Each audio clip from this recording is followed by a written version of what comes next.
Looks like the gang's all here! Yep, all ready. How about you two? Green and good to go? Paimon's ready! Great, let's get rolling then. Great. Well, first things first. Wait. Someone's here. We heard your footsteps. Although... You've been here for a while now. I take it you followed the Traveler, but I don't sense any ill intent in you. Come on.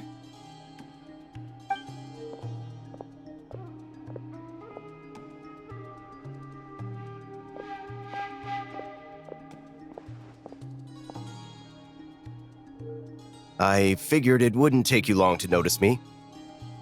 I come bearing news from my lady, the Knave. Dottore went through the motions of returning to Snezhnaya, but it was obviously a facade. However, he has not returned to the Kuvaki Experimental Design Bureau, nor has he made an appearance in Nasha Town. Well, in that case, he'll be in his lab way up north. I always wondered why he applied for his own private pad. He was planning this all along. Tell them that Sandrone and I will go on ahead. If they still intend to pursue this matter, they should meet us at the research center in the northern tip of Nodcry. Nice of Columbina's two best friends to think of us. We appreciate the heads up. Our sincere thanks to the VIII for your aid. Lady Damselette may have left our organization, but at least some of her colleagues remain genuinely concerned for her well-being. Not to mention that the Doctor's increasingly cryptic conduct gives us great cause for alarm. We have crossed swords many times before, but it's not personal. We're just on different sides.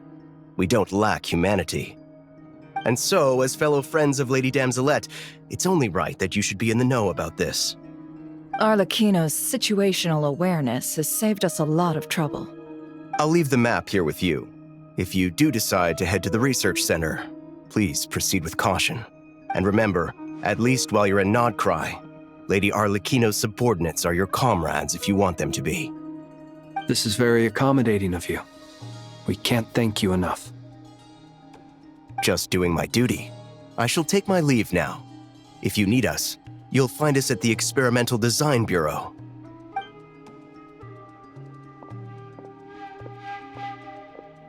So, the doctors left the Experimental Design Bureau and headed to some research center up north. Marionette seems to think he's been planning this for a long time. But when did it start? Before he even arrived in Nodcry? It seems his loyalty to the Tsaritsa is lip service at most. Behind the scenes, he may even be working against her. Whatever his motives, we know that he's decisive and incredibly ruthless. Facing him unprepared would be a recipe for disaster. At this stage, it's difficult to predict his next steps. I suggest we split into two groups. We need some people to stay behind and guard Nasha Town. Well, as much as I'd love to help, infiltrating research labs isn't really my area of expertise. But at least take Cool Your Jet's Ducky with you. It should be some help during the battle. And as for Miss Inefa, I suppose you will stay to protect Miss Aino? Detecting operational logic. Protect Aino. Priority. High. Just in case, Servarka, I think it would be best if you stayed behind as well. You can leave the research center to us. I mean, I would have said the Knight of Berea should probably be out on the front line, but okay, fine. Leave Nasha Town to me. Be careful out there, okay? If things get out of hand, fall back right away. Yehodo will be on hand to assist you. In my absence, she can handle any intel gathering work. You got it, boss. You guys make sure to get back here in one piece, all right? We will. Things are moving fast. We'd better head off soon if we hope to keep pace. So, it's infiltrate a secret research facility, or... Yeah, all right. Paimon will help out here instead. Sounds like it's gonna be a pretty intense fight. We all have to bring our A-game here. So, anything you need to wrap up before we leave?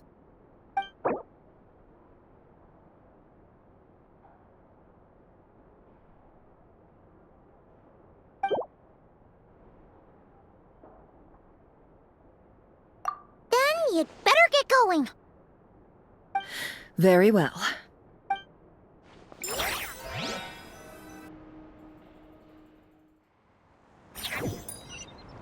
All these broken machines on the ground. Someone got here before us. Could it be Arlecchino and Sandrone?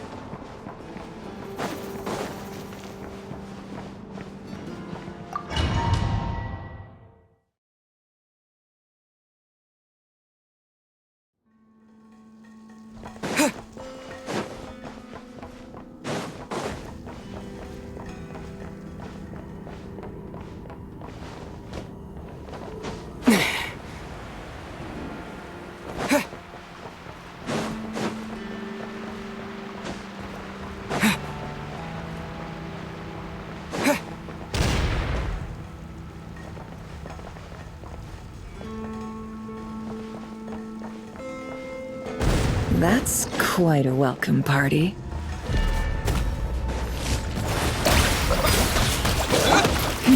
Boris? It all adds up.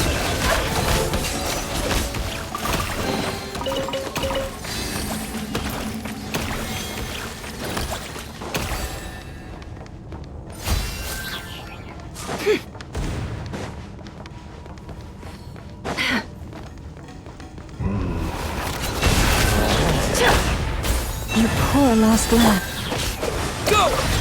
The mystery unravels. No more lies. Get back! I said get back! Do you hear me?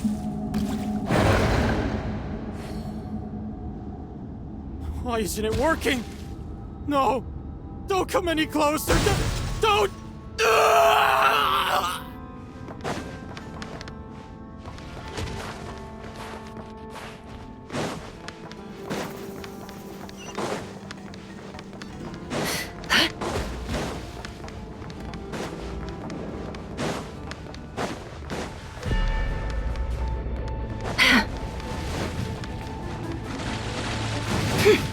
It all adds up. The long sleep beckons. Observe. You poor soul.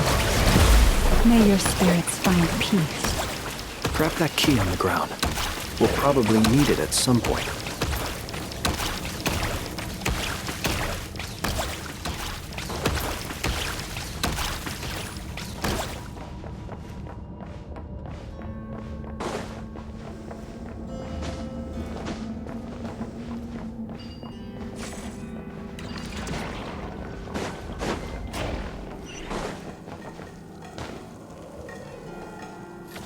Watch out. There's no way through. Let's go around.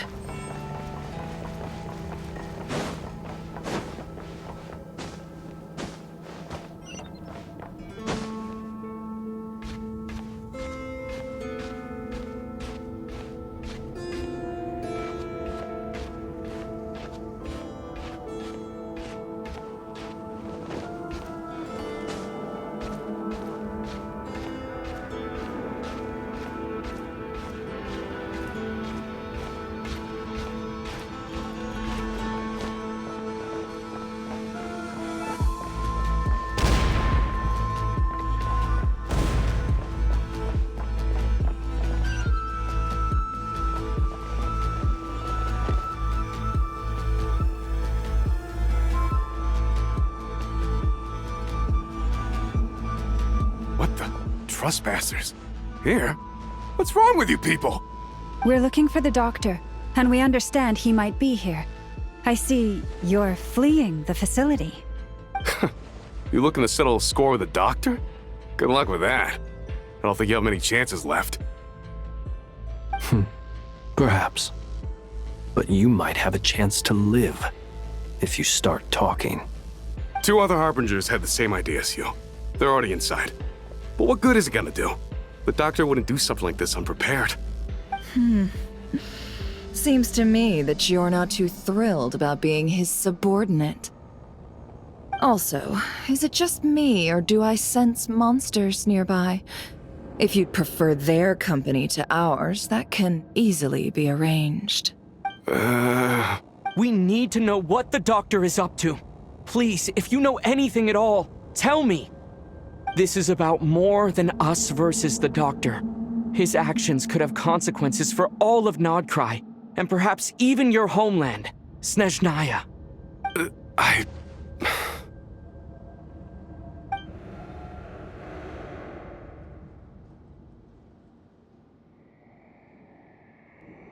He's building something. Ambitious doesn't even begin to describe it. Feels like this could be the big one. God knows how long he's been planning it. A while back, he told us he'd be returning to Snezhnaya. We weren't expecting him back so soon. This time he brought some gemstones with him, or something. 2 of them. The moon marrow spheres. He stole them from their rightful owner, Columbina. Oh, Lady Damselette? Last I heard, she left the VIII. Before she went, she told us she'd finish what Her Majesty asked of her, and wished to focus on some personal matters. I remember thinking that leaving us might not be the best choice. I mean, I always looked up to the captain the most, and... Back when this all started, the higher-ups dispatched 3 units to Nodcry to execute their plan. They were led by the Doctor, Marionette, and the Damselette, respectively. I was a part of the Damselette's unit to begin with. She never really interacted with us much. In fact, she seemed sort of detached from everything. Not because she was distracted, just felt like she was indifferent to the world around her. Like she had no stake in anything that happened. She always seemed like she was staring off into the distance. Almost as if she didn't see anything worth living for in the present, so she had to look further afield. That's right.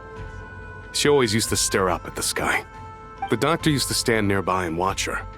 Apparently they got along well at first, but somewhere along the way, she grew wary of him.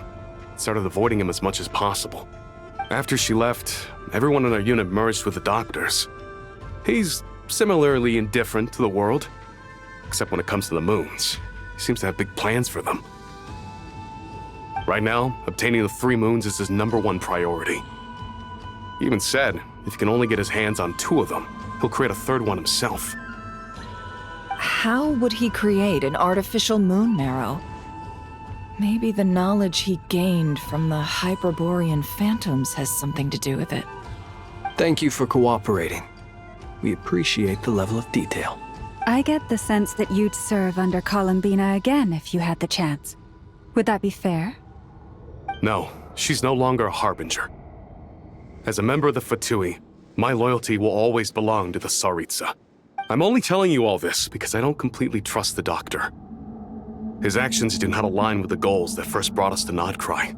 I understand. We'll do everything within our power to stop him.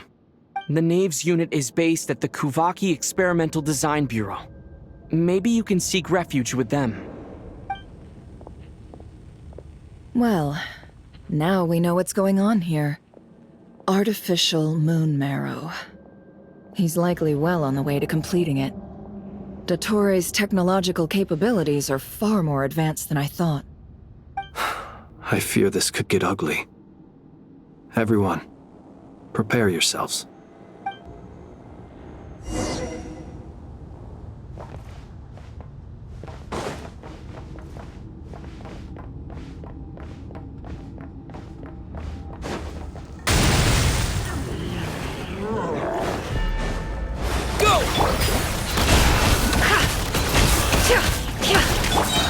Close your eyes.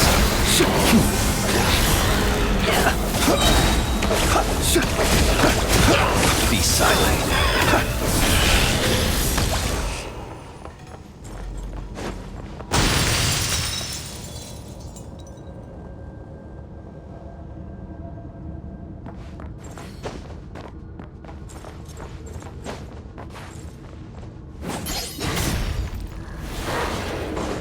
Observe. To dust. Leave this place. With one heart, The deception ends here. Can't hide the truth.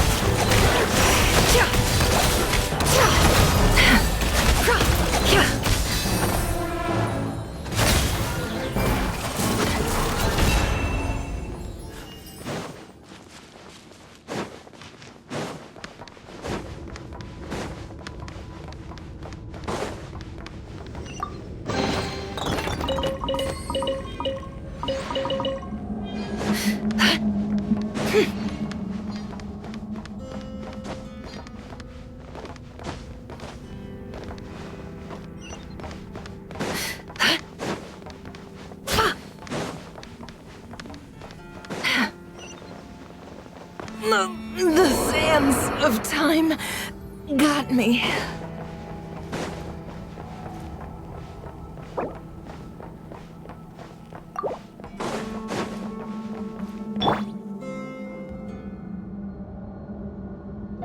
Welcome, one and all.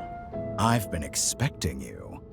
I hope my Yeah, we really appreciated fighting our way in through a horde of monsters. The gall. You expect us to believe you've just been patiently waiting for us? Of course I have. Should I be worried about something? Everything seems to be going quite smoothly so far, and you've shown up right on schedule. First Sandrone and Arlecchino, now you. Ah, quite a surfeit of guests I've had today. If you were looking for them, I should probably mention that Arlecchino disappeared as soon as she entered the facility. As for Sandrone, why, she stood right here only moments ago demanding answers from me at the top of her voice. Hardly out of character. She never was one for basic courtesy. But I have to admit, I was a little surprised to see her showing concern for someone besides herself. Does everyone you associate with undergo such a change in temperament? Speaking as a researcher, I have to say, it is not a change for the better. It threatens one's ability to remain objective. Well, since you ask... So you've got your hands on the moon marrow, and now you're claiming godhood. Don't you think that's a bit of a stretch, Dottore? I must protest what you are insinuating with that phrase, claiming godhood. I am not claiming anything. I am stating a fact. You're a researcher. I'm sure you appreciate the distinction between the two. Huh? Wait, you really think you're all that? You'll excuse me if I'm not being a polite little lady for you. We're colleagues. We both know what kind of person you are. By the same token, I knew you'd respond along those lines. You and I both understand that facts speak louder than words. To that end, I've had my people send you a small gift. It should go some way toward helping you understand my present position. What gift? Where have all your troops gone? Who knows? Perhaps they are already marching toward a new world, following in the footsteps of an unknown god. As vulgar and arrogant as you may be, dear Sandrone, I have no intention of taking out my displeasure on your subordinates. They will enjoy equal rights to my own. You sent your people to the Experimental Design Bureau? That's the Tsaritsa's property. Yes, and I am very mindful of Her Majesty's instructions. But you know full well that they do not conflict with my present goals. In which case, all I'm doing is conducting another one of my experiments. Is there a problem with that? Now then, you have a judgment call to make. Am I simply lying to stall you? Or is it possible that every word I am saying is the truth? In which case, your subordinates really are in danger. So now you've turned on fellow Fatui soldiers. You're completely insane. I have set a new rule for myself. Each person gets one chance. Naturally, that includes you, Sandrone. If you wish to leave, I won't stop you. We are colleagues, after all. Scumbag!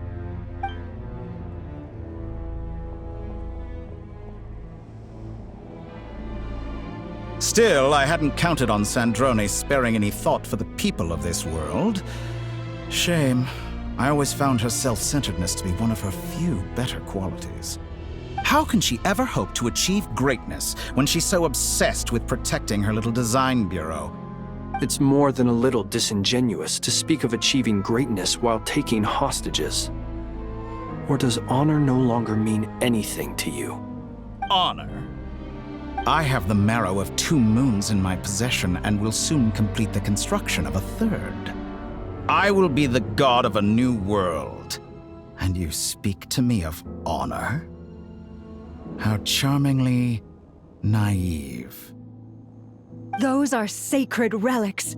You do not deserve them. In my view, many in this world do not deserve to be alive.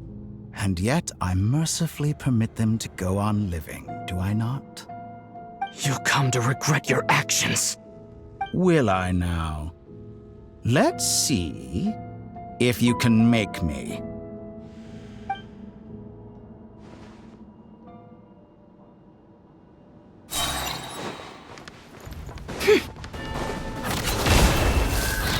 The An mystery exact unravels. For the everlasting forest. Bombs away!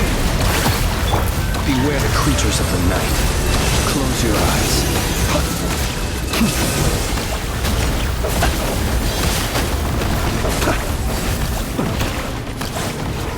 Observe.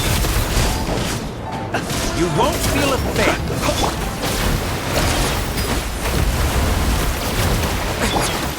You poor lost lamb. It all adds up. Go!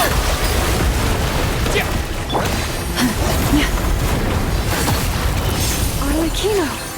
Thanks for the assistance. Arlecchino. They see you as an ally. What a farce. You're clearly here to destroy my research, not I'd say your research is more valuable than your life. Is that the best? Am I wrong?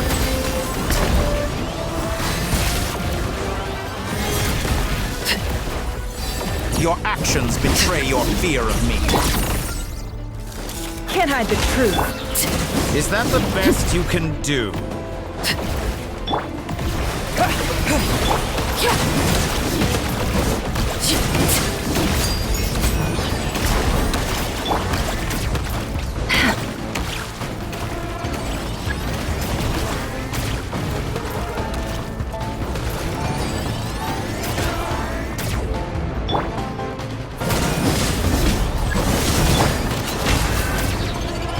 It all adds up. Seek within. Be silent. Is this all it takes to tire you? Observe. Do you fear the dark? Witness my rise. Your actions betray your fear of me. Get lost. By the frost moon of old. You poor lost lamb. Be silent. Observe. Do you fear the dark? Be silent.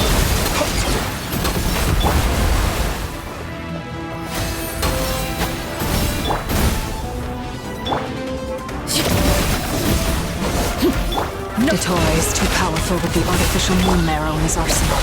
Fighting him is futile. Quickly! How's this?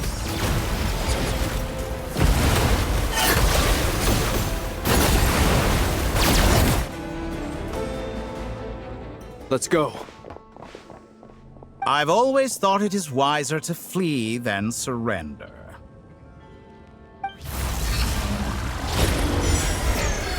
Watch out! What the? Forget about me! You should...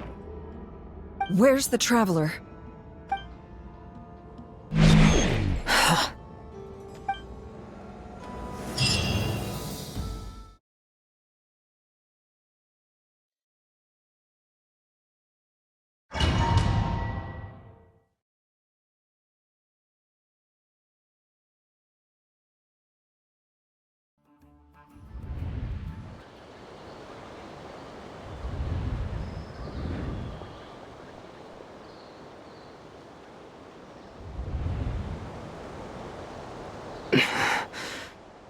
What just happened?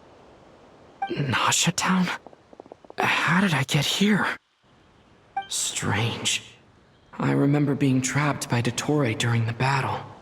And now all of a sudden, I'm here. Something weird is going on. I guess I'll start by exploring the area. Traveler? What brings you here at this hour? Huh? What are you in the mood for today? A hot dog? Or something else? We've got some special discounts at the moment. Want to see the menu? Sorry, I'm not hungry right now. Ah. Well, feel free to take a seat for now. Let me know if you change your mind. Everyone seems to be acting normal. Am I just overthinking? Oh, darling, look who it is. One of our regular customers. Get the traveler something to eat, would you, dear? Wait, why is he talking like that? Well, I'd love to, but can't serve a customer unless they order something. Anyway, I take it your business is wrapped up? Yes, thankfully. It was a long trip, and it's left me feeling pretty exhausted. But the upshot is, I won't have to leave again for a good while. We can have some quality time to ourselves. Wait, these two are a couple? I see some kids around too. I didn't know they had a family. Hey there! I haven't seen you in ages! What's keeping you so busy? I've been looking forward to playing with you again. You forgot already? You're silly. Daddy brought you over to our house recently. We had some snacks together. What is she talking about? We've had a lot of customers over the last few days, so we've been real busy. And like my mom always says, some people are more than just customers. They're friends. Oh, another customer's arrived. I better go see what they want. This is all wrong. I never once heard the owner of this restaurant talk about their family. It certainly isn't a family-run business. And that child? I don't recognize her at all. Could this be a false memory? Very good. I knew you had it in you. Aren't you going to try the house special? When did he show up? No. None of this is real. You don't seem to like it here. That's fine. We can change venues.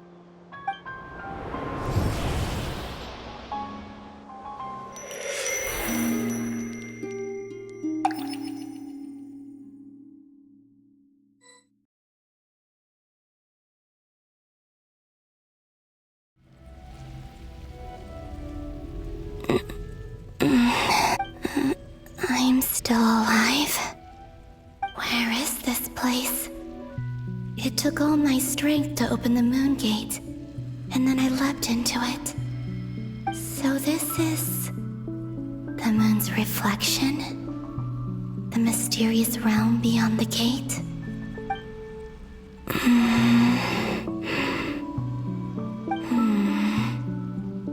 I can't sense. I guess I could try opening the gate once more.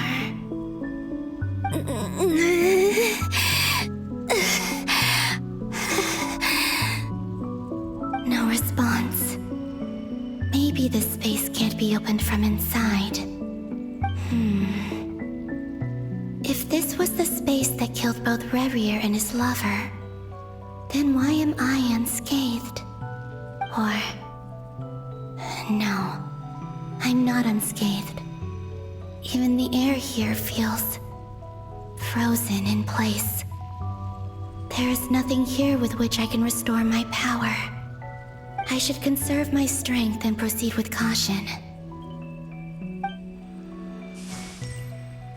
I don't believe Dottore's scheming will stop just because I escaped.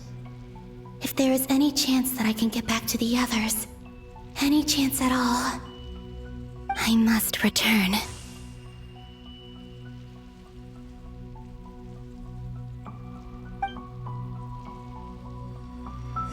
Emptiness. Silence. What is this place? Or maybe the real question is, what is it for? What's this? Looks like it responds to my power.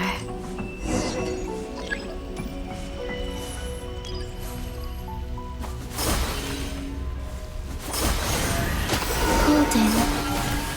Like Kuvaki. Is it some sort of guide? And why does it feel so familiar? I might as well follow it.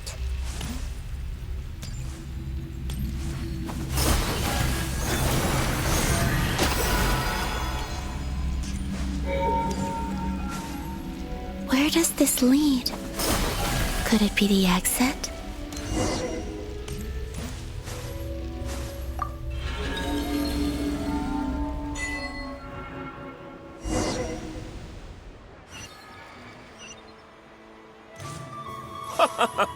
Welcome home, Moon Goddess. Is this Nasha Town? But isn't Moon Prayer Night over already?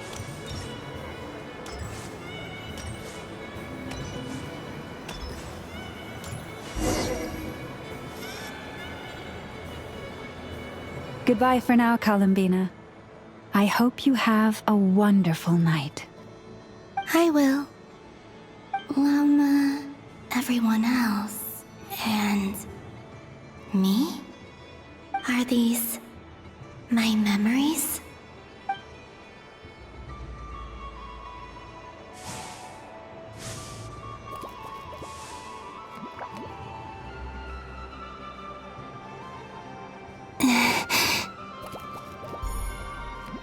I can't touch them. It's as if we're separated by some impenetrable power.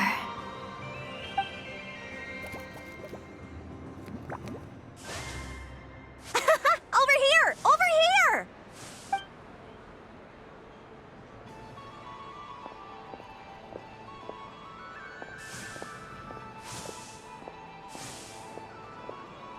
But the people in these memories pass right through me. Just like when I disappeared. If only I had known what would come to pass after that. Even so, I should still take a look around. Just being back here. It gives me the strength to keep going.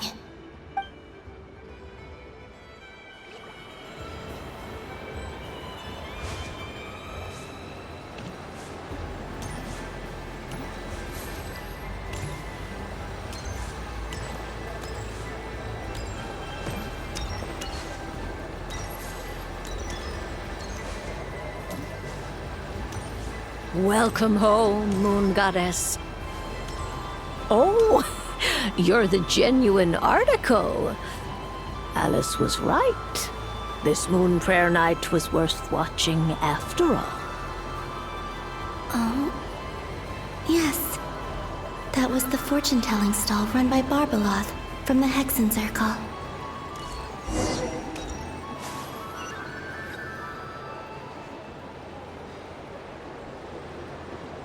Please, draw the first lunar arcana. This represents destiny and is the foundation for the divination as a whole.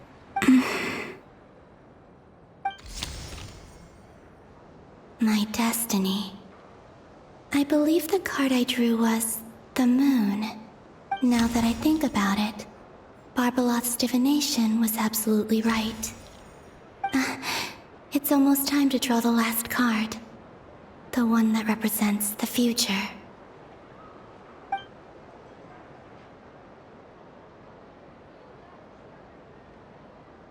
That was the card that popped out on its own. From here, I think.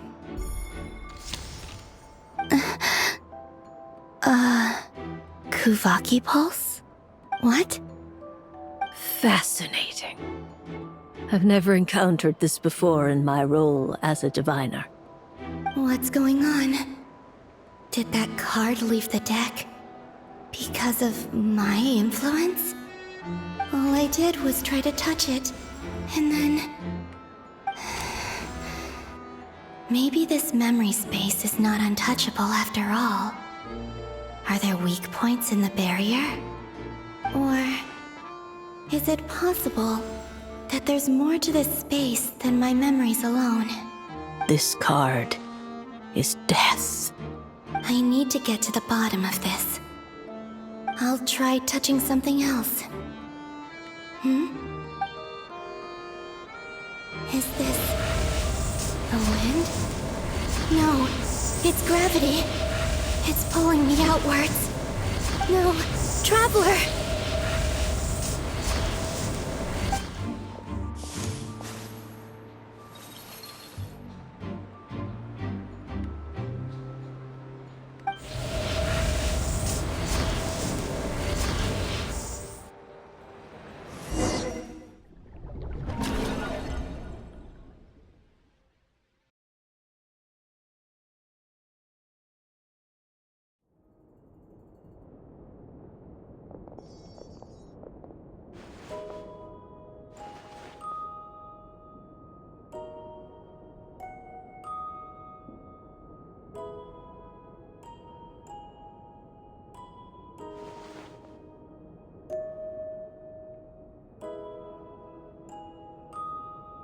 Paimon, listen to me.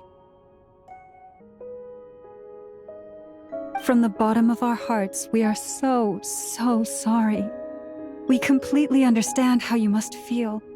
The Traveler is trapped, and we all feel responsible for it. Don't say that! Paimon's not a little kid. You didn't leave him behind on purpose. There was nothing you could do. But... He's all alone in there. What if something happens to him? What are we gonna do then? We've barely spent any time apart since we met. Is he gonna die? We must find a way to rescue him. We were all involved in the operation where he was captured, and we do not abandon our comrades. That being said, it won't be easy. Through conversation with the others on our return, we've arrived at a basic idea of what we're up against. Dottore's lab has clearly been in operation for a lot longer than we realized. We found many monster samples stored there. In all likelihood, they were materials he used to research his latest technology. We also know that through his contact with the phantoms of Hyperborea, he gained knowledge about the moons and certain Hyperborean technologies. Using this knowledge, he then fashioned an artificial moon marrow to serve as a replacement for the frost moon beyond the sky. Unlike Columbina, Dottore is not being rejected by Teyvat. And even with 2 of the 3 moon marrows, his power far exceeds all of ours combined. Once his 3rd moon marrow is complete, Dottore will have completely seized the authority of the 3 moons. Teyvat's most primordial powers will then be in his grasp. Does that mean... I'm afraid so. No one could have predicted this level of insanity. Not even from Dottore. And unfortunately, his insanity is coupled with an intellect and ambition that not even his peers in the Fatui can match. This is dire. Sounds like the world is done for. The 3 moons' authority can influence the very fabric of time and space. I dare not imagine what a monster like him would do with that kind of power. The trouble's already begun, I'm afraid. On our way back, we discovered that part of Nodcry is being enveloped by an unknown energy. We cannot ascertain what is happening inside. I'm convinced this is Dottore's doing. Not that there's any way to prove it. The issue is, we have no idea what his intentions are. The only thing more frustrating than facing down evil is knowing that it will surely come, but not knowing when. The Doctor is guilty of numerous crimes in Mondstadt as well. One of our knights, well, former knights. His father was murdered by Dottore. His ideology and methodology are a danger to everything in his path, from individuals to entire nations. He does not feel guilt, even when he acts against his own people. He doesn't see them as his own people, that's why. People like him see everyone else as beneath them. Right. He views other people only in terms of how they can benefit him. That's the basis of all his social connections. Granted, he's hardly the only harbinger to pursue their own interests. We all do, and Her Majesty is gracious enough to permit it. Still, her mercy has its limits. Dottore's actions have gone beyond even what the VIII could have imagined. Usurping divine authority to become a god. For a servant of the Tsaritsa, that goes beyond being disloyal. It's treason of the highest order. We can't expect him to heed the Tsaritsa's will once he gains the Three Moons' authority. Even we Harbingers consider him the most self-interested among us. Poor Traveler. Of all the people to get caught by... We have to go save him right now! Please... Paimon, I promise you, we are with you all the way. I get how you feel. I do. But it's gonna take more than strong emotions to take down an enemy like Dottore. What we need now is more information. Right. We can't even guarantee he's still at his research center. Before we can think about mounting a rescue operation, we need to confirm the Traveler's location. I'll find a way. Paimon knows, but... She's so scared. If anything happens to the Traveler, he might be the strongest person Paimon knows, but he's still human. He feels pain and bleeds just like anyone else. Then think things through before you stick your neck out. Unless you want to lose your head. Sandrone. Miss Sandrone, you're okay? Put the stuff over there, and be gentle with it. Am I okay? As you can see, I've had to move my whole livelihood out of the Experimental Design Bureau. It's been swallowed up by Dottore's energy field. If I'd left it any longer, I probably would have gotten stuck there. Ugh, Dottore always goes a little loco when he finds a shiny new toy. Not that he'd ever admit that. But this time, he's gone full psycho.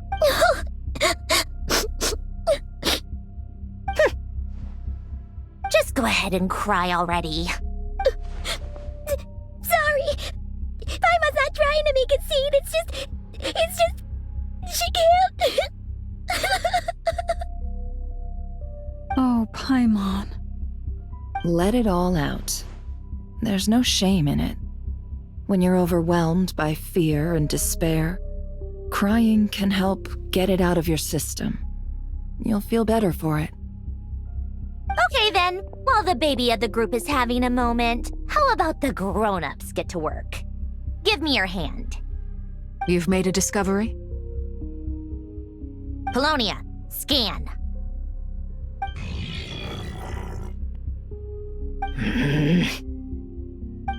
You, hand, now.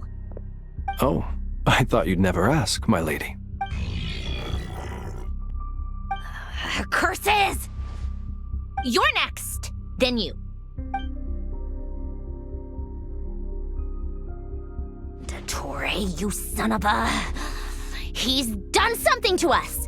Everyone who entered his research center has been implanted with some sort of curse. I don't feel anything unusual at the moment. Does that mean it hasn't activated yet?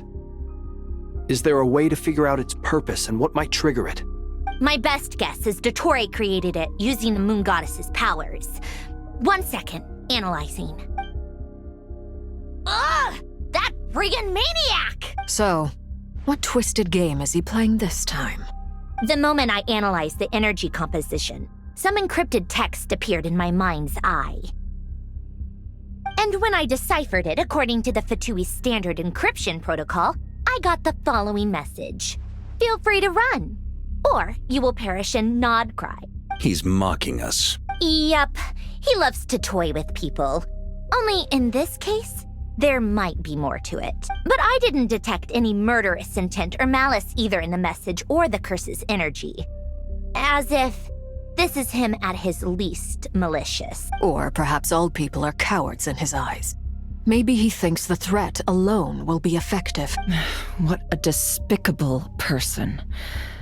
And he has the Traveler in his grasp. If I may. As unhinged as Dottore may be, He has always exercised great patience with the objects of his interest. I remember a comment he made when we first arrived in Nodcry. He said, "This world is, on the whole, an exceedingly dull place. But at least there are a few intriguing features, such as the gods, or the Traveler. Presumably, they interest him because they're unknown quantities. He wants to understand as much as he can about them." Agreed. The Traveler is Teyvat's fourth descender. All Harbingers are aware of this. Since Dottore took such pains to capture the Traveler, he is unlikely to kill him right away. Okay, but we still have to do that rescue operation. Of course. I also think we need to read between the lines with Dottore's message. If he's encouraging us to run, that means we mustn't leave Nodcry under any circumstances. My guess is, his curse will only trigger if we leave.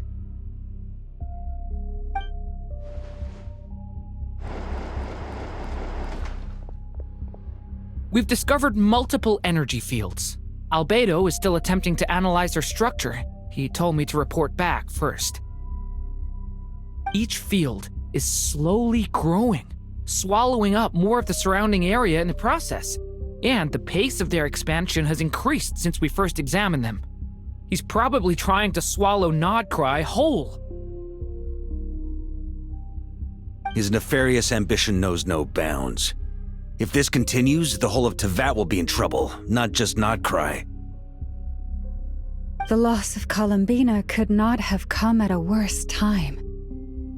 Do we think She entered the space beyond the Moon Gate, knowing what became of Rerir and Thelindis.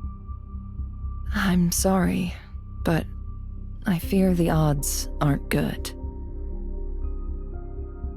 Don't be ridiculous. If I know her, she's busy finding a way back as we speak just so she can annoy me. She isn't dead. Whatever has become of her, the fact remains that we are two comrades short on the eve of a decisive battle. We need to find out the Traveler's location, but there is also other work to be done. Agreed. Whatever Dottore's planning, we have to get the local populace somewhere safe. So, as well as a rescue mission, we have to organize a mass evacuation at the same time. It would be best if someone could approach leaders of neighboring nations and negotiate emergency asylum for Nodcry's inhabitants. Can anyone handle that? Snezhnaya is one option. I'll see what I can do. This would be so much easier if the Traveler was here. No! Stop thinking like that, Paimon. Paimon will join you. She's pretty well connected thanks to the Traveler. Maybe it'll come in handy. Either way, that's what the Traveler would do if he was here.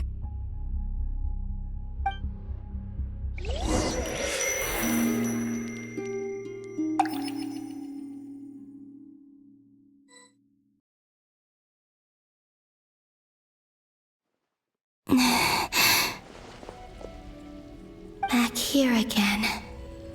That gravitational force that pulled me back. Is this where... When I saw that memory of Moon Prayer Night, I think I influenced reality. Was it just a coincidence? Or...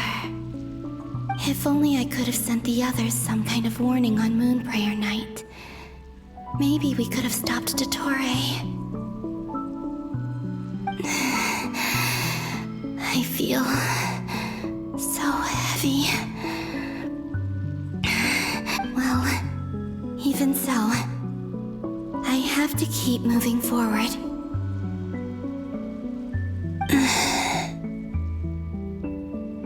Back to emptiness and silence again.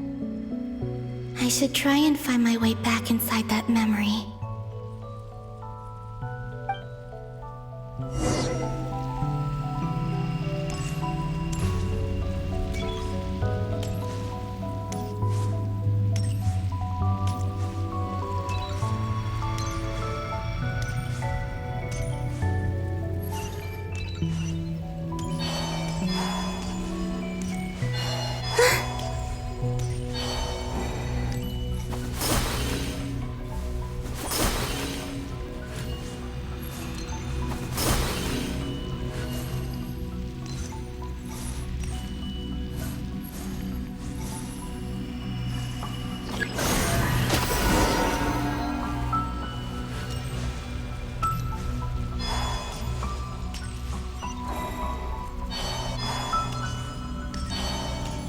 entrance from last time isn't showing up.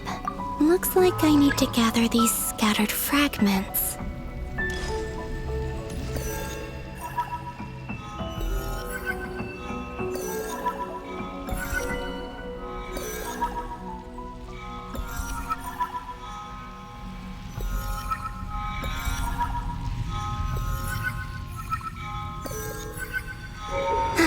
It worked! Hopefully I can stay inside for a bit longer this time.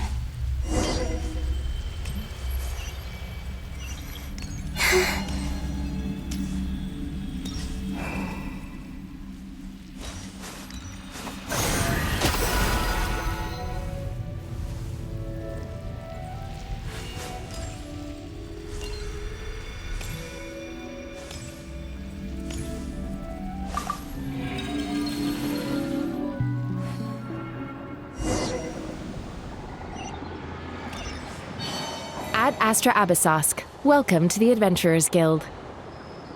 What? This doesn't look like Moon Prayer Night. Extra, extra! Latest issue of the Nasha Express! I don't think I've ever been here. Maybe this space isn't comprised of my memories after all. There aren't any festive decorations around. Is this Nasha Town after Moon Prayer Night ended? Did Dottore's plan not affect the town? Or is no one aware of what happened because he used the Three Moons' authority? Let me see if I can influence anyone else. So, what do we do next? Wait, that voice. Paimon? The most important thing right now is to find that mage. Lauma the Traveler and Mr. Varga are here too. I'd better go pay the Fatui a visit. Traveler!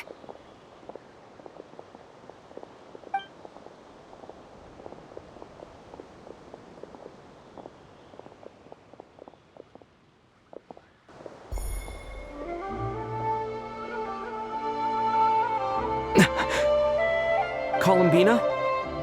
I made contact. It's me, Columbina. Huh?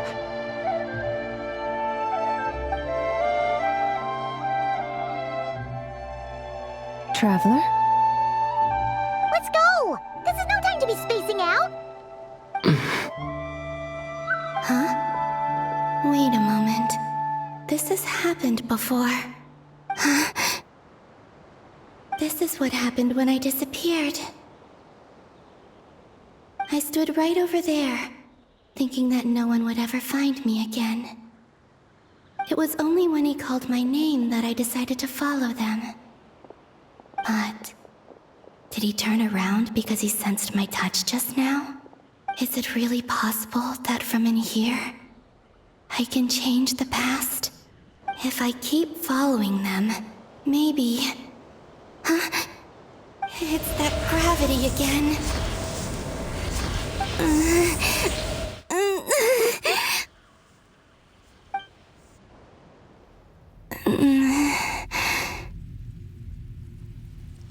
Every time I influence reality within that space, this force intervenes and pulls me back.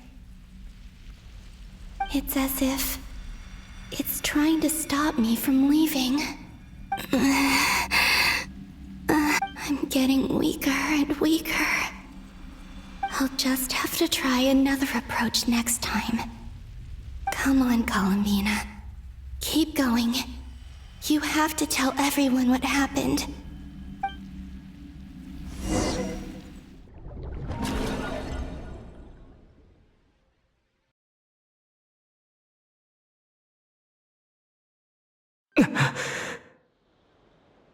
Suddenly, I've been plunged into darkness. Alone. It feels strange. As if something has grabbed hold of me. Is Dottore now powerful enough to interfere with space itself? Look at you, standing so still in total silence. I almost didn't recognize you. Hello there, traveler. He seems to be in a good mood. Wait, what's that behind him? Ah, so you noticed. This is the completed trilune. 2 primordial moon marrows and 1 artificial specimen. You are wary of it. Good. Maintain that reverence. You performed well in that recent battle. Brave and reckless as always. Courage is the sign of a true hero, and impulsiveness is the hallmark of those who strive to advance. I say this not to belittle you. Most creatures are far more timid by comparison. 3 moon marrows? Does that mean the artificial one is now complete too? Well spotted. What do you think? For a replica I built myself, I dare say it looks the part. Dottore, are you planting illusions in my mind? I have no interest in fooling your eyes. On the contrary, I hope to show you the true essence of all that you see before you. Is this not a beautiful city? People live in peace and find joy in their work. The streets are safe. People can even leave their doors unlocked at night. You might say it is the Elysium everyone dreams of. All available data indicates your values and worldview conform with the mainstream. This kind of society should be quite to your taste. False beauty is deceitful. Lies are to no one's taste. I wonder, is it your moral standards that are too high? Or your expectations of reality? Answer me this. If someone existed in a sweet dream from the moment they were born, a dream in which they never once felt pain, which do you think they would consider superior? The dream or the reality? That's pure sophistry. It has nothing to do with your actions. As I suspected. You have yet to understand all of this for what it really is. What do you want from me? You sound impatient. Do you think the only reason I'm keeping you is because I want something from you? If it's not, then why haven't you killed me yet? No one can stop you if you're as powerful as a god. I'm delighted you recognize that fact. I believe we last squared off in Sumeru. Ah, the memories. How time flies. You and I have both grown. I'm not surprised that Arlecchino and Sandrone worked with you. You've always a way of slowly but surely ingratiating yourself with all levels of society. People laud you as a hero, but I suspect there's more to it than that. Oh, but to be clear, I don't say that to flatter you. Do you always give your opponent an appraisal before you deal the final blow? Call it a long-time habit. I'm a researcher, and one of my duties is to give an objective assessment of my subjects. But you misunderstand. We are not opponents. Not at this moment. I just want to talk. Think back to Tartaglia, Arlecchino, Capitano, Columbina, and now even Sandrone.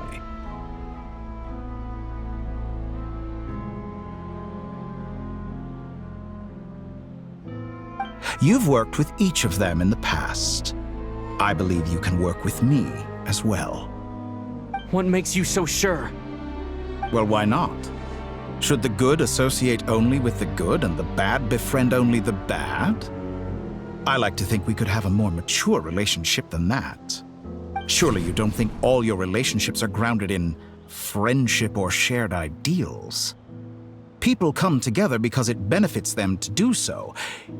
If you think of the people you admire, you must surely admit that they have provided some benefit to you. Morality, ambition, dreams.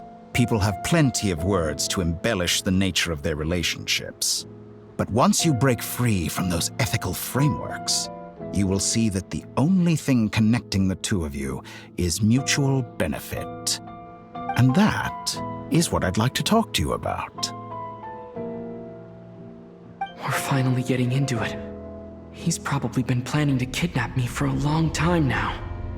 But for what exactly? He has the authority of all 3 moons.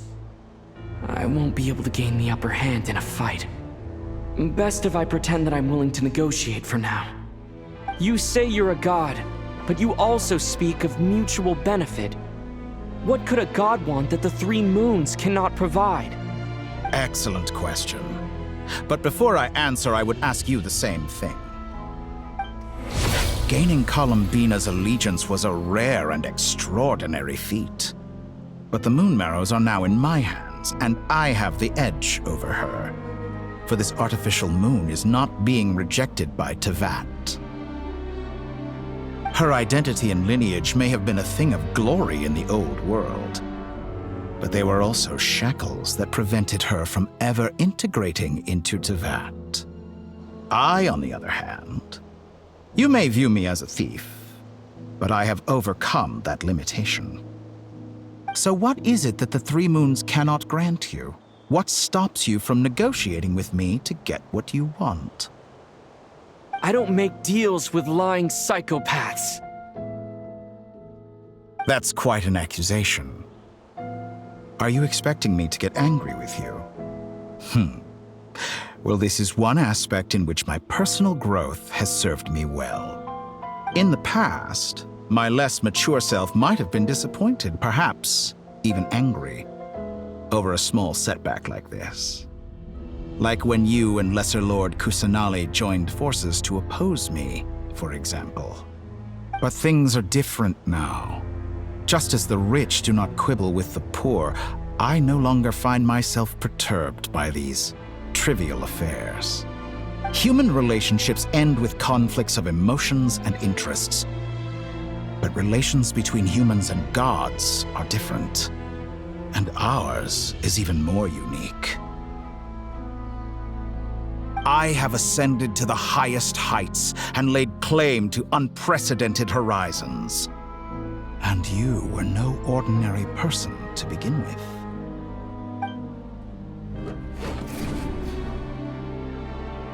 Allow me to show you the world, Descender.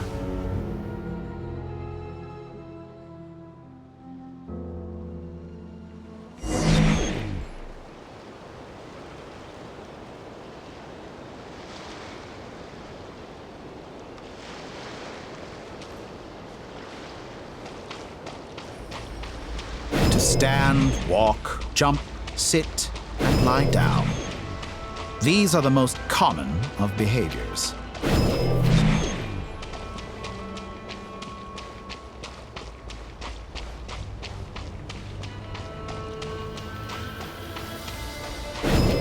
Have you ever wondered why we were born following such laws? Who stipulated that we could not fly instead of walk?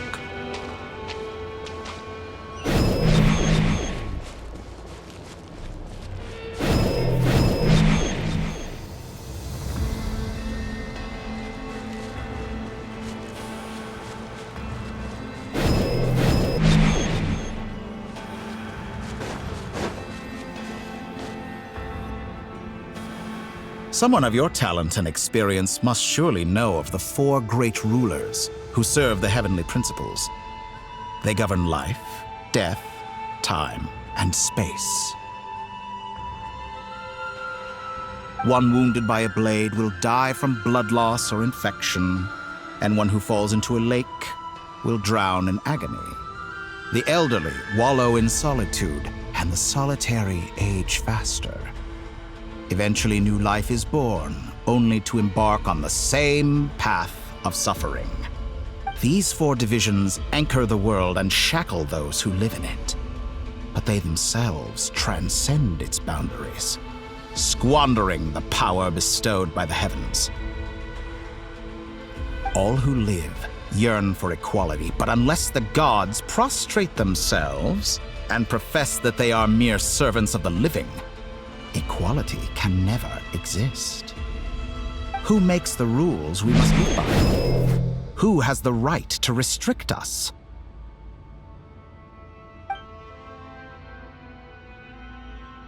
The limits of the body can be rejected.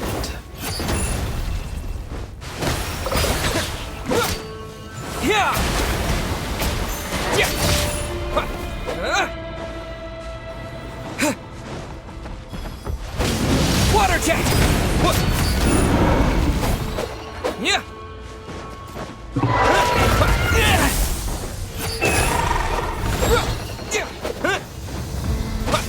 Go!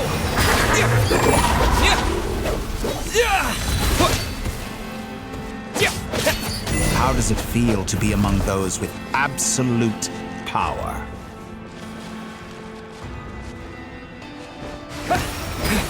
You cannot conceive the extent to which your flesh hinders your mind and spirit.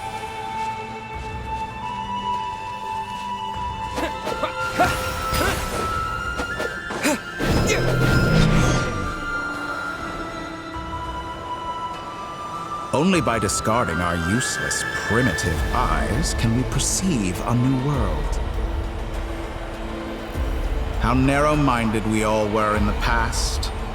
Why should the final answer of the world not be the power that predates those of life, death, time, and space? The power of the Trilune. Through it, I have glimpsed new experimental possibilities. Nature suppressed, authority exiled, souls controlled.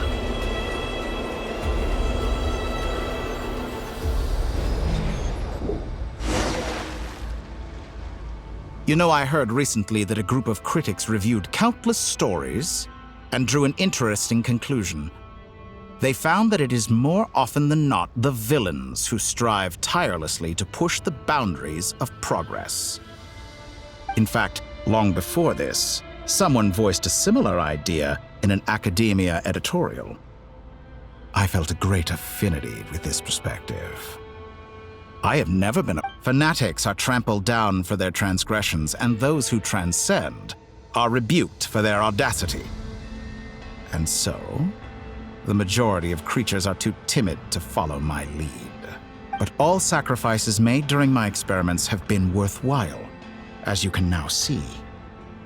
I can offer you something new, something unique, precisely because I am a villain. Think about it. We are eternally bound through mutual interest. Can you truly say you would never turn to malice if it could give you the life you dream of? After all, what value do perfection and purity really have? They are fragile and feeble things, utterly tedious. I say, better to be governed by a flawed humanity than a gnosis. The true seeker of knowledge is the villain who undergoes countless tribulations in pursuit of their goal. I'm sure many people have told you that you're different. Because I'm a descender? Exactly. Very clever. But what does that got to do with you?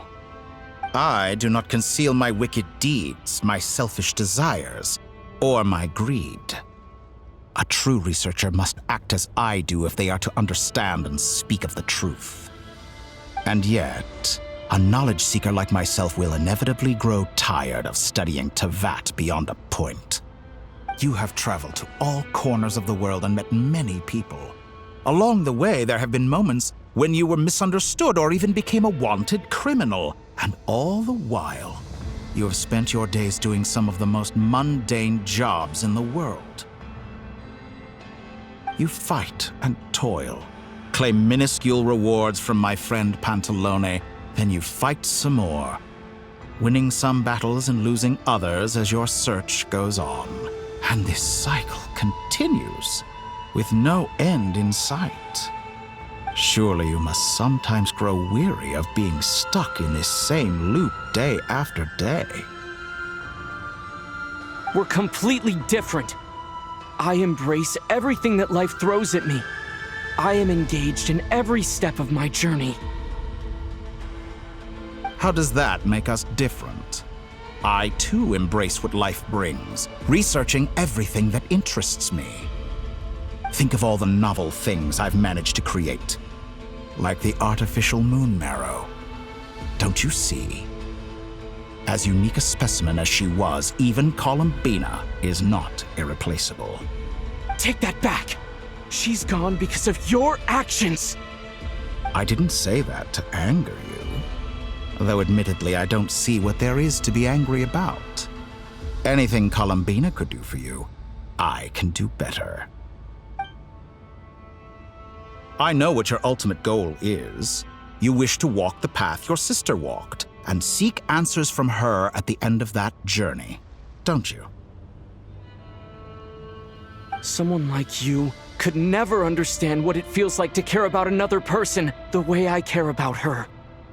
Perhaps not, but that doesn't mean I can't help.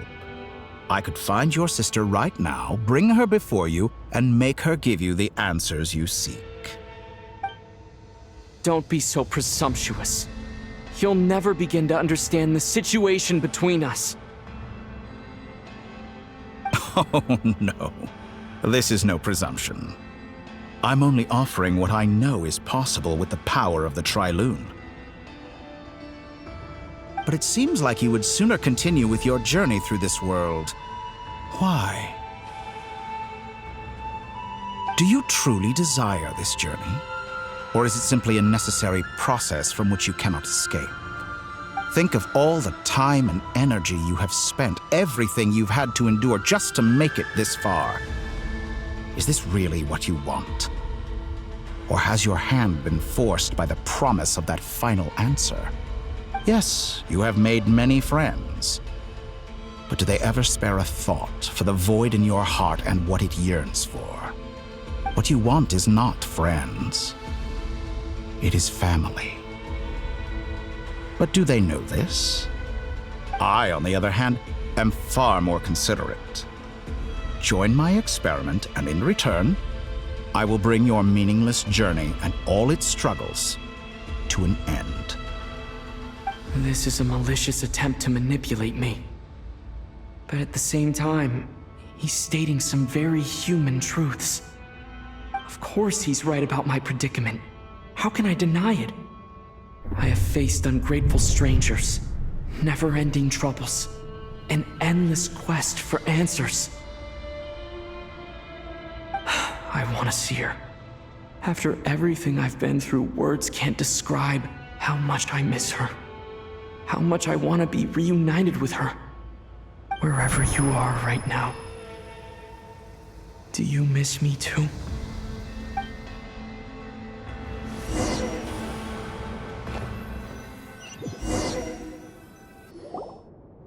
All right, everyone. Our next mission is clear.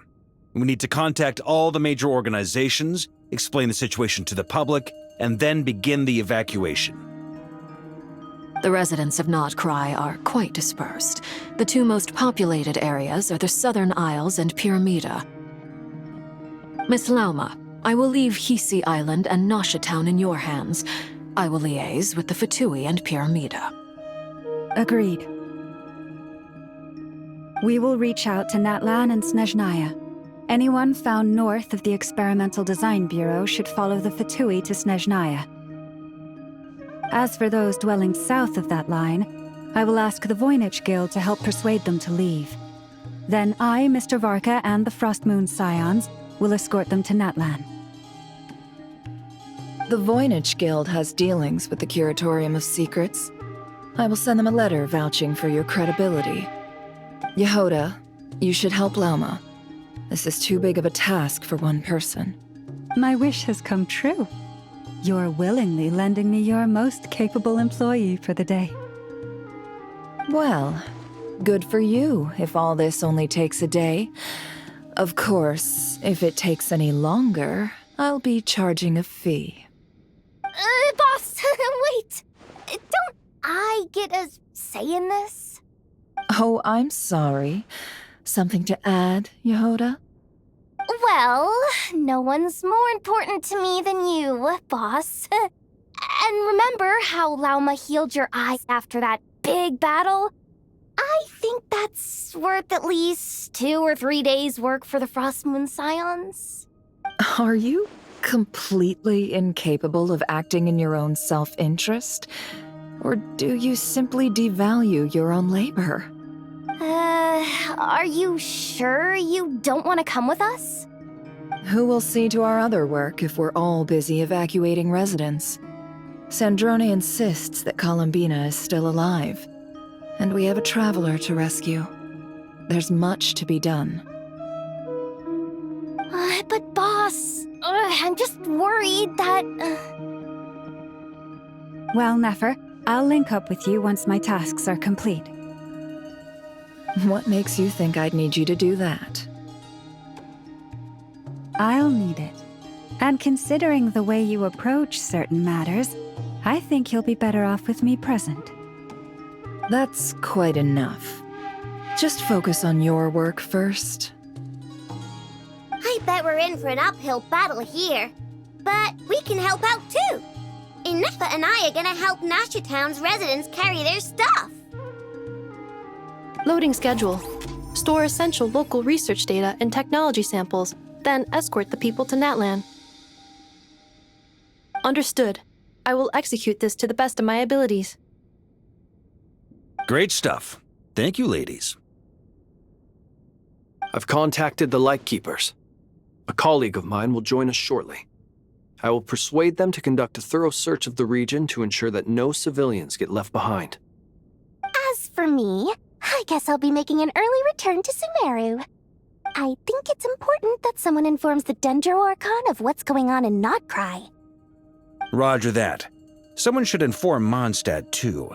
Mr. Duran, can I trust you to handle that? I think you fly faster than any of us can run. As an added incentive, get there fast enough and I'll see about getting your gliding exam waived. Really? Ha! Mission accepted, sir! I intend to stay behind and help Miss Sandrone with her research. She has some alchemy-related questions that she'd like me to explore. She recognizes your expertise, then. I wish you a fruitful collaboration. Thank you. In truth, I was surprised to hear her express an interest in subject matter outside of machines. I believe she has been investigating some Fontanian technology recently. She made a point of bringing the relevant materials with her when she left the Experimental Design Bureau. She's sorting through everything in her room as we speak. I should mention that we have one other friend who isn't present. He hasn't made his position in all of this clear. But if we know anything about him, he's likely investigating on his own. Paimon's been very quiet today. But I know how close she and the Traveler are with the Natlanese. She should come with us to the border. Okay. Paimon will do her best. Make sure to heed Sandrone's warning. Many of us have been cursed by Dottore. As such, under no circumstances should anyone cross national borders. Remain within Nodcry. That aside, personally, I have faith in Columbina. Things look grim, sure, but who knows how it'll play out. Same goes for rescuing the Traveler. Both of them are important allies and friends. We'll be counting on you to gather intel on them, Miss Nefer. Oh, wonderful. You're all here. That voice again! Nicole? Whoa, that was loud! And it came out of nowhere. So mysterious. Sorry, this is the only way I can speak to you all right now. Please accept my apology. Anyway, time is short. I'll cut to the chase. We're still facing quite a catastrophe here at the world's borders. Alice has roped in every Hexen Circle member she can get a hold of. Except for me. She told me I had to come and help you all out as a matter of urgency. I quote, "You love talking, don't you? Well, now it's finally your time to shine. Take these. Make sure the whole party gets one each. You'll be in charge of making sure everyone stays connected." Huh? Is this a Dodo communication device? Scanning. Unknown device. Analyzing. Unknown device. Conclusion. Cute. Affirmative. It is cute and good. I believe that I quite like it. This is no ordinary Dodo communication device. It's my very own special modified version, specifically... sorry. I almost went off on another tangent there. Anyway, help yourselves.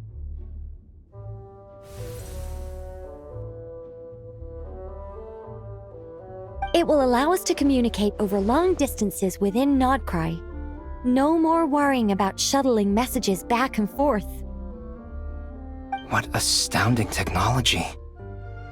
Am I right in assuming that it relies on your personal abilities to function, Miss Nicole?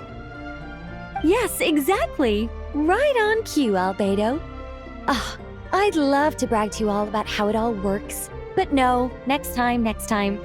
Anyway, I'll be right with you all, serving as a communication hub. That's all from me. Head off as soon as you're ready. I'll be staying here to keep watch, and I'll be sending you my blessings.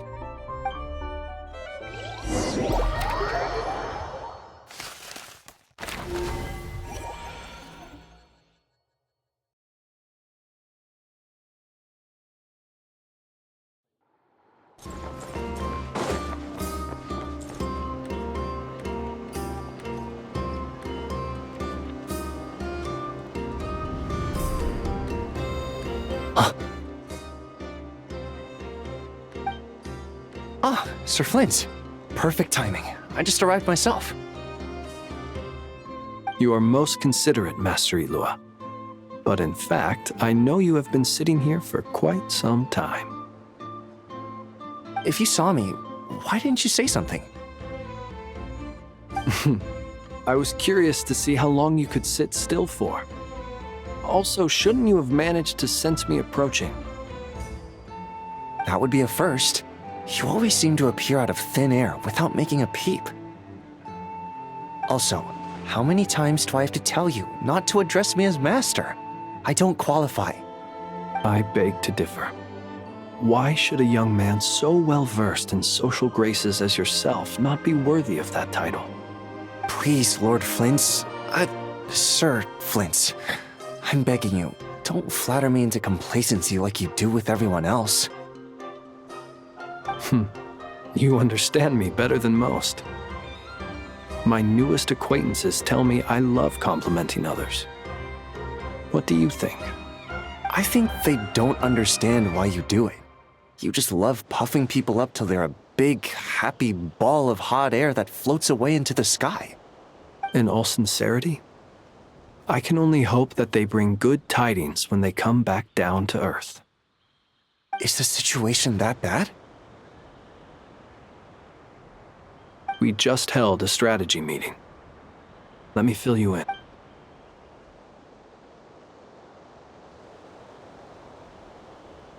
In short, we need everyone gone from Pyramida. We also need a team of Lightkeepers to scour the more remote regions of Nodcry for civilians to evacuate. I only hope we have enough personnel. We do. Old Man Nikita will definitely help. And we can recall anyone out on patrol to focus on this instead. Good. I'm sure you and the others will make short work of this. Now, don't forget, once you've completed this task, make sure you and the rest of the team evacuate to either Snezhnaya or Natlan as well. Flint? If you've got something to say, Master Ilua, why not guess what I'm thinking right now? You mentioned that you have something else to deal with later. How difficult is it going to be? I doubt it will be easy. I know you're a Lightkeeper, and it's your duty to protect others in times of crisis. But I have a feeling that you'll be walking into grave danger. However bad things have gotten in the past, Nodcry has never faced a mass evacuation before. But from the sounds of it, you don't intend to come with us. I don't mean to pry, and it's probably none of my business. But whatever it is you're intending, you don't have to go through with it, you know. I've been afflicted with some sort of curse, and I'm told it may well trigger if I set foot outside of Nodcry. As such, I can't— What? No. Why? Why would anyone want to curse you? There are plenty of people out there willing to trample over others in pursuit of their own goals.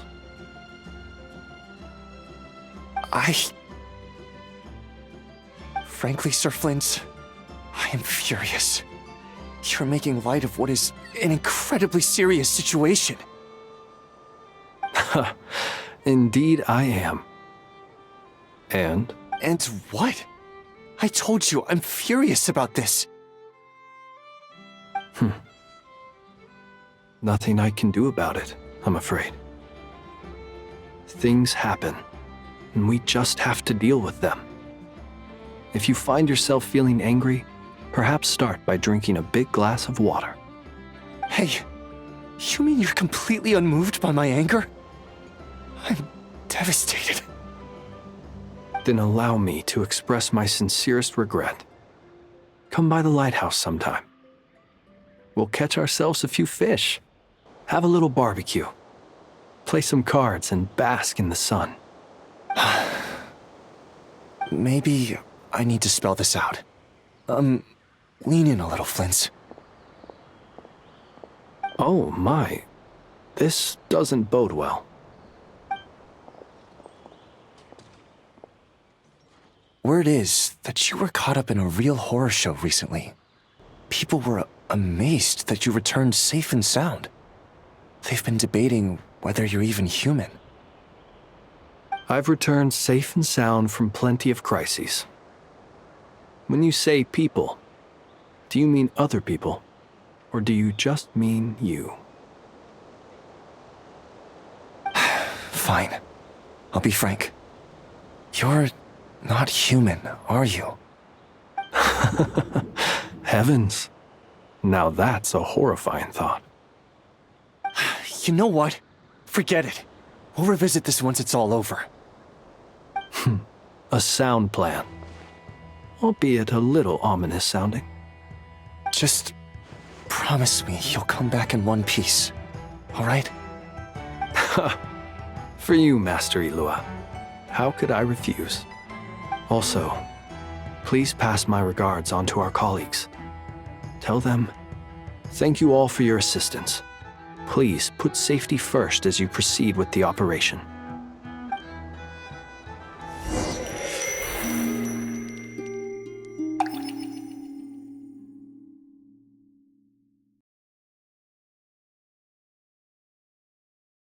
I have to keep searching for a path toward reality.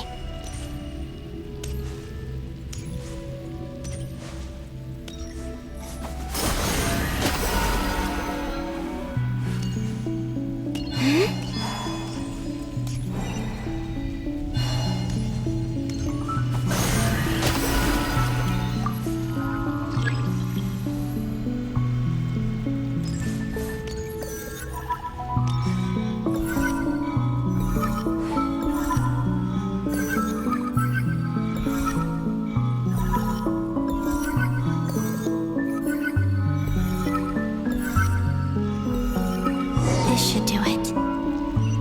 The last 2 times I tried to influence reality in this space, it consumed a lot of Kuvaki.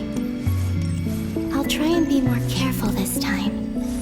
I need to leave key clues behind using less power. I hope everyone still remembers what I said on Moon Prayer Night.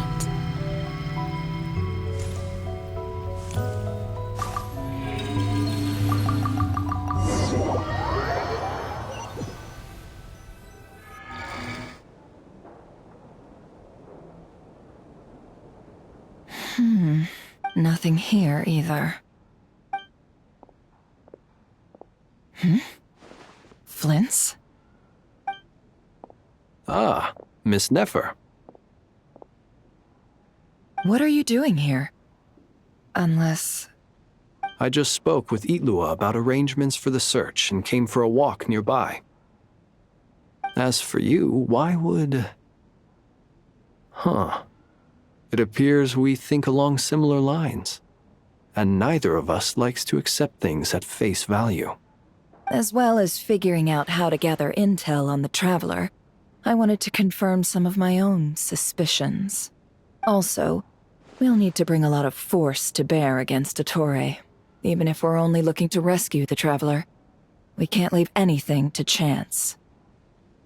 You don't think Columbina perished either, do you?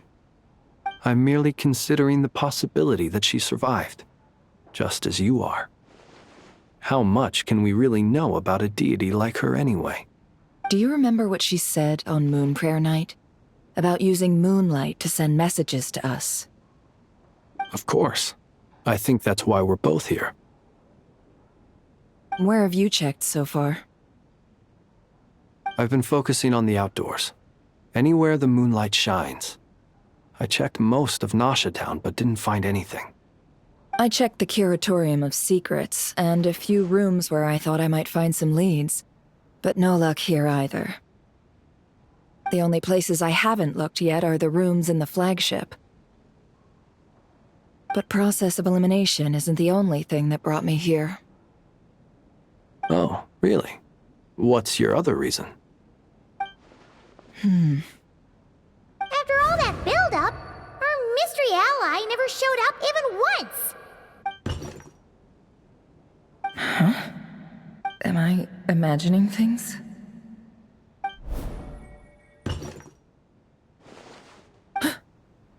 Come on, let's see what's going on. Oh no. I knocked over a vase as soon as I came in. It must have been caused by a Kuvaki fluctuation when I entered the space. Although, it seems like I'm not about to be pulled away this time. It looks like as long as I'm careful with my actions, it doesn't count as influencing reality. Anyway, is this the flagship? The Traveler mentioned that's where he was staying. I only went into the lobby last time, so I've never actually been here before. How does this space work? If nothing else, I can now be sure that it is not simply memory. He mentioned where his room was. I think it's this one.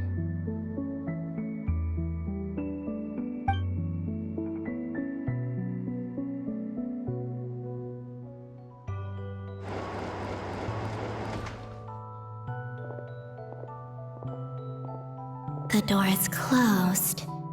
But if this is anything like when I disappeared, then maybe...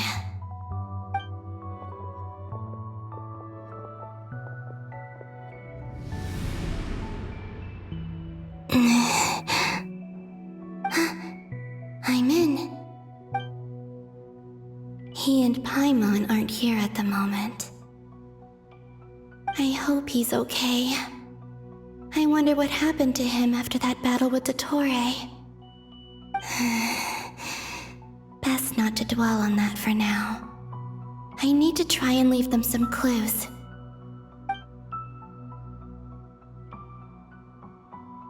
Please, Traveler. I really hope you find this.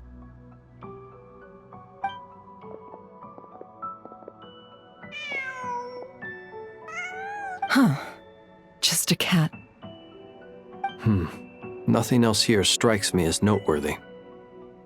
Didn't you stay here for a couple of nights once? Before Rarir showed himself, yes. It's also where the Traveler and I first met. Did you notice anything unusual during your stay? I remember thinking how much noisier the flagship is at night compared to the graveyard. Other than that, no. The Traveler and Paimon were most congenial neighbors. This is where they've been staying, yes? Over here? That's right. I wouldn't usually condone breaking and entering, but we can make it up to them later. Focus now. I have to write a message on the wall using Kuvaki, just like I said on Moon Prayer Night. Simply open your windows on nights when the moon shines bright, and the moonlight will naturally flow towards the words I have written. Here goes. I'll need to carefully control my strength.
There's a noise outside the door. Is he back?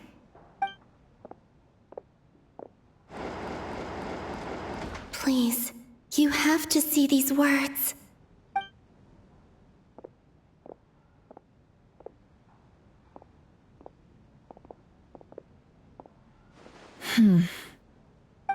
Well, do you sense anything? Unfortunately, no. And this place was our last chance. Not necessarily. We've only looked in Nasha Town so far. Miss Columbina said she would leave messages at her friends' dwellings. It's still worth checking where Miss Lauma lives and where I live. Let's try and make some time to look into those then. Wait. What are you waiting for? Paimon might have overeaten slightly. What's that look for? This is a victory feast. It's normal to eat a little more than usual. The Traveler in Paimon. It's really you. But why are they talking about a victory feast? Huh. You worried Paimon sick while you were out there fighting Rare. So this is your chance to make it up to her, alright? Wait. So this is the night after the battle against Rare. How did I end up here?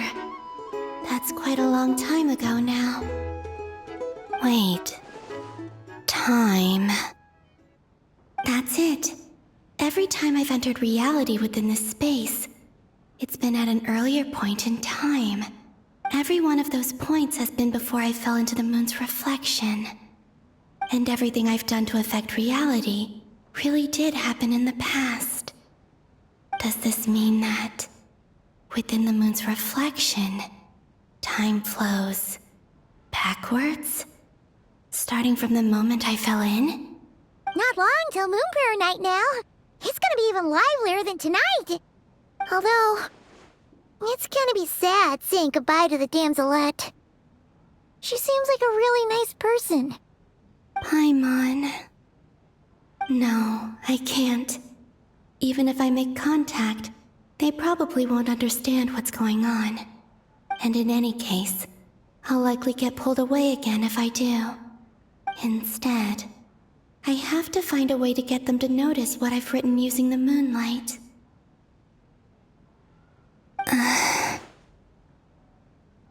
Wait, even I hadn't thought of doing that before Moon Prayer Night.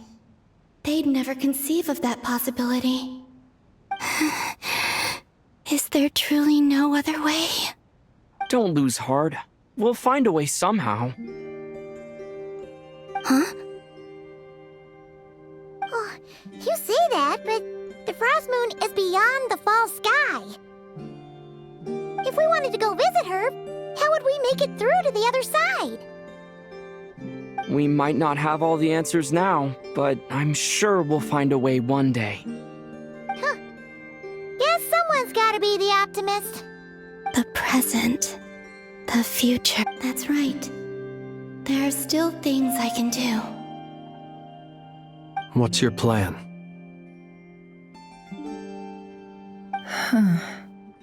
Flint's, when you were staying next door, did you ever open the window? No. The rooms here are dark and damp. And there's such a buildup of dust on the windows that the moonlight can't even get in. I didn't think it was worth the trouble. The moonlight? I think I see where you're going. One moment. I'll see if the owner is available. Don't bother. Time is of the essence.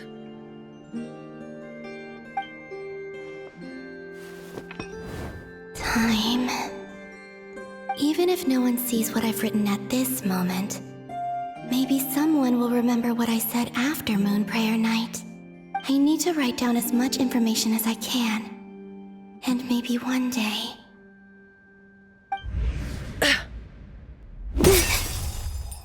Huh? What's up with you? You can't even hold your cup steady. Are you getting tired? A little. Well, should probably hit the hay then. You've had a really tough couple of days for you.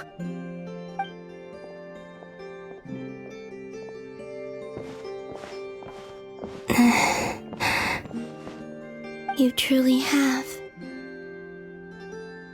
You helped defeat Rerir, helped me reclaim my name, and you helped the others organize Moon Prayer Night.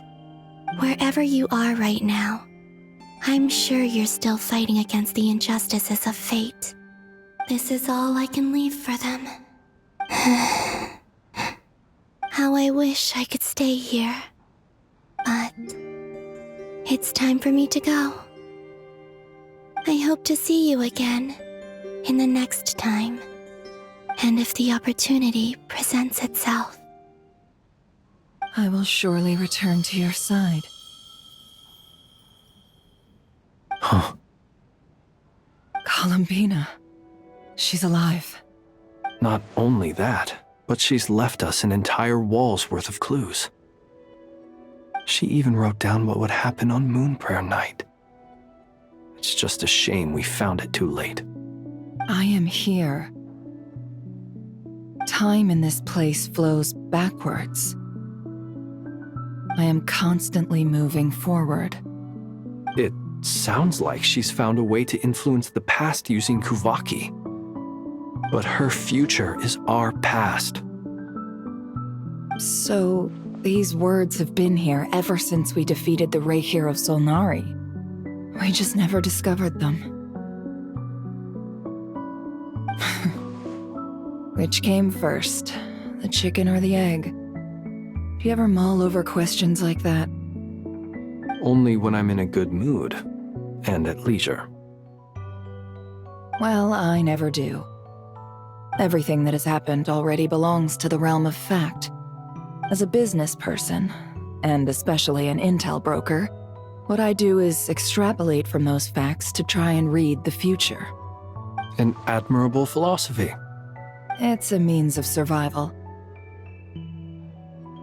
Let's go. We have a wall's worth of clues to share with the others.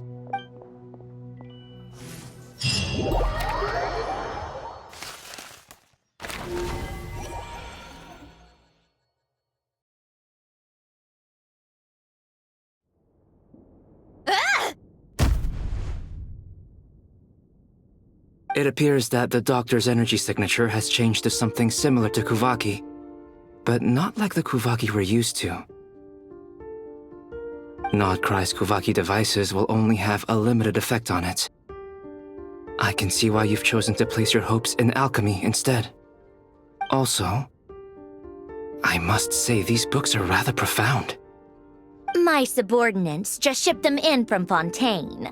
Some of them are from the Narcissenkreuz Ordo. Some are incident reports from Petrichor, and then there's a few test reports for these junk machines. Additionally, after some further scanning, I've discovered something extremely annoying. What's that? Teyvat's skies contain multiple moons. A long time ago, when I did my first scan, I detected 3, just as the legends say. But when I checked again just now, I detected 4 moons.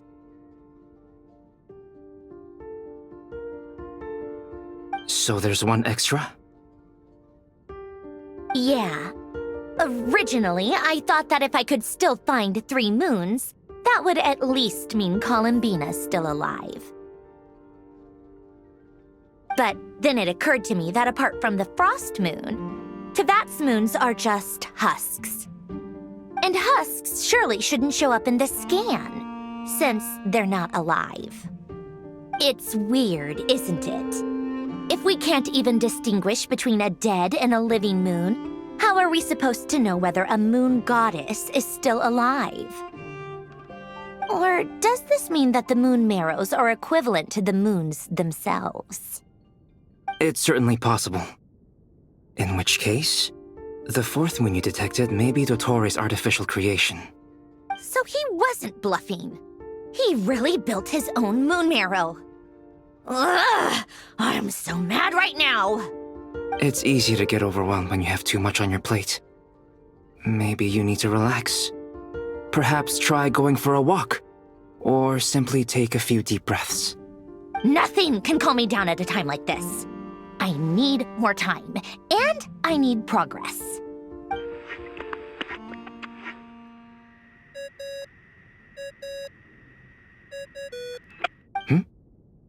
It's Mr. Flynn's. I really hate that ringing tone. Ugh.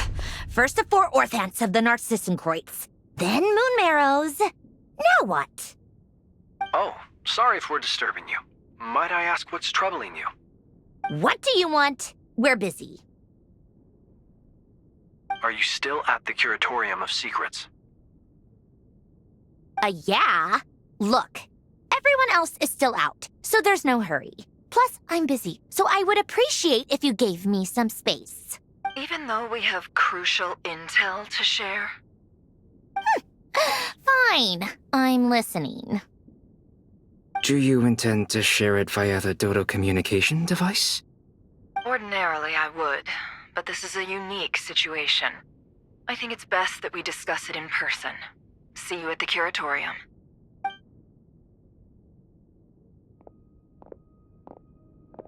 All right then. So, what's the situation? The rest of the team is still out working on their missions and evacuations, but we've decided to fill you in on the most crucial information first. Sandrone, you were right. Columbina is most likely still alive. That's the best news we've received in a while. By a long way.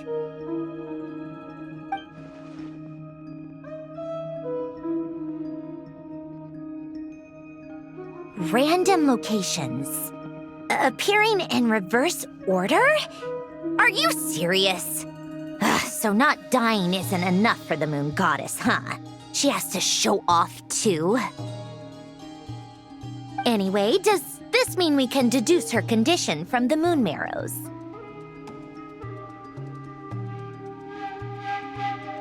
Miss Sandrone, there's nothing wrong with simply admitting that you're happy to hear the good news. I'm not. And she's the least of our problems. We're facing a huge crisis.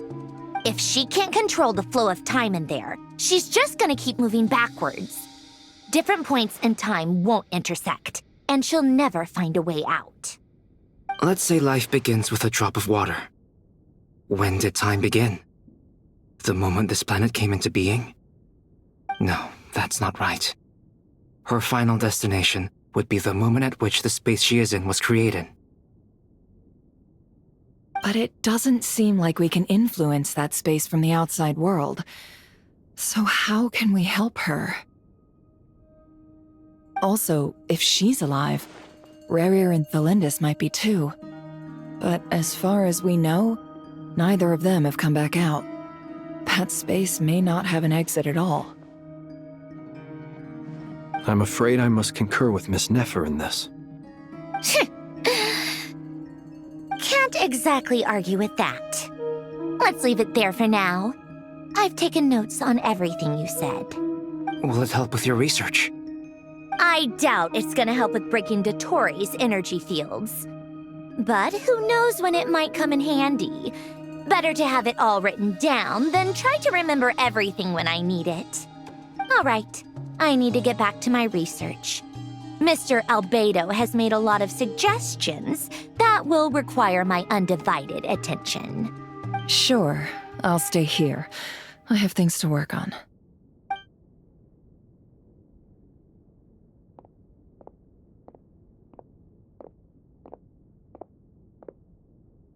Paimon, are you there? Oh, right. She went with Varka to Natlan, didn't she? Good thing we've moved her and the Traveler's luggage in here. Speaking of the Traveler, where could they be? There's a note from Paimon. Paimon here. Not in at the moment, but if anyone needs to borrow her stuff or the Travelers, go ahead and help yourself. Paimon won't be mad. Also, Traveler, if you get back before Paimon, make sure to get some rest. Paimon misses you a lot, but put Put your help first, all right? How sweet. Well, since you offered, Paimon, don't mind if I do. This is the Traveler and Paimon's luggage. All the items they use day to day are here. It's well organized. I wonder which of them is responsible for that. What do we have here? The camera captured a special moment that can only occur between people who are close to one another. You can really sense how the photographer feels about their subject. I wonder why this picture was placed outside. Is it because Paimon recently looked at it?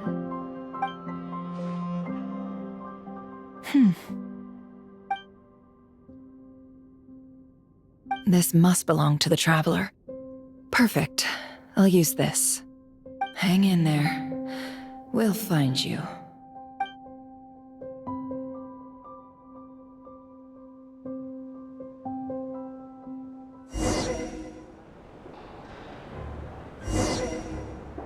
Polonia. Search keyword world formula and bring me all relevant books.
Let's see. This one is on Tonki's sermon dictation concerning the apocalypse. I believe that the correct term for this is Fortuna. This was an ancient Romorian technology, a wisdom unparalleled. I never imagined that Romorian ideas would be so similar to the diagram I have named, the world formula. This is strong evidence that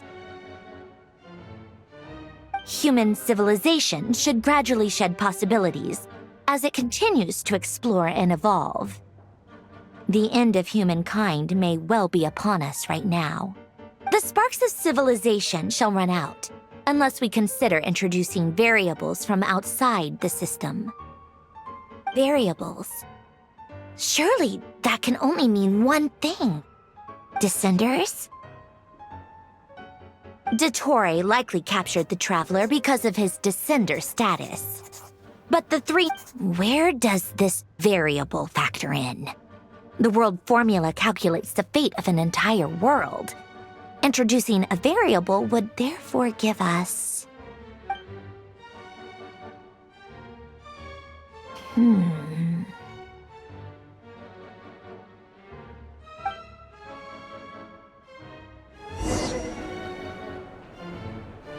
Polonia. Search keyword pathway and bring me all relevant books.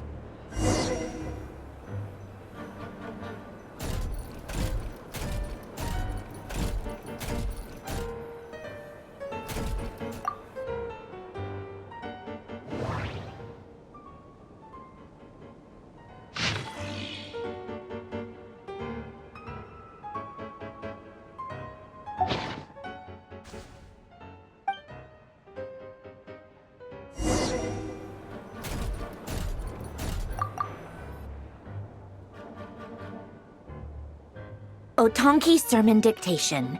Explications on the chemical marriage. These titles are pretty esoteric. Observe and compute the pathway displayed in the guidance diagram. Deconstructing and reversing its effects could generate potential ideas. So, it's one of Renee's draft lectures. Deconstructing the pathway. I suppose that could lead to a breakthrough.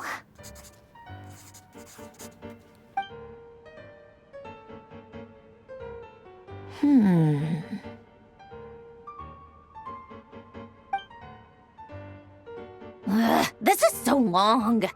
This guy sure loves showing off his knowledge.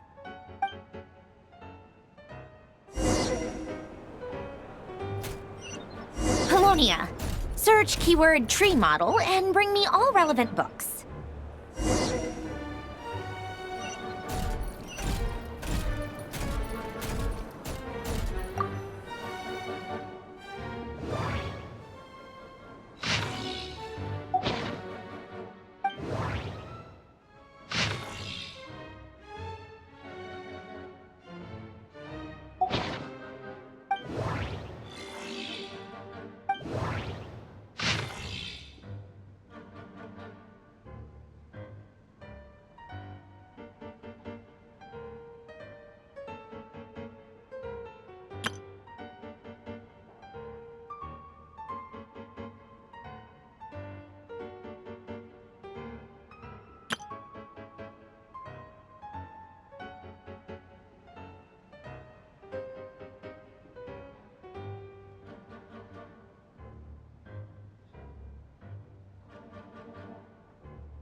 Most of the experimental devices proposed by the Lilia Crucis Ordo are built based on the simple and basic logical structure of a tree model. Lilia Crucis. Guess they were trying to cover up the name of the Narcissenkreuz Ordo? When Duke St. Germanus departed, he said, "It seems that there's no going back." Alas, he is only a genius when it comes to machines. In all other things, he is but ordinary. Excuse me? I'm sorry. That's just ridiculous. What kind of book is this? Great Detective Herlock, the Alchemist and the Clockwork Saint? Isn't this a novel? Come on. Still, the author swears that they knew Renee well. Whatever. I guess it's not beyond the realms of possibility that Renee would say nonsense like that on occasion. Memory, wishes, souls, and persona. Frankly, this sounds more like occultism, but if Albedo vouches for it, I suppose there must be some alchemical basis to these techniques. The way Alain Guillotin saw it, the world was comprised of machines. The universe needed machines, and thus his technologies were created. That's why I was born. René, his full name was René de Petrichor, if I recall correctly. Sounds like he and the town must be intricately connected. That place was also the source of most of our information regarding Remurian civilization. Seems like some of his projects were based on their technology. The cutting of souls and storing them in vessels. These seemingly unrelated techniques underpinned René's research. Assuming that the 4 orthants correspond to alchemical categories. The chemical marriage model? Alain would have scoffed at that. He never would have let those theories or parameters anywhere near his mathematical formulas.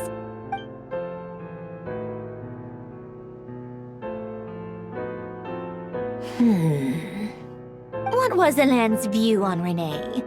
I know he mentioned the name, albeit very rarely.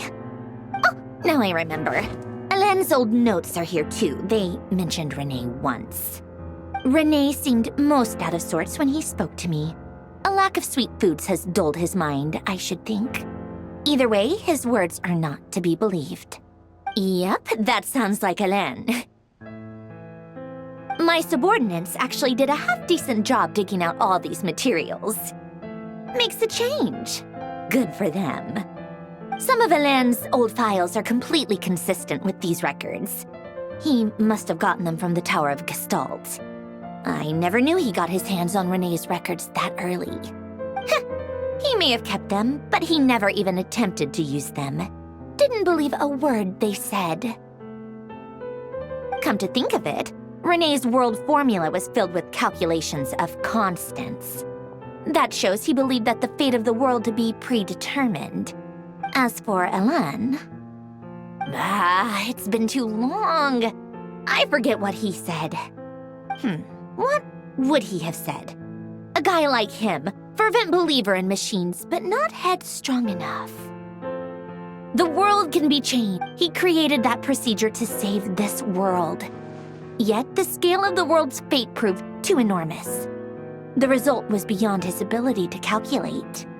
He died having never seen the outcome. And there I was, left behind in the ashes of his dreams. Did you really never take a close look at Renee's research? Or did you read it but deem his philosophy incompatible with your model? The very thought of trying to incorporate his ideas probably made you feel sick to the stomach. Well, don't worry, because there's a whole new category of lunatic in town. Next to Dottore, every other madman looks sane. You once asked me what I wished for. Should have asked him instead. He's the one pining for things you'd sooner die than witness.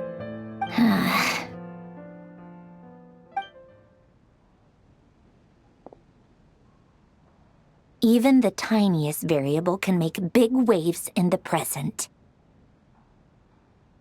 Now then, allow me to put these incompatible fragments together in your stead.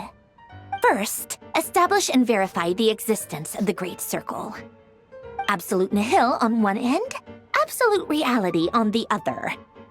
Now, search between these two extremes. Then, the construction criteria. Variables. The sparks of civilization shall run out unless we consider introducing variables from outside the system. Input variables. Traverse the world, space-time, and civilization, then extract the essential nodes from the records to determine which variables they point to.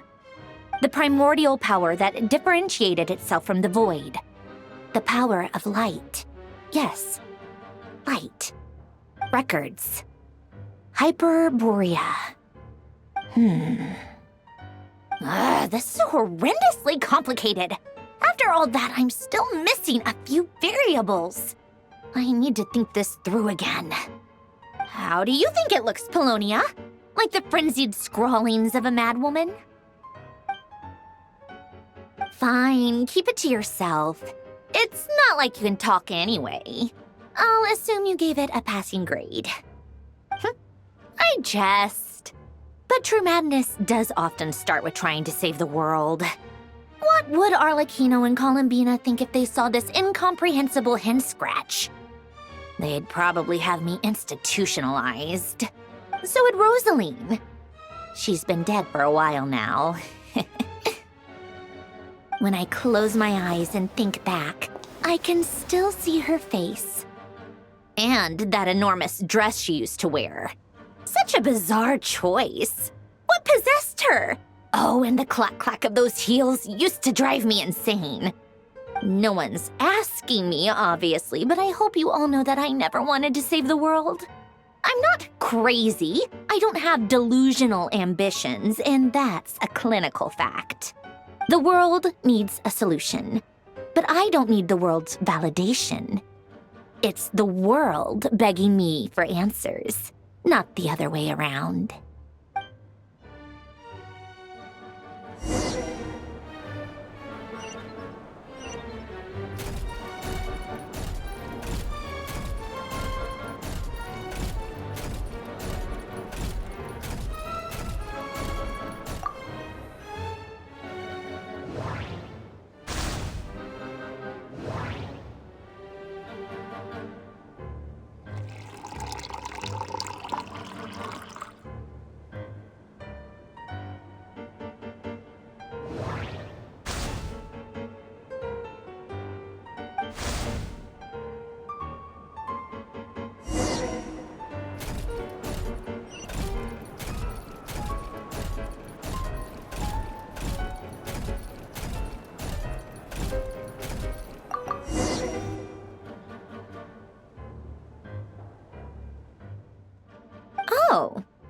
cookies to go with the tea. Let's see. They must be from that person who brought those documents. I see they're from Hotel de Boer. Something's written on the box. We are proud to present this homage to the Fortress of Meropede's fun-filled meal collection system. Fortune cookies. Have a lucky start to your day. Sounds like a dumb gimmick to me. Be early to bed and early to rise. Get plenty of sun and drink plenty of water. Then things will surely go well for you. What? Are you kidding me?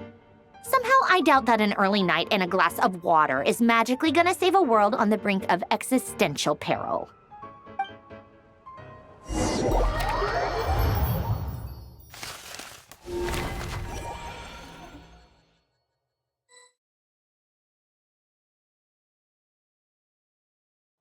Lady Arlecchino, word has reached us that Lady Marionette's troops are all in position. They are ready to act as soon as the order is given. Excellent. The only thing is, they are fewer in number than we expected. It looks like many of them must have lost their lives at the hand of the monsters released by the Doctor.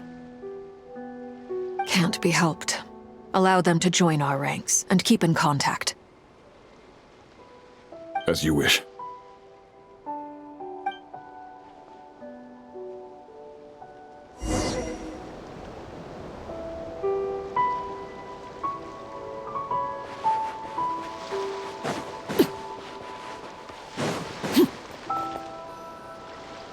It's been a while, Arlecchino. You look well. Did Dottore really have to build his lab right on the sole path between Snezhnaya and Nodcry? Had to go on a huge detour to stay out of its line of sight. Sounds like an arduous journey. I assume you've brought word from Her Majesty? Of course, all part of the job. Firstly, the Tsaritsa has authorized VIII Internal Affairs to review Dottore's case. They will reach a formal verdict on whether he has turned traitor and whether he poses a threat to Snezhnaya.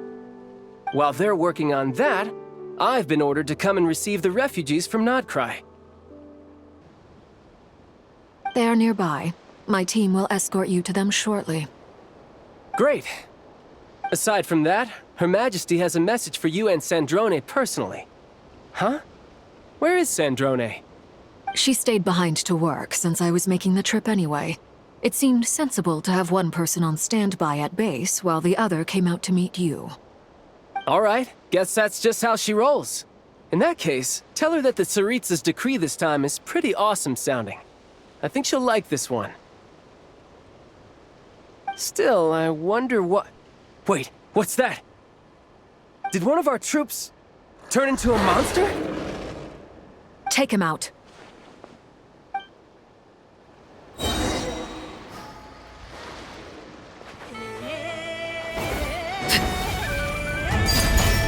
This is where you fall.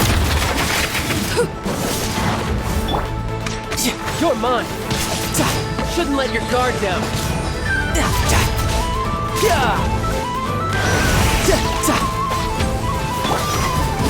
Transfixed! You've gotten stronger, Arlecchino. Nice. Stop that right now. I appreciate the praise, but I am not fighting you today. I knew it. Tidal wave. No time to...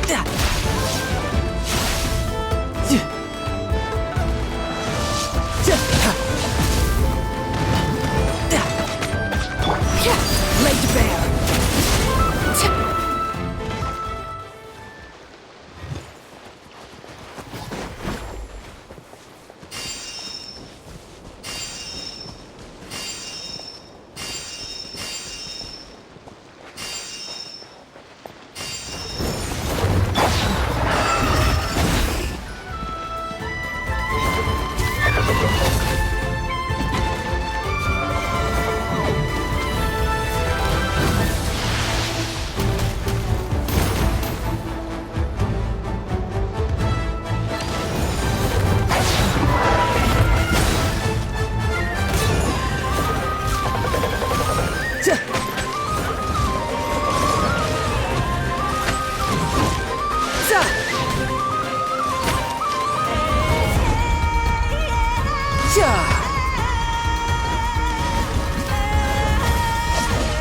Who's next?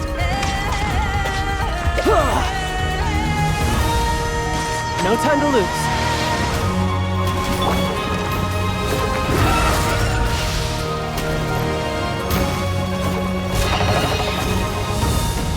Yeah, you're mine.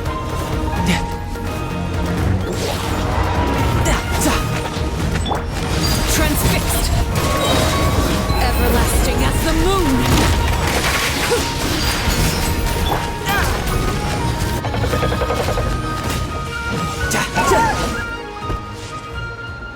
I can't believe it. He was a living, breathing human one moment, and the next? Another fine piece of work by our dear colleague, I'm afraid. What in the world has been going on in Nodcry? A lot. But long story short, Dottore stole 2 moon marrows that should have belonged to Columbina, then built a 3rd moon marrow of his own to concentrate the Trilunar Authority in his hands. What? What do you mean he built a moon marrow? People build roads and houses, not moon marrows. What's his next DIY project? He's gonna build a god? You could stand to be less surprised. We are harbingers. The work we are engaged in makes the creation of gods seem mundane by comparison. I tell everyone who asks that you once crossed swords with Rex Lapis while serving as a key supporter for Rosaline's plan. But right now, you're acting like a common adventurer. Thanks for speaking up for me. Those 2 really took me for a ride back then. Then again, surely no common adventurer would manage to get tangled up with them the way I did. That's gotta count in my favor, right? It almost sounds like you wish to repeat the experience. I might have to lower my opinion of you. No. I'll stop talking. Please, go on.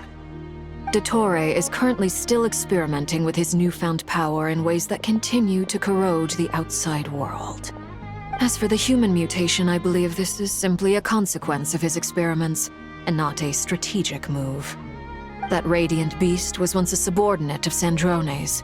I suspect he was only allowed to live so that he could become an experimental subject. Also, those of us who fought Dottore have been afflicted with a curse. As such, I cannot leave Nodcry. This is so much worse than I thought. No wonder Her Majesty's decree is so extreme. While these exceptional circumstances persist, the Harbingers are hereby authorized to use unilateral executive powers. Should Dottore pose a threat, Arlecchino and Sandrone are permitted to eliminate him. My thanks to Her Majesty. I will pass these good tidings on to Sandrone. Her Majesty has also declared that she will refrain from launching an attack on the now evacuated Nodcry due to the presence of unretrieved research material. A wise decision.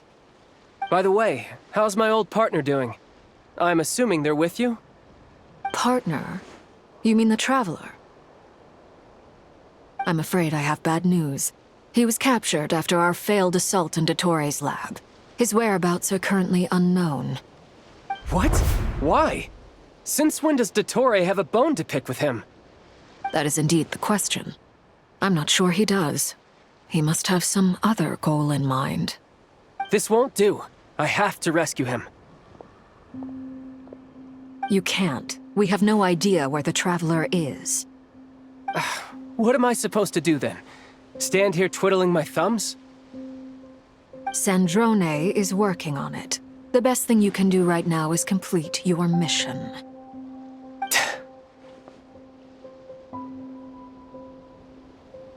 Fine. I guess I'll leave this to you then.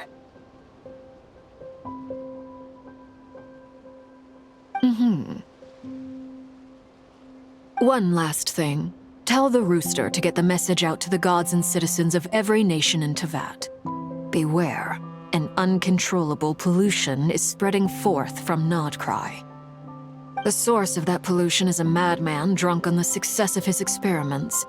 The Fatui and our allies will endeavor to contain the threat. However, if Nodcry falls, things are likely to escalate. Considering Dottore is one of our own, all Fatui stationed in Nodcry consider it our duty to stay and fight him to the bitter end. whatever the cost. Hey, don't be too pessimistic. If it comes to it, I'm sure Her Majesty won't stand by and do nothing. I hope you're right.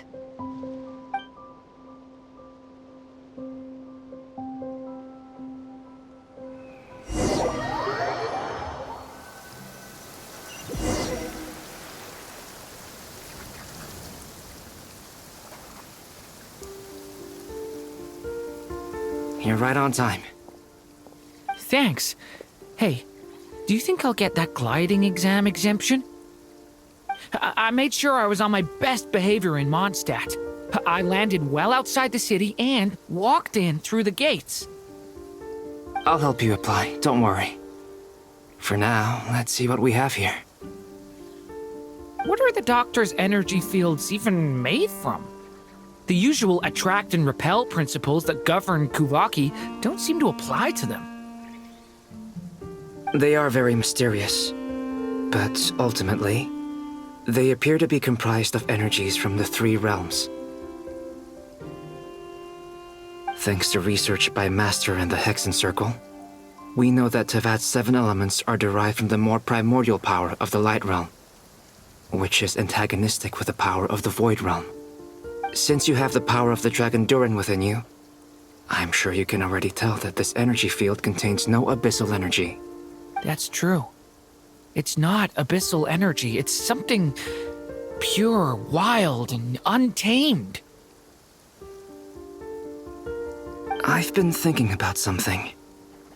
Do you still remember the device that Dottore supplied from the Academia when you and Miss Columbina fought Rarier? That was one of the most marvelous feats of ingenuity I've ever seen. The design, the craftsmanship, the material selection. I couldn't fault any of it. Not to mention the operating principles. Surely the most ingenious feature of all. Dottore didn't go into detail on how it functions, but I have a working theory. The clue was that Miss Columbina was somehow able to use the pyro energy that you provided, despite the fact that, as a moon goddess, she should only be able to use Light Realm energy in principle. Now, all elemental energy is, of course, derived from Light Realm energy to begin with. Hence, I suspect that the device works by restoring elemental energy to its original state. This presumes a theoretical model of the 7 elements akin to that of light refracted through a prism. Perhaps it is no mere analogy. Maybe there is indeed a prism in this model. I almost wonder if the idea for the device was conceived based on direct observations of said prism. It would explain how such an ironclad design concept was achieved. It is at once a masterwork of engineering and a groundbreaking application of the Academia's latest elemental theories. I suspect only Lesser Lord Kusanali herself could have devised such an ambitious technology. But back to the energy field before us. If this is pure Light Realm energy, its relation to elemental energy is one of integration versus division. Or you could say that the former contains the latter. Could this mean that elemental energy can dilute the power of the Light Realm? Should we give it a try? We should.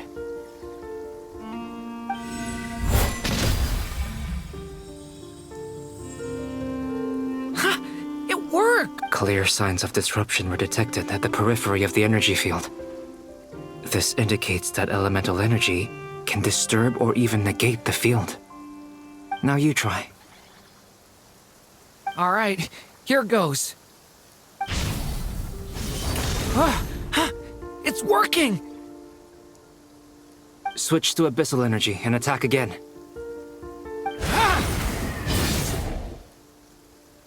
No surprises there. Abyssal power drains the energy field to a significantly greater extent. I now feel confident in asserting that the energy field is indeed pure Light Realm energy, and that elemental energy can dilute it. But the energy field is huge. How much elemental energy will it take to neutralize it? We don't have to neutralize it completely. We can try other approaches. That's all for theory. Would you like to continue watching? So you knew I was here. Huh? When did you get here? A while ago. But Albedo sounded like he was working on his thesis defense back there. Back in Sumeru. You can end a person's whole career by interrupting them mid-speech. Very thoughtful of you. I'm truly touched. Could I ask you to lend me a hand? With what? A little test. Try using Anima to unleash a concentrated assault with circular blades, with the goal of breaking through at a singular point. Nice! This time it tore through the field. Tremendous. This is amazing. Should we go through? We probably shouldn't risk having mutually antagonistic energies in such close proximity. Durin, you stay here and watch the entrance. Hat Guy and I... Sounds sensible to me. Keep your eyes peeled, Durin. Don't worry, I got this. You two be careful in there. Just give me the signal if you need help, and I'll dive right in. What do you mean, signal? It's based on a new alchemical concoction I developed last month. When 2 bottles of it are smashed on the ground together, they emit a blinding burst of light. If it comes to that, remember to shield your eyes with your hat. Glad I asked. Thanks for the heads up.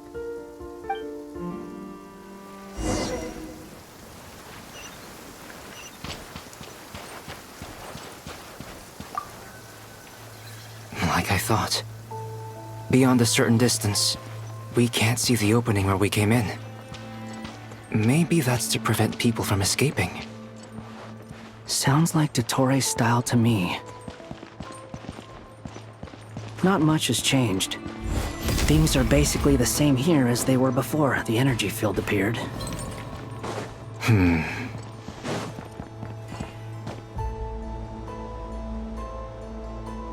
They have no heartbeat and they're not breathing. We can only assume they're dead. But there are no visible wounds. Also, there's an animal squatting next to each body. It's watching us. That's not an animal's gaze. What are you trying to tell us? Doesn't seem eager to talk. I guess maybe it's just an animal after all. Let's keep looking around.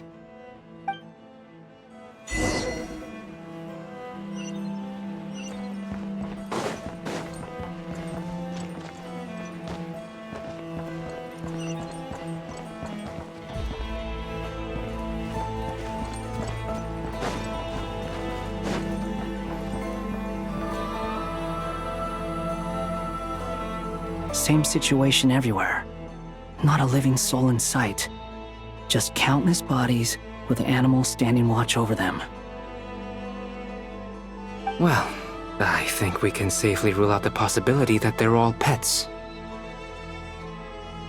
Is skirting around the topic your way of showing consideration for other people's feelings? Just being cautious. I don't doubt that you can handle the truth.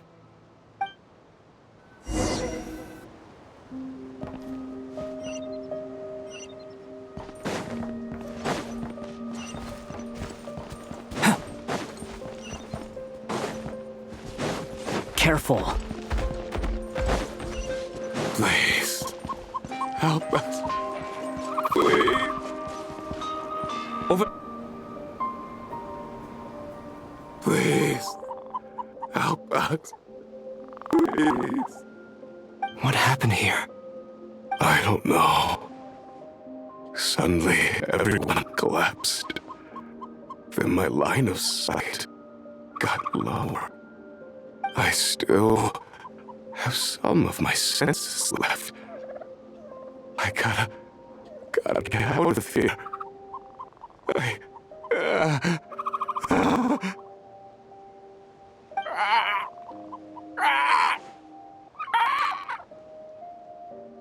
It looks like there's a huge experiment going on inside this energy field. Maybe each energy field is its own giant experiment. Vile. He's swapping human minds with those of animals. Even without the other circumstances. This would be an extremely radical experiment. Those people may have lost their sense of selves, but they are not fully animals either. If they were, they would have left. But instead, their instincts are driving them to remain by their dead bodies. We should go. No sense in sticking around here longer than we need to. Agreed.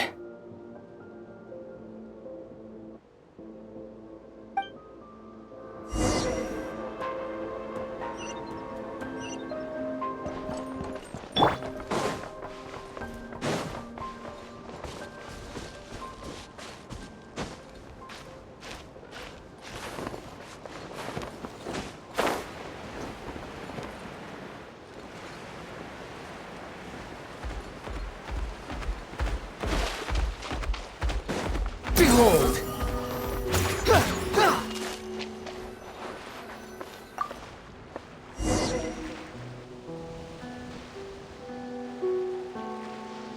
Ah, you're back!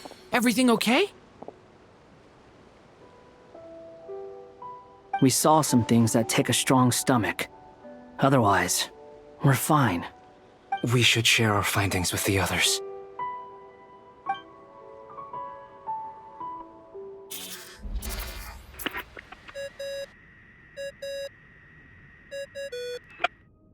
Yes? Who is it?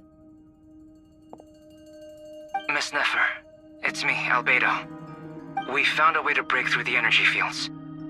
With enough control, it's possible to tear them open using elemental energy. Also, we managed to take a look inside. Dottore is carrying out his cruel experiments on an immense scale. Any residents who have failed to evacuate in time will likely meet a grisly end. Sounds like he's living down to our expectations. Might I ask how things are proceeding on your end? I'm just about to get started. I'll be in touch once I have a result. Understood. Stay safe. I will.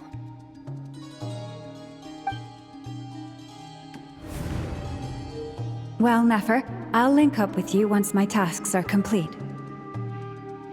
What makes you think I'd need you to do that? I'll need it. And considering the way you approach certain matters, I think you'll be better off with me present.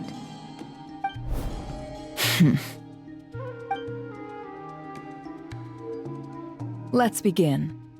Entering simulation mode. A vast wasteland. Is this the Traveler's inner world? I was expecting something more vibrant, to be honest. Wait, someone's there. What are you looking at? In that case, I'll look at it with you. I want to know all about everything you've seen and experienced. Is there somewhere I should return to? Or should I stay here and be the hero everyone says I am? I don't dislike my current life. Roaming the land, fighting battles, accomplishing missions, earning a living, looking after Paimon. It's not so bad. I guess the only thing that's missing is that you're not here with me. This is the conscious layer, which contains a person's true feelings. It is filled with both longing and kindness. I suppose anyone who lives long enough ends up wishing for someone who can't be there. Maybe it's the only way we can feel truly alive. Time to delve a little deeper.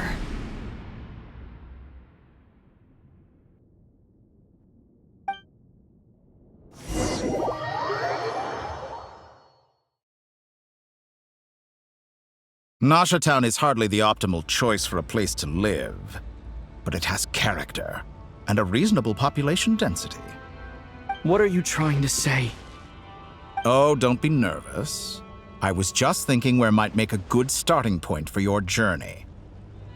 Perhaps I should send you further afield. Conria, perhaps. Conria ceased to exist long ago. Once again, you fail to understand the possibilities that the Tri-Lune creates. Anything that has existed in the past, I can now recreate. You simply do not wish to see that happen. That might be because you miss your sibling and fear getting answers that you are not ready to learn. But this is not for me to judge.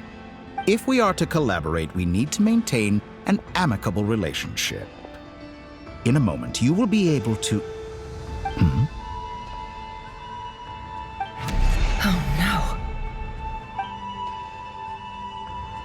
What are you...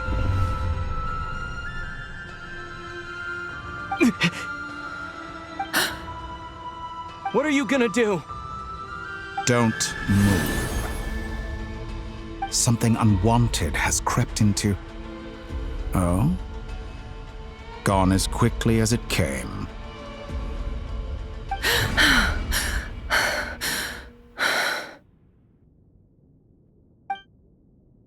Did you save me? If I hadn't cut the connection, Dottore might have caught you from the other side and destroyed you. This was a good idea, but once is plenty. You were exceptionally brave. Excellent work. Thanks, but now's not the time for that.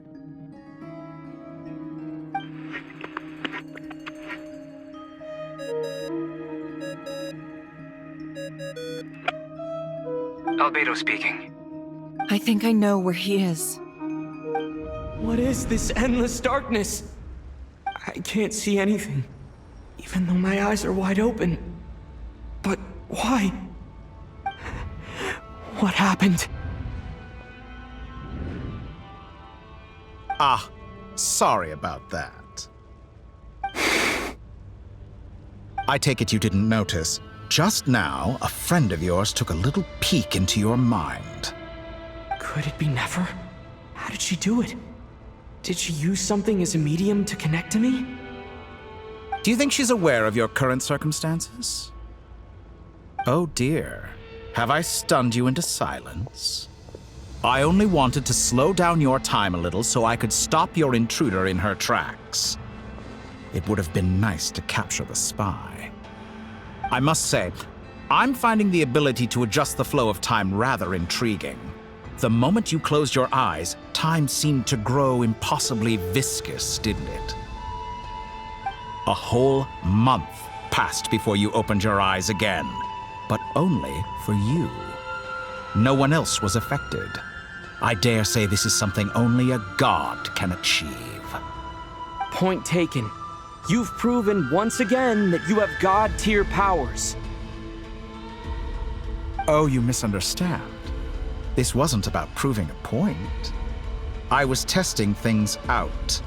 I find I learn best by doing, and I have to admit, time is not the easiest dimension to control. I only wanted to make you sleep for a short while, but it ended up lasting a whole month.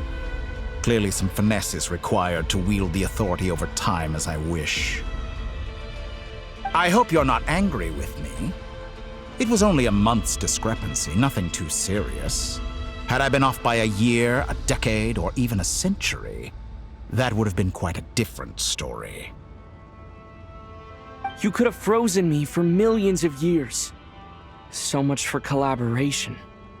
You aren't showing much sincerity. Millions of years? To what end? I wonder if you don't understand humans all that well. They are very pragmatic creatures who understand only that which they can perceive with their senses. If I had you sit here for a week, I imagine people might sympathize. But if I left you here for 100, 1,000, or 10,000 years, the sheer size of that number would cause it to lose all meaning to them. They would not have the capacity to comprehend your suffering, and thus they could not empathize. Unfortunately, while gods do exist in Teyvat, it is ordinary humans that account for most of the population. Their lifespans are so limited, their bodies so fragile. Did you ever really hope that they could begin to understand someone like you? Your long life and unique origins make you fundamentally different from them. How long will it be before they start to treat you like the alien you are? before you are ostracized, outcast. Alien? Even I feel bad for you sometimes. This world has made you into a slave. So many times you have served its will, and not once have the powers that be ever thought to grant you the one simple thing you wish for. You have been treated most unfairly. I can change that. I will grant you special privileges and give you back the status you rightly deserve as a descender.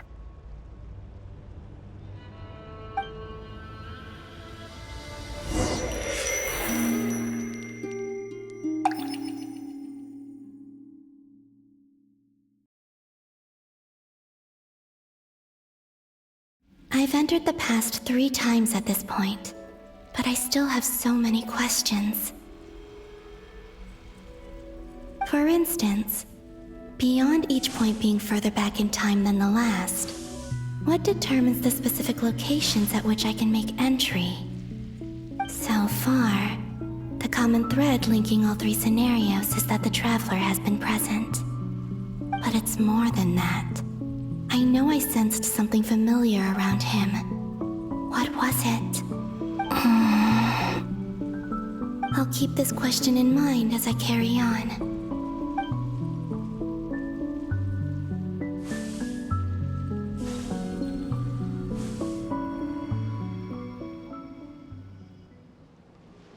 Humans, you never change. Always trying to use powers you neither comprehend nor control. This looks like Star Sand Shoal.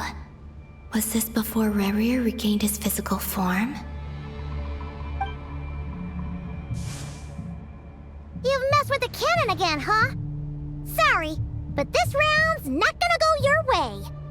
The cannon. That's right. I was at Silvermoon Hall and I sensed an abnormal Kuvaki fluctuation coming from Nasha Town.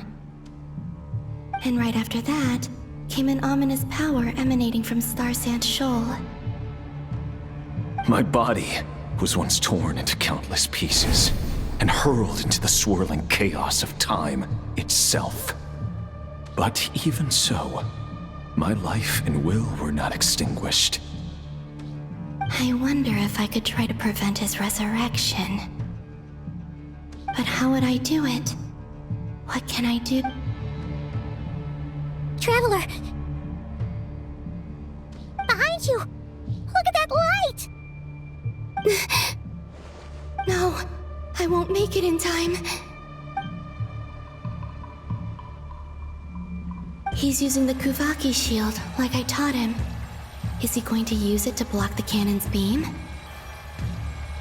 He's strong. I'm sure he can manage.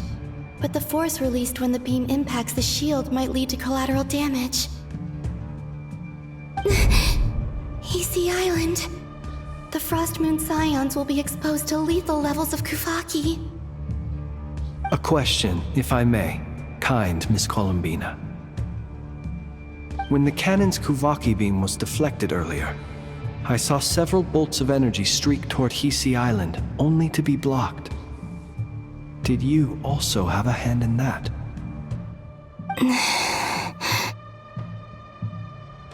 Maybe that really was me after all. Well, future me. But I don't know if I have enough power left. Sigi sato pasa sais, niti ipotuvtos. There's no time. Osestikos paratin tiram to risuiku, to pirto aithion veraton. I have to make it. Oh, Frost Moon. Oh, great land. Oh, slumbering moonlight of Nodcry. If you can hear me, if you can sense my call, then please, heed me once more!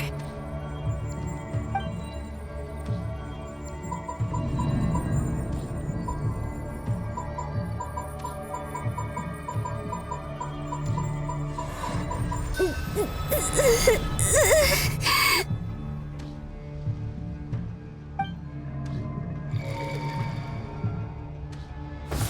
it work?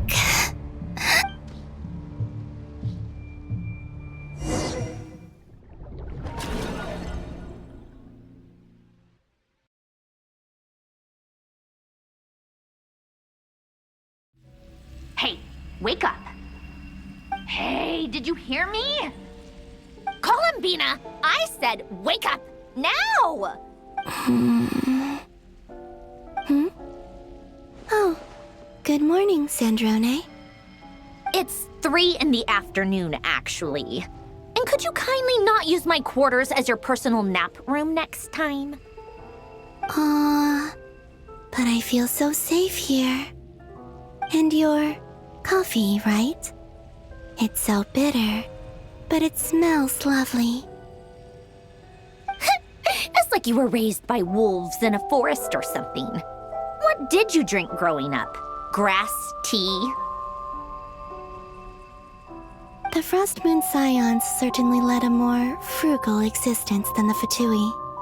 Then I'll bet you've never eaten one of these before. It smells delicious. That's because it's a Fontanian recipe. I had a little free time today, so I made a batch. Rosaline will be here shortly, but if you really can't wait, I guess you can go ahead and... Hey, at least let me finish before you start eating! Did the Frost Moon Scions not teach you basic table manners?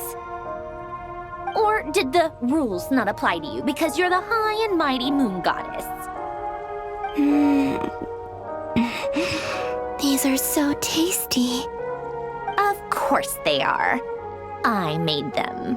I was worried they might contain traces of machine oil. What?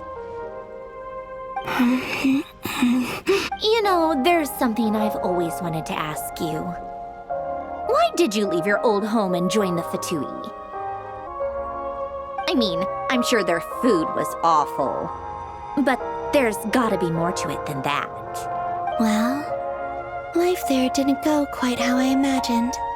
What were you expecting? You're a god. Your followers are gonna make some demands of you, right? Surely you can just answer a few prayers here and there in return for the free food and drink. How bad can it be? Well, would you help other people just for free food and drink? The doctor told me that you were created by a great mechanic, Lord something Fisher. The Lord Artificer. Ugh, some people can't keep their mouths shut. Oh, Lord Artificer.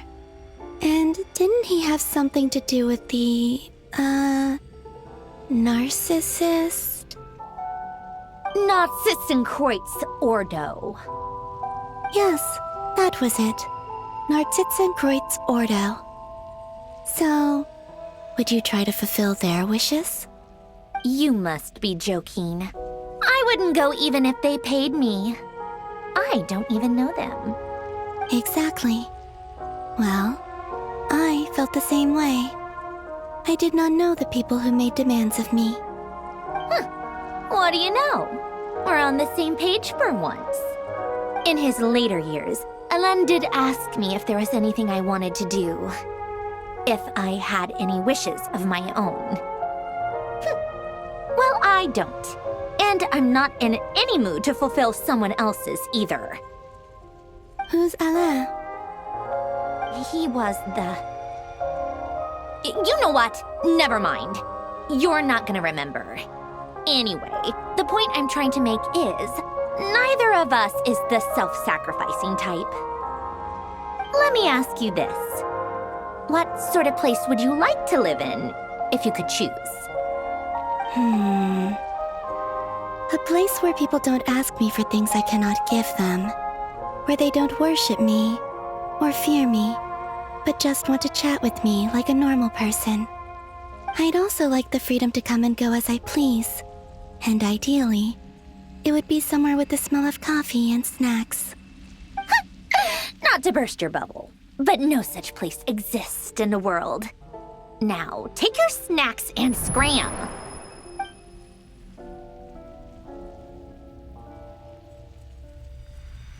Did I pass out? Of course. I'm back here again. I dreamed of events from my past. Sandrone, Traveler. I miss you all so much. Back there, I guess I managed to harness all the Kuvaki energy on Hisi Island. But how did I do it? Time is flowing backwards here, and I can use that familiar power to enter the world of the past. That mystery ally everyone talked about. It was me all along.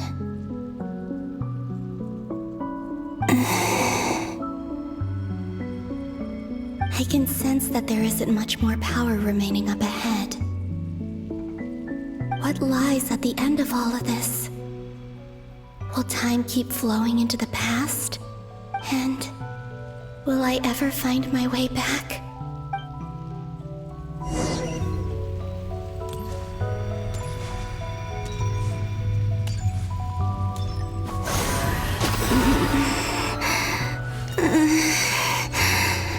It's getting harder and harder to use my power.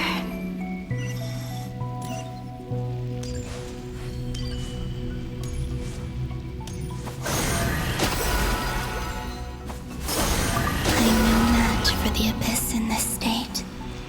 I need to avoid the contaminated fragments.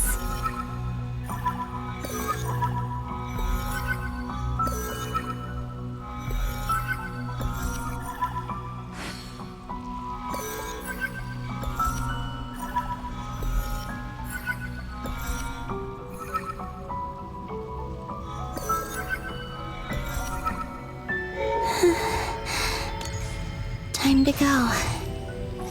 I wonder where I'll find myself this time.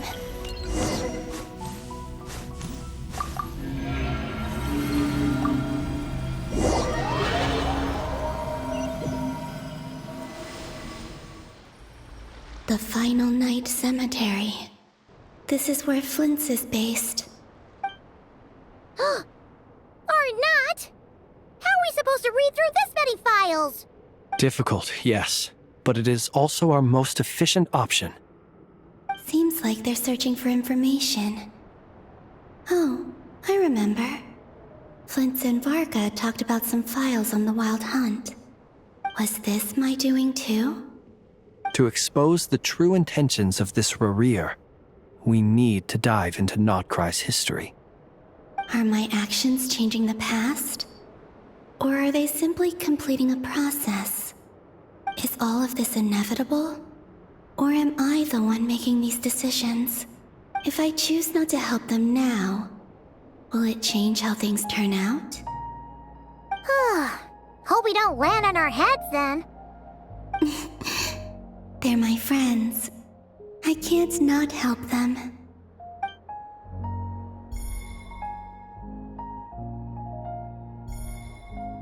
Ghost!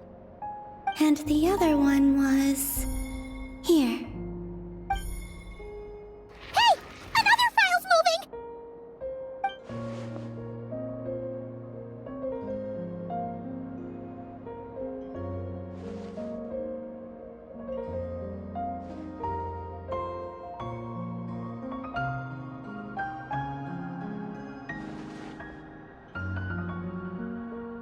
That should do it. Luanatar?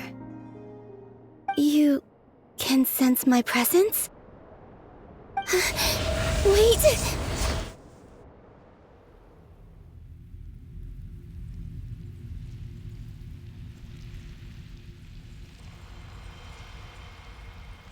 Luanatar. So she's that familiar presence I've been sensing all along. She's always been by the Traveler's side. That explains why the Traveler has been there each time I've entered the past. But why Luanatar? Is it because she has a connection to me as the Moon Goddess's familiar? If so, why not any other Kuhenki? That's...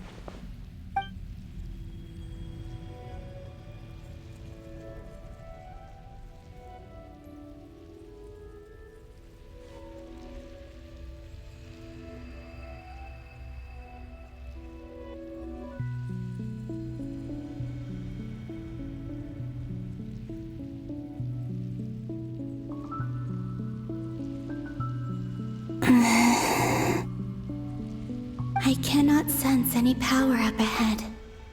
Just a void, stretching out into infinity. This is likely my final chance to enter the past. It's now or never. I have to find a way back.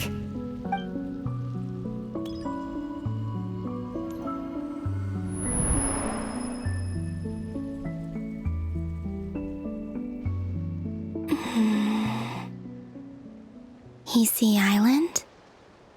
How far back in time is this? Where's Luanatar? I can't sense her presence this time. Oh, seeing Anafa and Aino reunited like that sure was heartwarming. Traveler, Paimon. No, stay calm. I don't have much power left to change things. I don't even have that much time left here. Think, Columbina. How do I find a way back? A way back... to where? Do I go back to Moon Prayer Night? Or to the future that followed? And if I return in my current state, what will become of me then? Dottore's actions that day proved that he'd been planning that for a long time. He had already seized the power of 2 moon marrows before capturing me. Even if I managed to get back, how can I fight against him when he wields the Tri-Lune authority? I can't. If I go back like this, I'll be playing right into his hands. I have to find some way of rivaling the power he has usurped.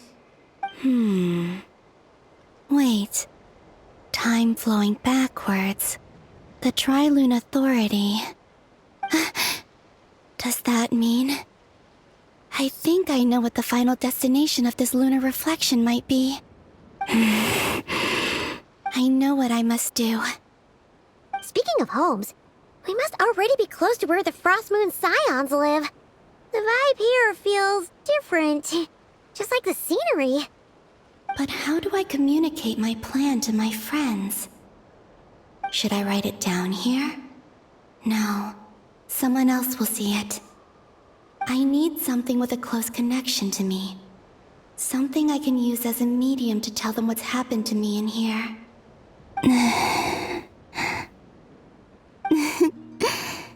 Now it makes sense.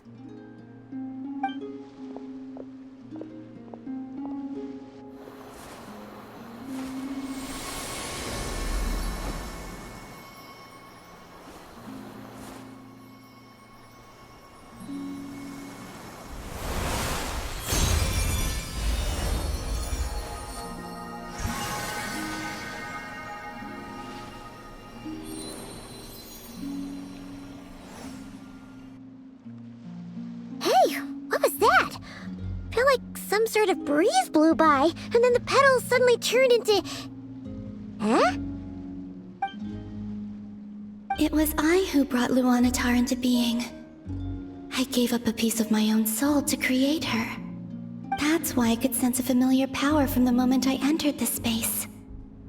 It also explains why she's been present in every past location that I've entered. Because we have a deep connection. Hey there! What's your name? And the reason why there are no more gates to the past after this point is that Luanatar hadn't been born then. No wonder I sensed the trace of a blessing when we first met. But I still didn't recognize the soul hidden within you.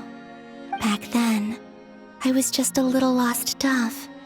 I had yet to become Columbina Hyposelenia. Go on now. We've got stuff to do. Best you find someone else to hang out with. Hey, you scared it off. I'll be counting on you. Remember to stay by the traveler's side, guide him, and help him in my stead. Oh, and bring him to the garden where the moon prayer blossoms grow. There's a little lost dove there who will need his help. Go on.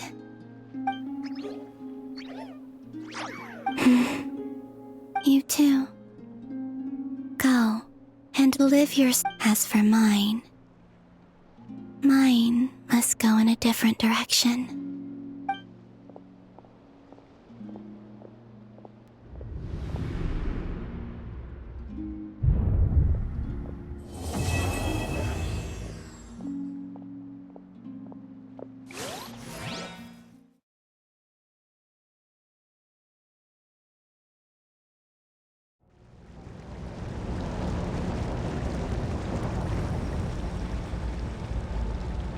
How would you like to experience the thrill of never being held accountable for your actions?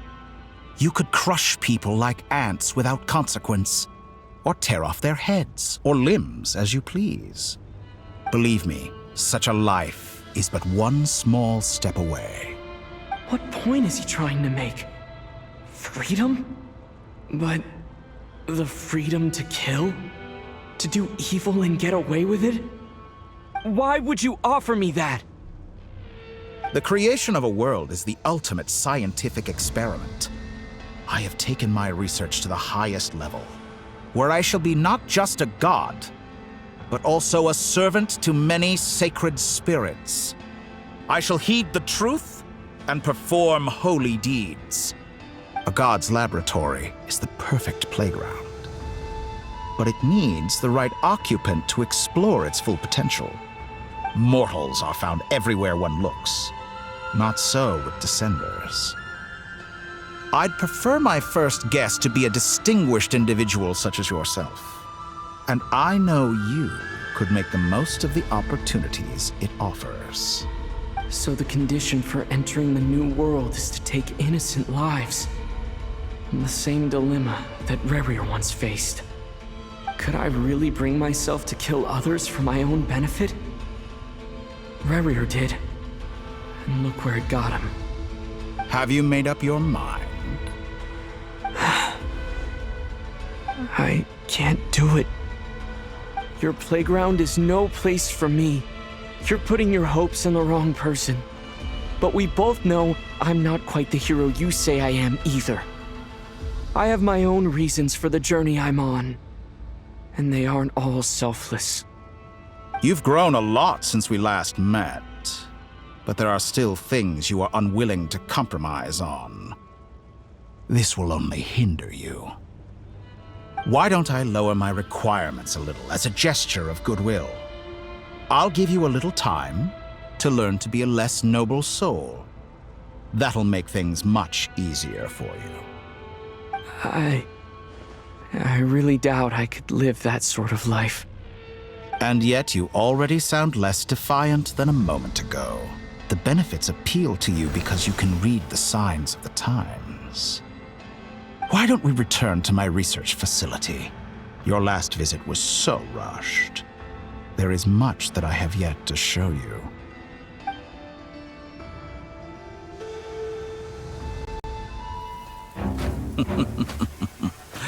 Now to that question, Heroes don't attack from behind. Guess I'm no hero. This is most disappointing.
You're still gonna call me Hat Guy after that, huh?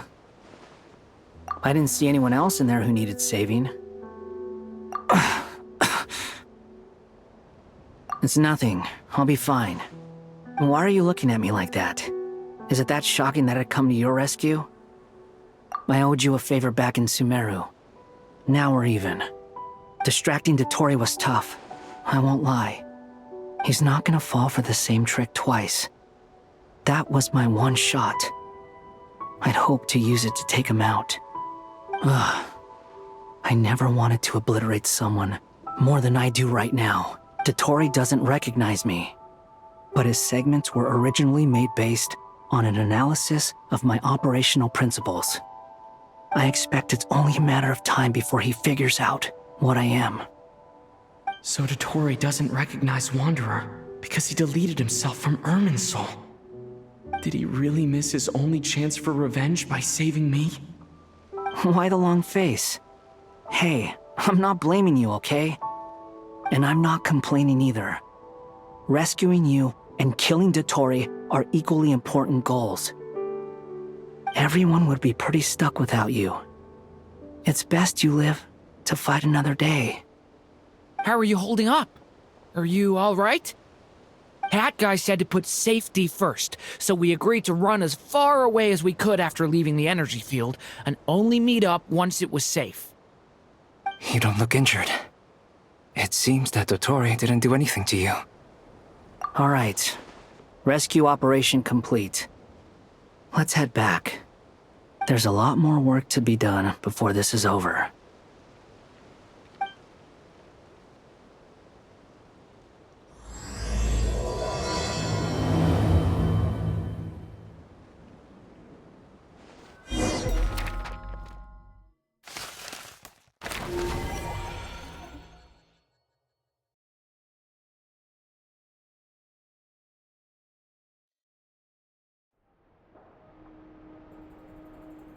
Understood. I will bear the Tsaritsa's decree in mind. I don't see what's so awesome about it, though. Does he really think everyone else is as immature as him? I'm not stooping to Tartaglia's level. I thought you might say that. How's your progress? Quite promising, actually.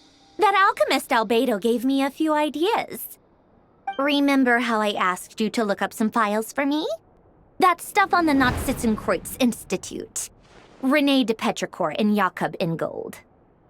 Alain Guillotin despised René's theories and methods, but he never managed to come up with better alternatives either. So I adopted some of René's ideas. I thought Alain was like a father to you. He and René were mortal enemies, were they not? And what would you say if Lenny and his friends one day learned something useful from someone you utterly detested? I would applaud them for it. That would mean that they have surpassed me. For all we know, Alain Guillotin might have thought the same thing. Not that it matters, though. He's dead, and I'm alive. So it's my call to make. Once you die, it doesn't matter how great you were in life. Only the living get to decide what happens next. Hey, come on out. They're back. Huh?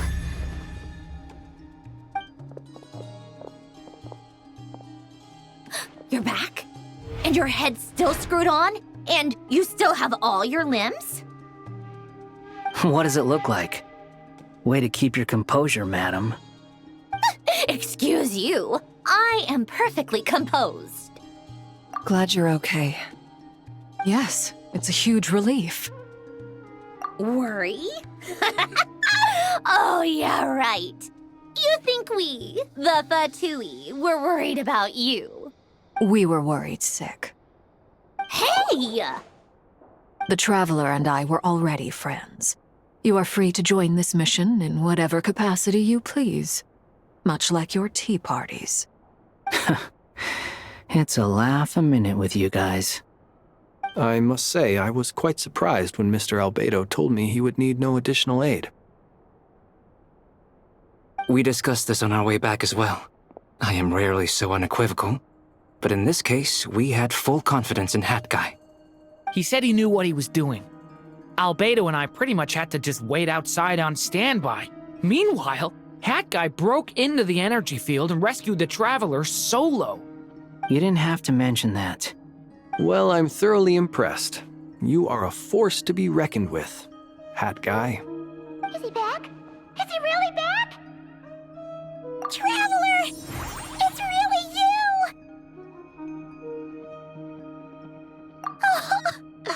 Oh, thank goodness!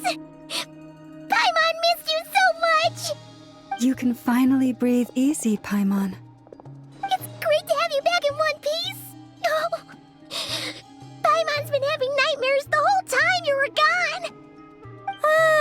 gone! Look at them.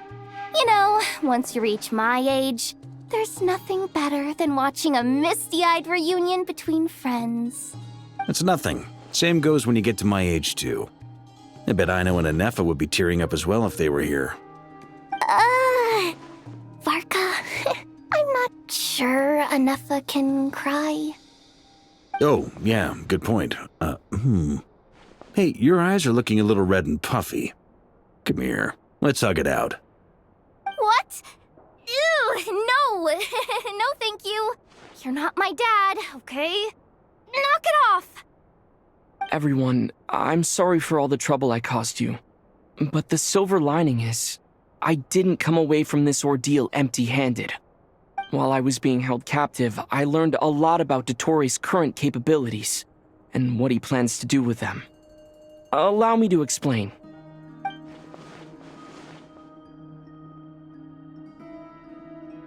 The three moon goddesses were even more powerful than we imagined. No wonder Dottore believes himself to be equal to the gods, maybe even superior. Utter blasphemy.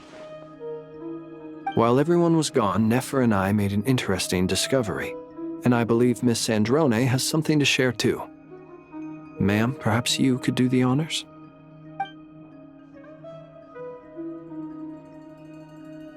Called it.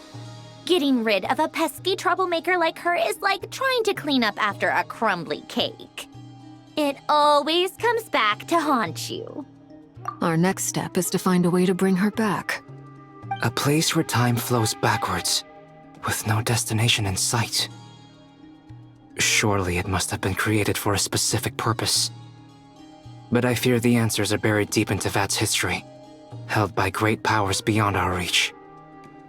It sounds like she's on a specific path through time, just traveling in the opposite direction to us. The question is, where does that path lead? Or will it keep going to infinity? We considered that question as well. Strictly speaking, time is not infinite. Indeed not.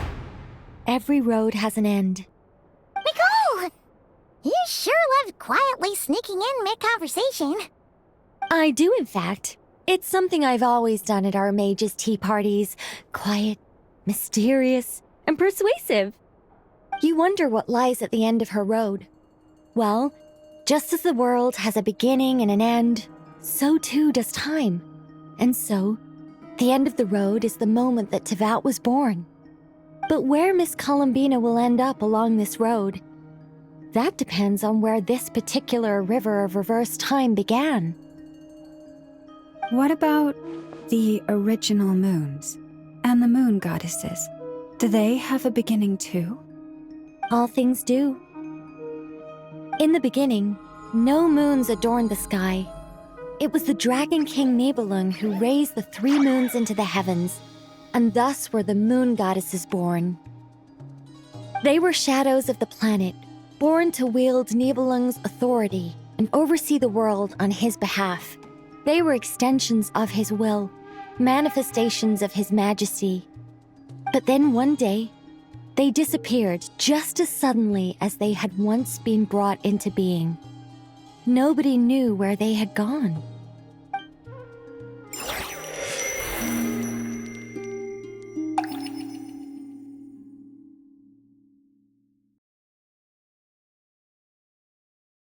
Like I thought, no more paths back to reality have emerged since. But how can I be sure that I'm going the right way without scenes from reality to keep me on track? I can't even be sure of how long I've been walking for. The further I travel, the less stable this space becomes. There are even moments where I can sense something that feels like abyssal energy. They can just materialize out of thin air. I have to keep my wits about me.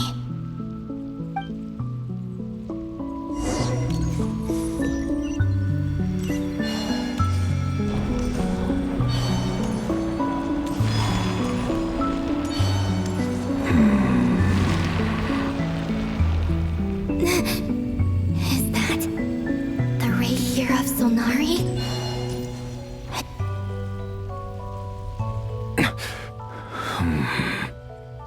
You are the moon goddess. But how? Please, there's no need. I'm not interested in fighting anymore. I find that a little difficult to believe. Yeah. Honestly, so do I. The way you used my own power against me was... It was a brilliant strategy. And then, in the final moment before I was thrown into this space, I got to see an old friend. Mr. Dainsleif. Right.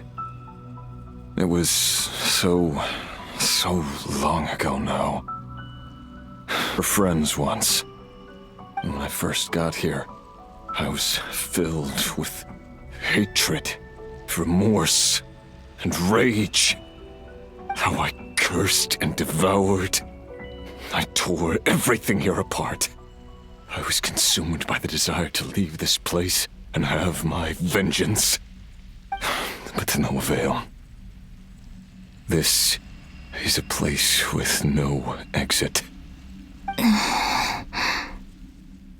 This is the second time I've entered this space. Though I have no memory of the first. I was torn to shreds the moment I entered. But this time I survived. It must be partly because of this new body, and partly because of all the Kuvaki I absorbed in Nodcry. Are you the source of the abyssal power in here? Not all of it. Some is from when I first arrived here and tried to destroy everything. But there was already a degree of abyssal power here before I entered. And like a venomous snake baking in the merciless sun, it tried to slither into my shadow. Tried to? So, you rejected it? Yes. Because after that, the world suddenly became silent for a moment. What do you mean? The voices in my head, they were gone. And then I saw her. Her? Thelindis. My former lover.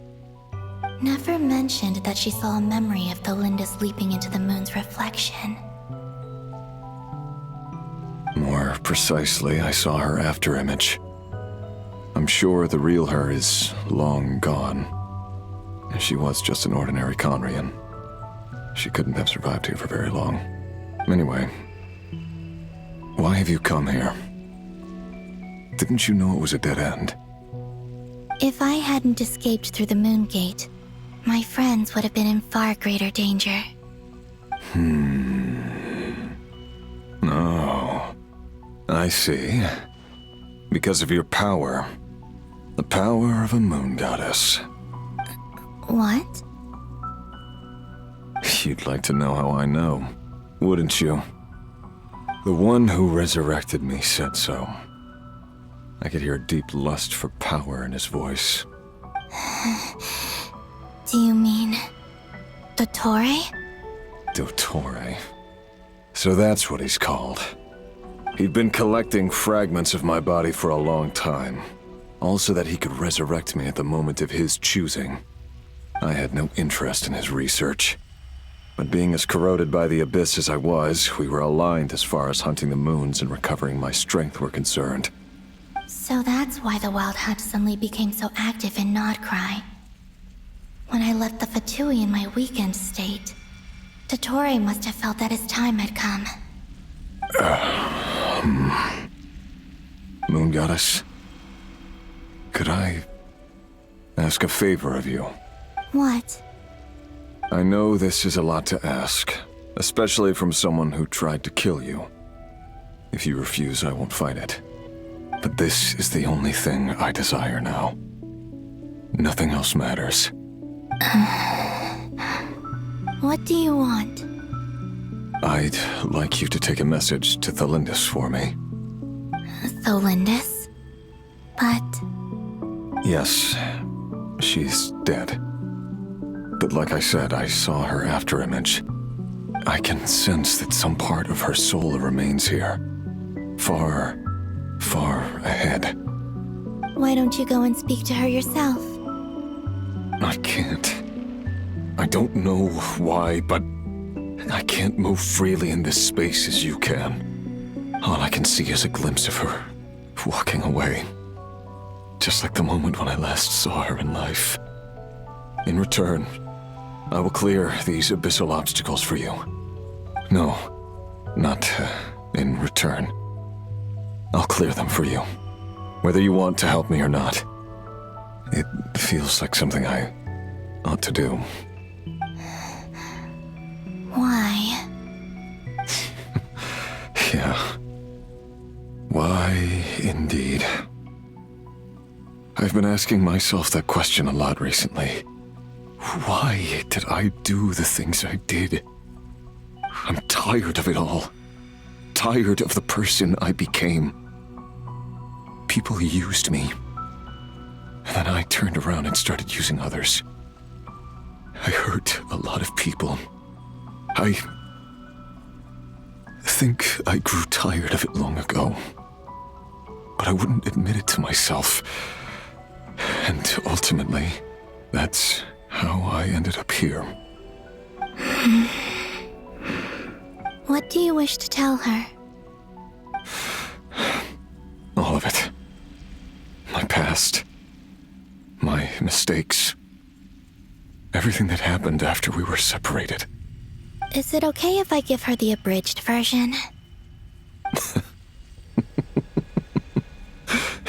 Yeah, I'm sure there's plenty you can skip over. Just tell her the important parts. Whatever you think that means. Like the part where you relentlessly tried to kill us? It's up to you. Love demands honesty. But my relationship with Thelindis was built on lies. We hid too much from each other. But after living my whole life in the shadows, I don't want to hide anything anymore. I will do my best. There.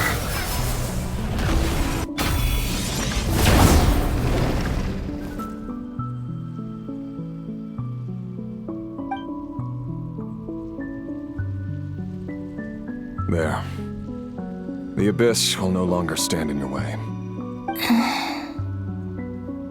Even though Mr. Dainsliff felt he had to fight you, I think he still regarded you as a friend. Dane? He said that you betrayed him, but he also felt great remorse at never having understood what you were truly going through. Why tell me this? Because if he'd known that someone could take a message to you, I believe that's what he would have said. Thank you. It means a lot. I know this will sound strange coming from me, but don't die, Moon Goddess. I can tell that you're determined to get out of here.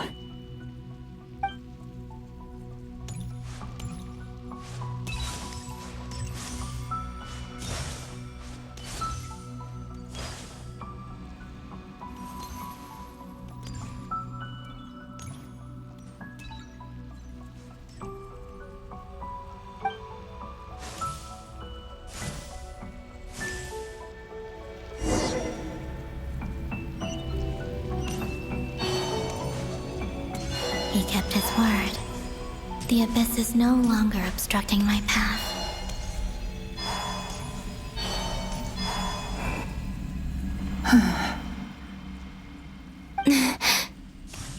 Is that the Lindis? She wasn't far off at all. And yet, they can never meet. Hello, Miss Lindis. Who are you? How do you know my name? I've never seen anyone else here before. You can call me Columbina. I promised Rerir that I'd bring a message to you. Rerir? My Rerir? Is he well? He's doing better than he was. Better than he was, huh? Sounds like he's had a pretty rough time. Others have had a rough time on his account too.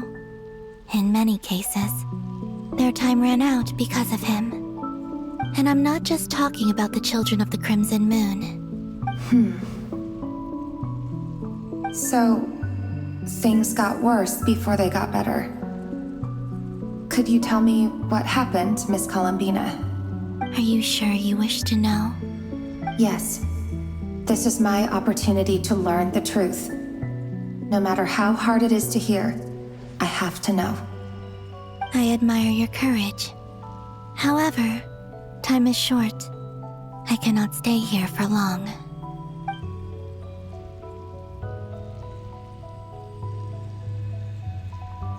Rerir had seeds of hatred in his heart, and many people nursed them for their own ends.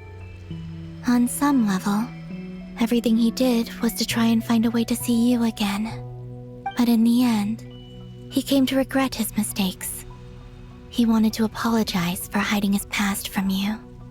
Beyond that, he did not say specifically what it was he wished to convey to you, but I'm sure that you've always been on his mind. You are what has kept him going over all these years.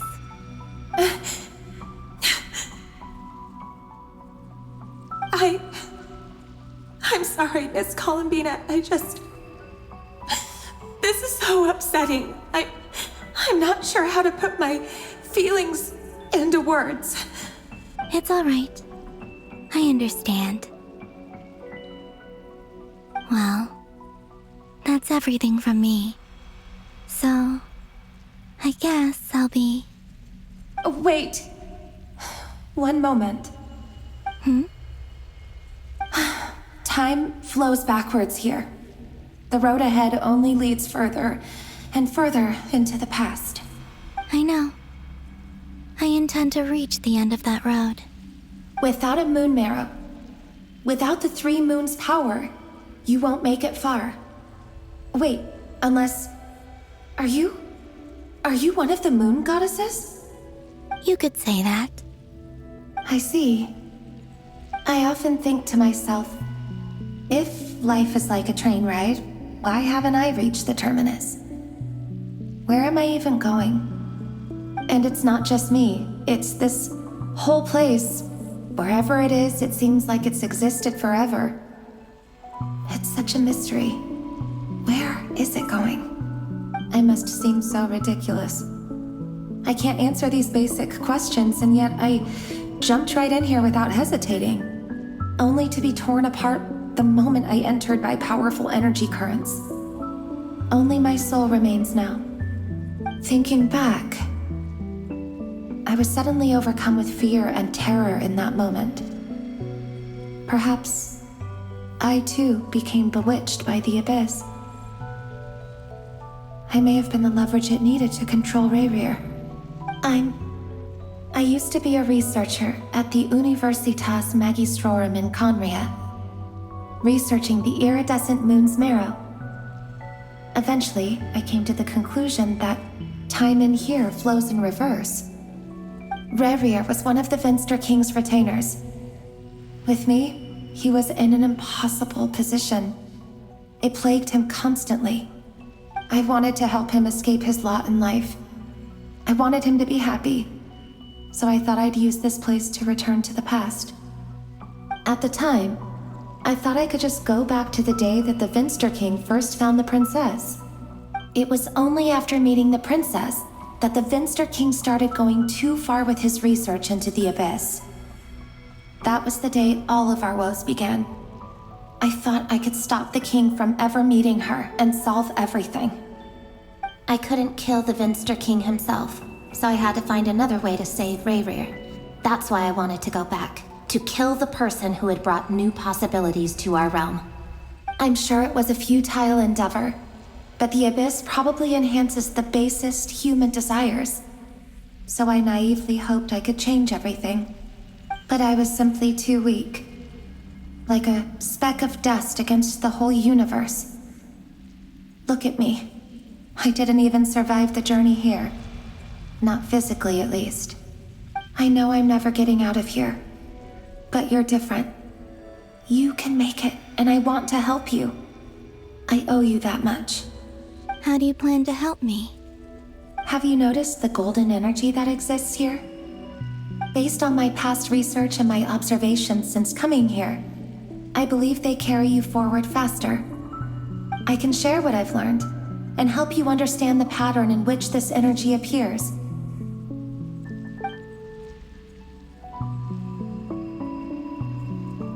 I think you just might... Now, I know you will be able to change the past. Also, I've been speculating about where this space ends. The documentation was scanned, but from what I know of the legends about the moons, the oldest ones seem to begin with Nibelung, king of dragonkind. I have no way of verifying any of it by this point, but if it's true, you might be able to reach that era if you keep walking. Understood. Thank you, Miss Thelindis. I'm the one who should be thanking you. If you hadn't entered this realm of everlasting death, what use would my deductions be? Thanks to you, they have some meaning. About Rayrir, I'm so sorry. For everything. It wasn't your fault. That's not true.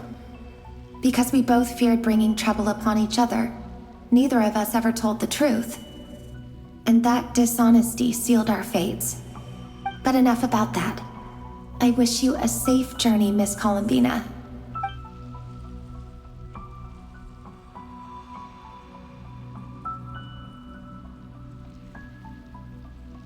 And may the outside world never have to experience pain like this again. Rayrir, you're there, aren't you? I cannot see you, because you exist in the future. I expect we'll be trapped in this prison of space-time for all eternity. But please, gaze upon the past, and then sit for a while. Let's find a place to sit down together, just like we did when we first met.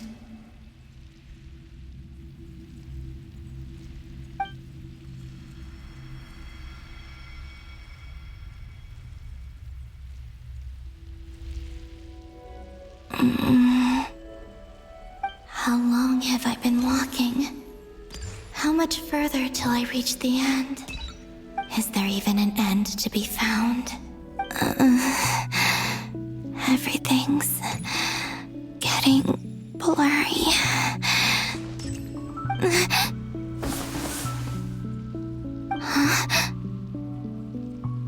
Are you all right, little sister? Have you come from the distant future?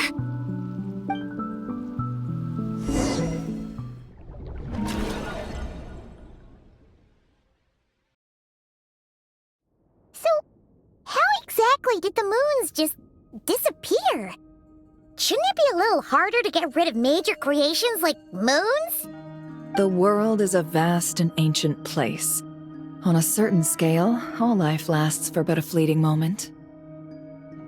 Miss Nicole explained that the moon goddesses likely perished in the War of Funerary Flame. The moons themselves were also destroyed at that time, save for the Frost Moon, from which a new moon goddess was later born.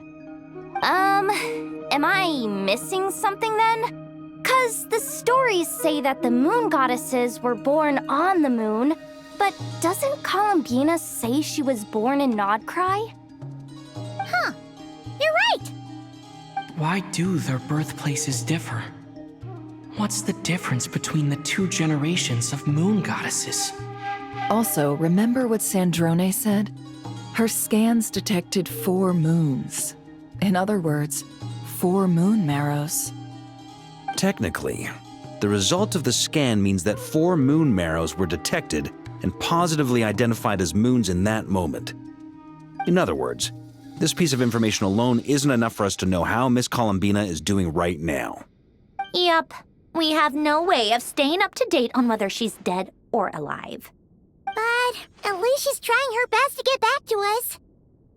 Yeah, she's a tough cookie, and a sore loser too. We have to trust that she'll find a way. Because we really need her power. As much as it pains me to say it, we've got no chance of beating Dottore in a straight-up fight. He's much too powerful. It wouldn't even be close. That maniac is going to devour everything in his path until he reaches us. We need to find someone or something that can stop him before he does anything worse. I'll be frank. Our only hope of defeating this false god is with a real moon goddess on our side. I'm not just saying this because Columbina's a friend and I want her back safe and sound. It's just the truth. And I know that even she was no match for him when he attacked, but I don't have a better solution. We're not giving up on saving her, whether she can defeat Dottore or not. Right. Don't worry, Miss Sandrone. We're all aligned on saving Columbina. No one's trying to argue that we can only justify saving our friend because it will help save the world. This is about multitasking. We want to save both.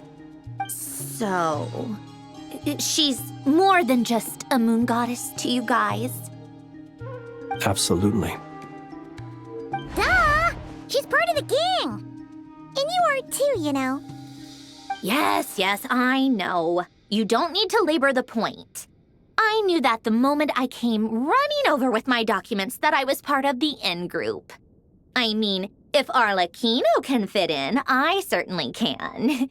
Anyway, as for how we get Columbina back, I've been working on it constantly. But I think I'm still lacking certain information about the moon. I'd probably get there if I could continue my calculations, but the problem is, I've run out of computing power. Computing power? You mean you need more energy? No, the issue isn't energy, it's processing power. There's so much data to get through that the whole process has just ground to a halt. That's a tricky problem. René de Petrichor of the Nazissenkreuz Ordo once foretold the fate of the world. But I don't know how he did it. My guess is that he used the primordial sea's power. However, that won't work for me. His methodology was vastly different from my own. What's worse, they're incompatible. And to top it all off, we can't even leave Nodcry. Ugh, this is so annoying. If I'd known we'd run into a bottleneck like this. Well, no, the design bureau's a bust as well. Curse that Dottore! Couldn't have made this harder for me if he tried. Oh, what do we do then?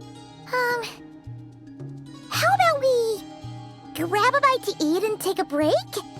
Maybe something will come to mind after you've cleared your head. You don't get it, do you?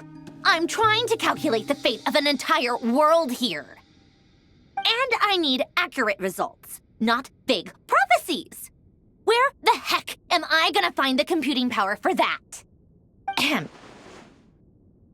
Anyway, time to shelve the discussion on technical difficulties. Being a killjoy isn't very ladylike after all. Either way, we've done what we can. Rest well, everyone. Remember to let us know if anything new comes up. Hat guy? Is he hinting that we should talk outside? Let's go somewhere a little more private.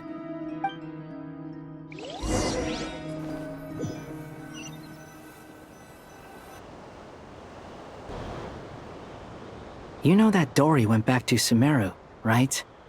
Yeah, she mentioned she was planning to head back. Things aren't looking good for Nodcry.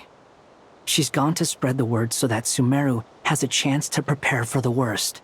From what I know of Dottore, there are two possible reasons why he hasn't made a move yet. One is that he's still working through some kinks in his new powers. The other is, he wants to see how we're going to react.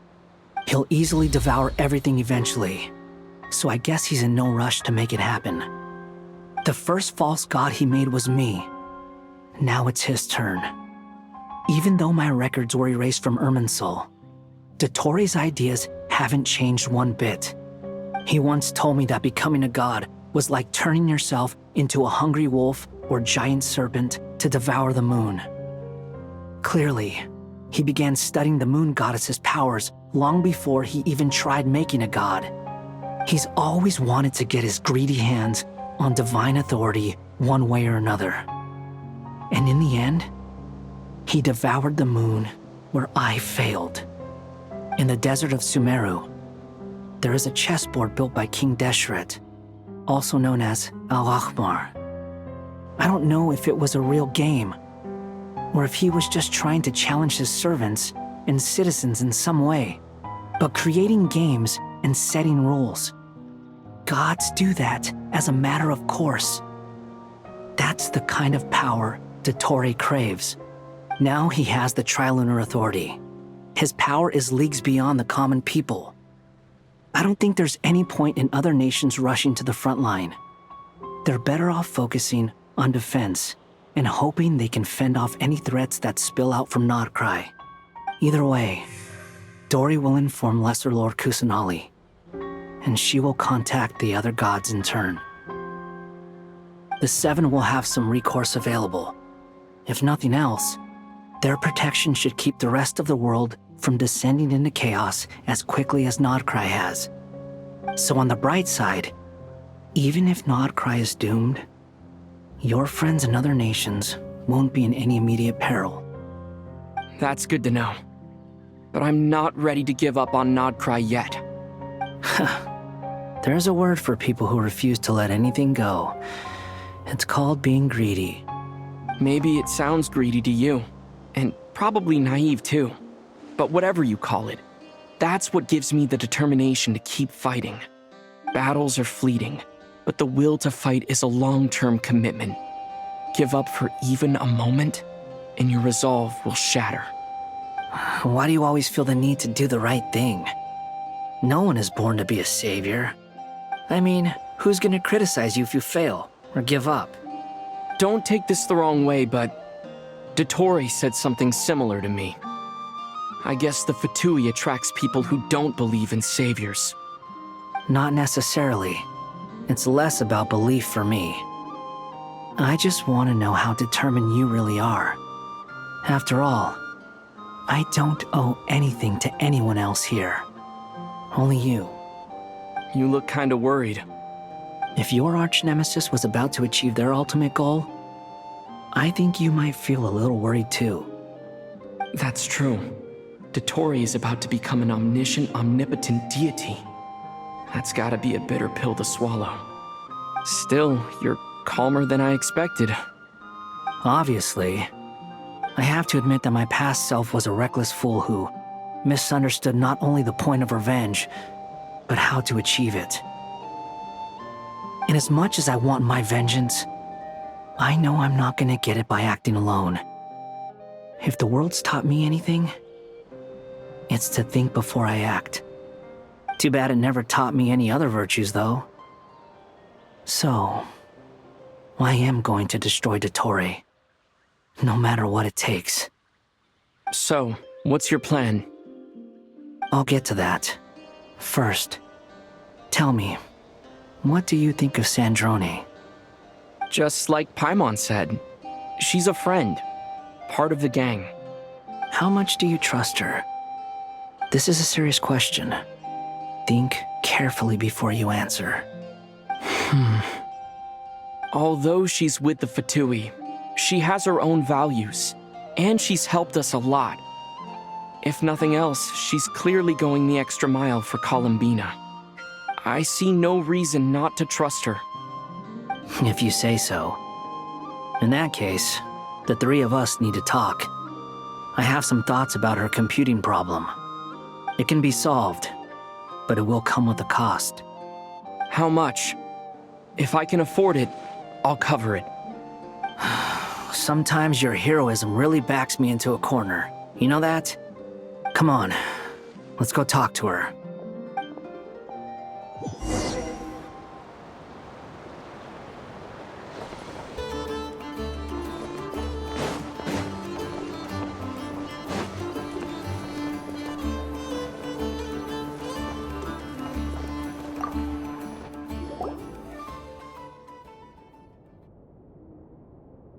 Miss Androne, Traveler. Hey there. Paimon's here too! She was just helping them sort through their things. How did your chat go? That was fast. The call only just ended. Well, you said it was urgent, so we got here as quickly as we could. Albedo, I have some alchemy questions for you. I see. Looks like my knowledge proved useful after all.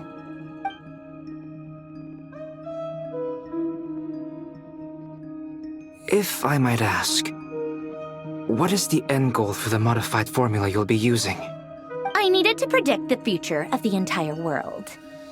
But I've run into some teething issues since trying to implement Renee's theory of the four orthants. I see. I'll have a look at it. Still, computing power is the real issue here. How do you plan to solve it? About that, it's been sorted. Oh, with the Traveler's help? Actually, you're not wrong. He found the person with the solution. Was it Hat Guy? Yeah, it was him. Wow! Go Hat Guy! Seems like all that time studying at the academia is paying off big time. But where is he?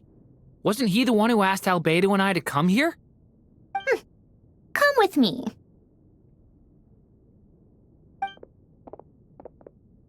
Hat Guy?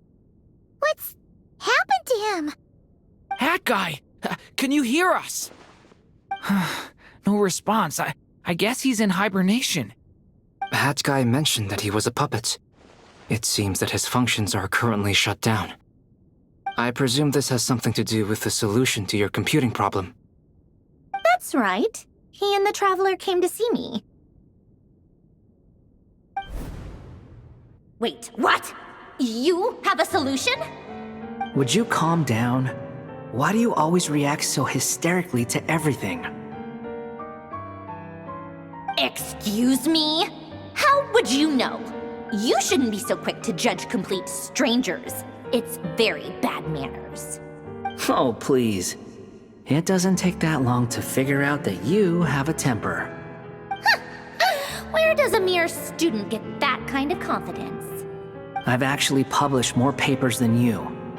Not that status counts for much. Even Paimon's applied for academia admission. Huh? Are you serious? See? This is why I can't be bothered to explain myself. She recognizes no one's skills but her own. Okay, fine. I'll hear you out. So, tell me, how do you propose to solve my computing power problem? This world itself is constantly processing all kinds of information. If it's the world's future you're trying to calculate, you need a processing device that's designed to cope with that volume. Easier said than done. Only Irminsul can handle that kind of... Wait, is that what you're suggesting? But surely we can't just plug my formula directly into the ley lines. You should be able to tell that I'm not human, right? Yeah, I noticed. The technology, though, seems pretty ancient. Very different from Fontaine's. It's a completely different system. Conrian, to be precise. I'm what they would have called a puppet. Puppets need an energy source and processing power. The artisans who built them sought out the materials most suited for that purpose. You? Do you mean... The Traveler and I have talked it over. He's willing to vouch for you. So, I'll allow you to borrow my core for your calculations. It was built using wood from a silver-white tree, which makes it a small part of Irminsul. Conrian technology and Irminsul wood. Who in the world could have built you? Are you sure about this? A puppet without its core will cease functioning completely. And if it's left in that state for too long, it might not recover. You could die if you do this. You do realize that, don't you? I can put 2 and 2 together, yes. No need to rub it in. I won't lie to you. This has never been done before. I cannot guarantee your safety. Doesn't matter. I'm prepared for the worst. Did you two actually talk this through? Is he... Are we really considering this? Yes, we discussed it. The bottom line is, he trusts me, and I trust you. Let's give it a shot, shall we? Honestly, I have no clue where this kid even came from. But for whatever reason, he lent me his core to use in my formula. I'm very close to finishing my calculations now, and the core is currently in use. So I'm sorry, but I can only show you a sketch right now. This is what the core looks like. A silver-white branch. It certainly matches the legends told about Irminsul. Is Hat Guy gonna be okay? He's not gonna die, right? In theory, he should be fine. As long as we put his core back in time. Beyond that, all I can say is that I'll try my best to avoid risk and make sure the core doesn't sustain any damage. I think I know why you called us here now. Someone needs to watch over his body and make sure it's protected until the process completes. Correct. He said that the only ones he trusts here are you two, and the Traveler. And the Traveler will have other work to do. He will have our undivided attention. Aww, Hat Guy. On a more positive note, things are progressing steadily on my end. I'll call everyone in for a meeting once the results are out.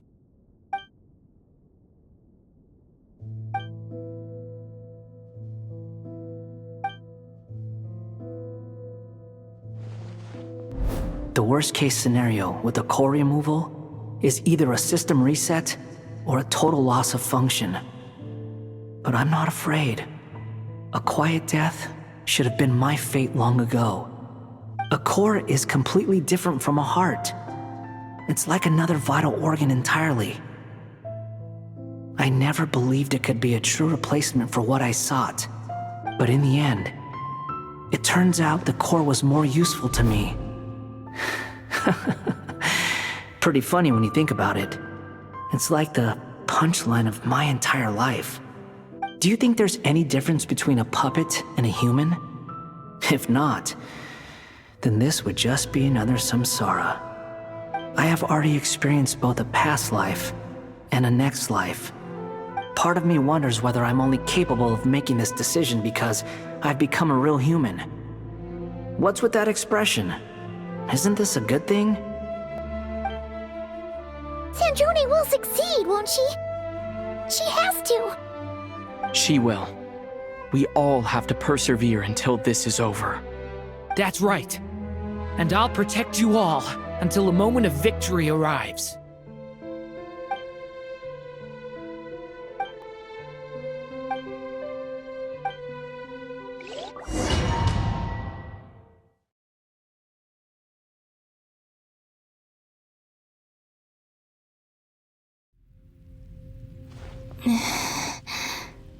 Who are you? Call me Sonnet. You have the same power as Canon. Sonnet. So, you're the goddess of the iridescent moon? Oh, goodness. You recognize me? Well then, what's your name? Columbina. Columbina hyposelenia. Hyposelenia? What a lovely name. Did you choose it yourself?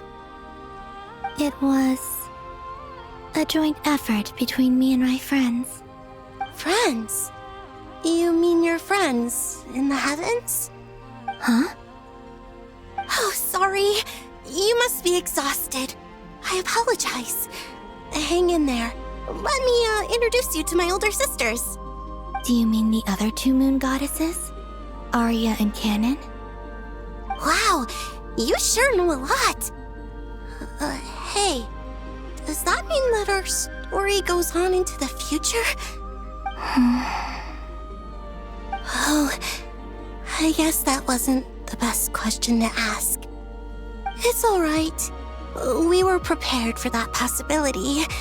You could say we were too prepared. I can't even remember how long my sisters and I have been here by this point. When did you get here? How long has it been? I can't say for sure, but it feels like it's been forever. I see. Are you feeling alright? You look a little... We don't have far to go.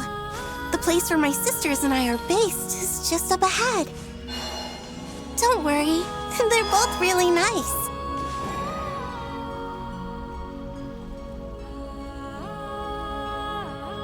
Sisters! I'm back! And look who I've brought with me.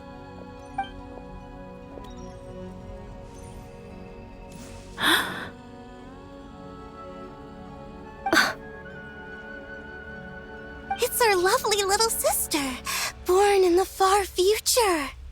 The pleasure is all mine. Allow me to introduce you to Columbina hyposelenia. This is Arya, the goddess of the eternal moon. And this is Canon, goddess of the frost moon. Canon, don't you think hyposelenia's power is similar to yours? Hello, Columbina. I apologize for our startled reaction just now. And please, forgive our little sister if she's been annoying you. She tends to talk a lot. It's fine. You seem shy. Don't worry, Columbina hyposelenia. No one can hurt you here. Could you tell me where here is? Please. I must know. My dear sister. This is where Teyvat's original ruler, the Dragon King Nibelung, imprisoned the moon goddesses. What? You're scaring her, Canon. No, I'm fine. Please, continue. Nibelung, our original master, created us in the distant past to maintain Teyvat. But he left this world and traveled into the dark universe beyond, to explore worlds vaster still. Day and night, we fulfilled our duty in the heavens, until the day that the first descender arrived. The great ruler of the firmament. The heavenly principles. Is that what later generations call them? I see. But we did not reject them at first. Nor did they seem to harbor ill intent towards this world. We coexisted in peace. They were like a guest in our home. Slowly, however, we came to realize that our guest had a growing desire to change and dominate the world. And you didn't stop it? No. There was an order to the rules they set up that Nibelung never taught us. We wanted to know if this order would bode good or ill for Teyvat. All right. Canon and I wanted to know. Sonnet was against it from the outset. Later, we discovered that this great ruler of the firmament bore an almost paranoid hostility toward the desire of certain life forms to seek power. Or perhaps they feared them. They would even cast down celestial nails as manifestations of their power, to punish the civilizations of the world below. Only this was far beyond mere punishment. Right. Their rules brought order, but the price people paid for merely testing the limits of those rules was far too great. I did everything in my power to help the punished escape catastrophe, but still, too many lives were lost. The ancestors of the Frost Moon Scions were some of the ones you helped. But just when we had decided to take countermeasures, the Dragon King, Nibelung, returned. And so began the War of Funerary Flame. So, that's the name the world gave that war in the future. Well, who won in the end? As far as I know, the Heavenly Principles won, although it came at a great cost. They remained in Teyvat, where they continue to rule to this day. And the world's original master, the Dragon King Nibelung, was destroyed. And what of the moons? Are there still 3 moons in Teyvat's skies? You can tell us the truth, Columbina. We know we are but remnants of a bygone age. We are prepared for the answer. Only the Frost Moon remains. But it has been cast beyond the false firmament by the Heavenly Principles. The eternal and iridescent moons were both shattered during the war. So death finally came for us in the end. Sonnet. But you're still here, aren't you? A moon goddess cannot live without her moon, Columbina. She's right. That's why I began to disappear. Because the Frost Moon is cut off by the false sky. How much worse it would have been if it were outright destroyed. Our souls may endure within this lunar palace, but if our moons are destroyed, then we shall disappear the moment we depart from it. I'm sorry. There's no need to apologize to us, dear sister. If anything, we owe the world an apology. If only we'd decided to act sooner, rather than arguing amongst ourselves. all the more reason not to spend this time in regret and repentance. Instead, we should focus our efforts on how we might help our future sister. Sorry? Don't you see, Columbina, your story is not yet over. Is that not why you are here?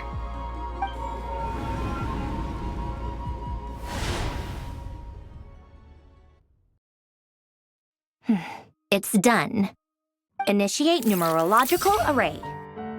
Continue running primary process. Calculate the world's fate through extrapolation, and identify nodes of potential change. Secondary process, scan for moons. Still 4. The number of moon marrows hasn't changed. Wait, let me think. Is it possible that there's something I've been misunderstanding about the moons all along? Variables. Variables in the world. I know where potential variables within the world come from. So what about the moons? Are there any variables there? Like their life or death, for instance. What if being alive or dead makes no difference to a moon?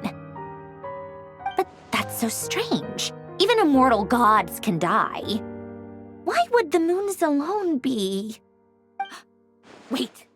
Wait! I've got it! I've got it! If alive or dead is considered a variable, we might have had this wrong the whole time. No one ever said that a moon marrow equals a living moon. We just made that assumption ourselves. Initiate secondary process. Scan again, this time filtering out interfering perimeter, moon marrow. I don't care if they're natural or artificial. Get them out of my search results! Why? It says 3 moons still exist in Teyvat, even after excluding the moon marrows. But we know for a fact that 2 of them are dead. Redo the scan. Narrow the results to living moons and real moons. No, scrap that. Narrow it down to moons that have lunar authority and remain alive. Why? Why is it still 3? What is this, Columbina? Has the world lied to us?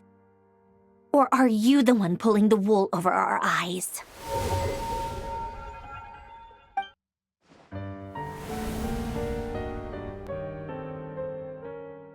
So, you think that the moon's reflection might be where Nibelung imprisoned the 3 moon sisters? Yes, it would explain a lot, such as why that space would respond to a moon goddess's power, opening the moon gate at her command. It would also explain why Miss Columbina has been unable to leave, and why time flows in reverse there. In the messages she sent, Columbina promised us she'd find a way to return, but we have no way of knowing how, when, or where this might happen. The fact that she still has yet to reappear in this world indicates that returning from that place is no easy feat. We cannot afford to simply wait for her. So you're saying, if she could return by her own power alone, she would have done so long ago? Yes, she certainly wouldn't leave it to this late stage when it's so touch and go. I've been giving this some thought, and I've come to believe that Luana's harm might be an anchor that she left behind, as a sort of future waypoint. This could also explain why Luana's heart is always by the traveler's side. Sounds like a plausible theory. If that's the case, there must be some criteria we need to fulfill to allow Columbina to return to the present. The question is, what could they be? Hello? Listen up! This is extremely important!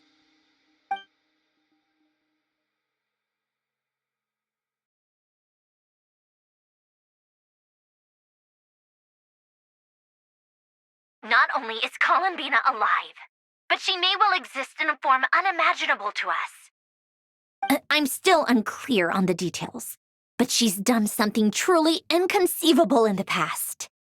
And the clue to what she's done lies in the moon and Teyvat's sky. Truly amazing. Oh, I'm so delighted for her. I'm sure we all feel the same. And I'm sure Columbina is ready to get back here and fight by our side. I'll keep my calculations going and try to find some way of coordinating with her. But that's not an excuse for everyone else to slack off, okay?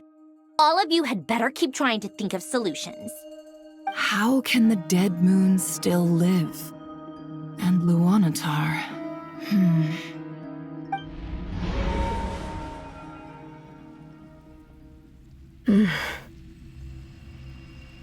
It's hard to believe that's what will happen in the distant future.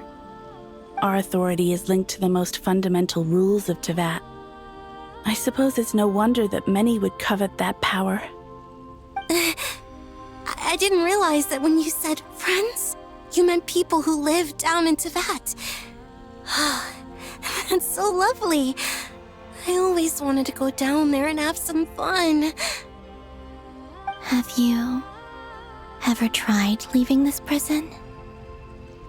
Of course. Between us, we've tried everything. But no matter where we go, this space will eventually bring us back here. It's like the center of a whirlpool. Everything ultimately converges here, at the moment when Nibelung imprisoned us. In that case, have you tried using any of those pathways that connect this space to the real world? Sorry? What are those? They're passages through which you can make small-scale changes to reality by using Kuvaki. Or am I the only one who can use those passages? Because part of my soul remains in reality. Kuvaki. What is that? You don't know? It's a unique kind of elemental energy found only in Nodcry, the land from which the moons arose. Oh. Well, it's true that the moons first rose up from the part of Teyvat you say is called Nodcry. But there is no difference in the elemental energy between there and anywhere else. What? Could you show us some of this Kuvaki hyposelenia? Maybe if we see it, it'll make more sense. Okay.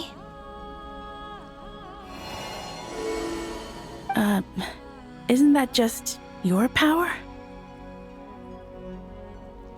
What? But it's everywhere in Nodcry. In the air, in the land. Even the creatures who live there have adapted to its influence. How curious. This Kuvaki certainly did not exist anywhere in the world before we were imprisoned.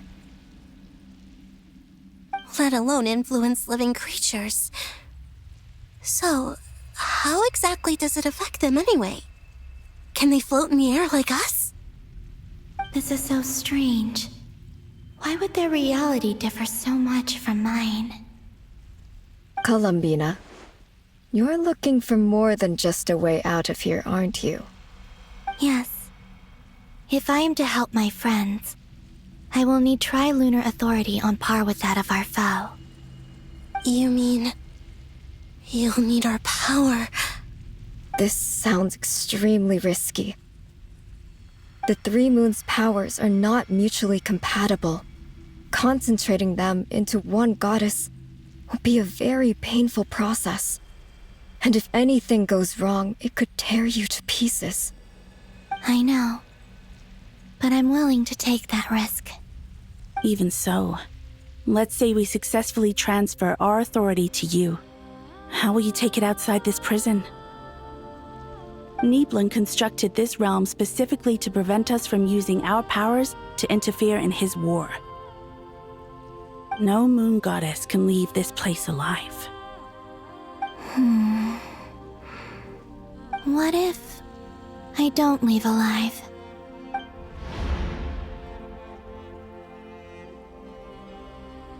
Where do we even start? How are we supposed to figure out what we're meant to do to help Columbina?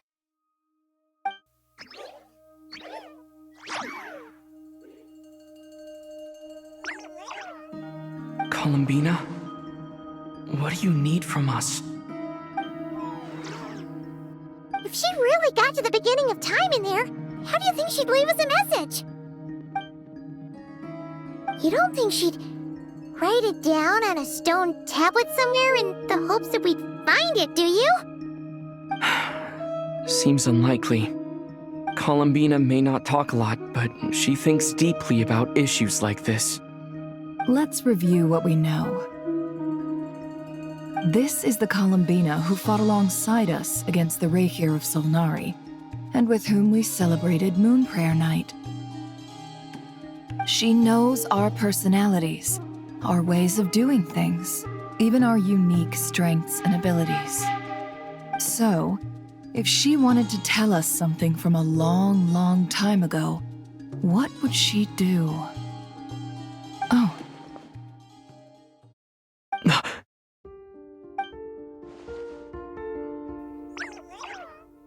Traveler, you once said that those golden ripples also appeared when Luanatar was born. What if Columbina left Luanatar here, not just as an anchor to the real world, but for some other purpose? If she is part of Columbina, and Columbina knows that I can see past events through her... Oh yeah! Like when you peeked into Rarer's past through his heart! Nefer, wait! If you're right about this, and you can really see past events through Luanatar, your eyes, they'll... Oh, I know. Looking at Rarier's past in Conria was already enough of a strain on my eyes. Looking this far back into the past, it'll surely blind me. But it's our only chance. This is the only way. Boss. We spoke about this once, a long time ago. Do you remember what I said, Yehoda? The day I lose my sight, the Curatorium of Secrets will be yours to run. But... What's wrong? I'd be overjoyed if I were you. This day's come a lot earlier than either of us expected.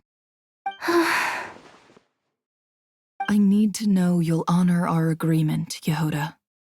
Promise me. Yes, Boss Neff. I promise. Are you sure you don't want some time to think this through? What is there to think through? I should have gone blind after our battle with Rerir. Frankly, it's almost criminal that I got away with it for this long. Then at least let me take some precautions on your behalf. And if you really do lose your sight, I'll visit your office every day and make sure you're well looked after. Oh, please, anything but that. I was actually ready to go through with this. Are you trying to scare me into backing out? As if I could ever scare you. I'll assume you're just joking to calm your nerves. All right, enough chit-chat. Let's do this.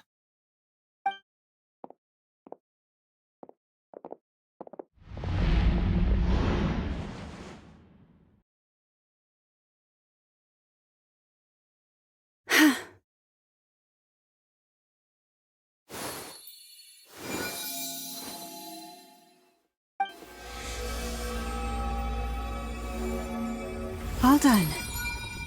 Good. Now give me some space.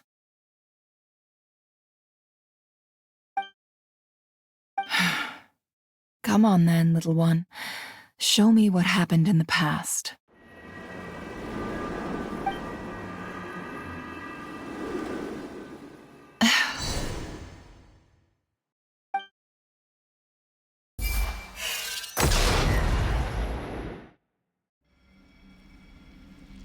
Between the Trilunar Authority, Kuvaki, and the sole surviving moon, the Frost Moon. I think I might know how to get back, but I will need my sister's help. Time to go talk it over with them.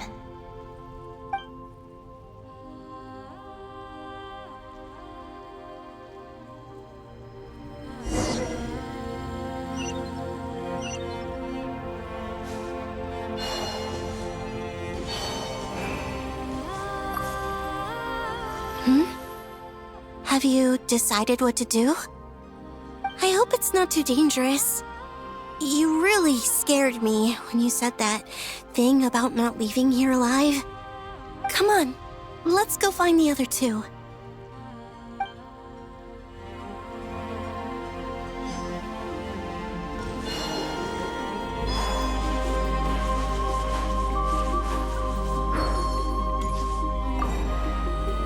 Seems you have reached a decision. I'm all ears. What do you propose?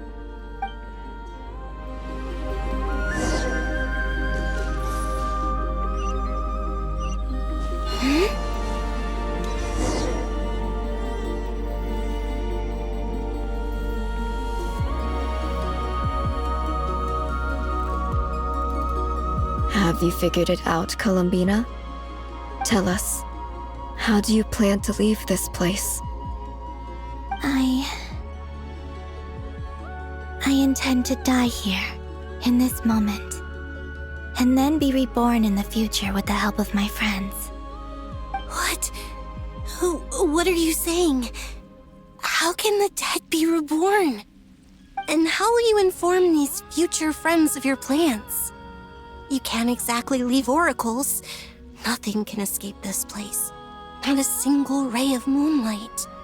And even if you found a way, what if they never find the message you left for them? You'll... No, that won't happen. Come again?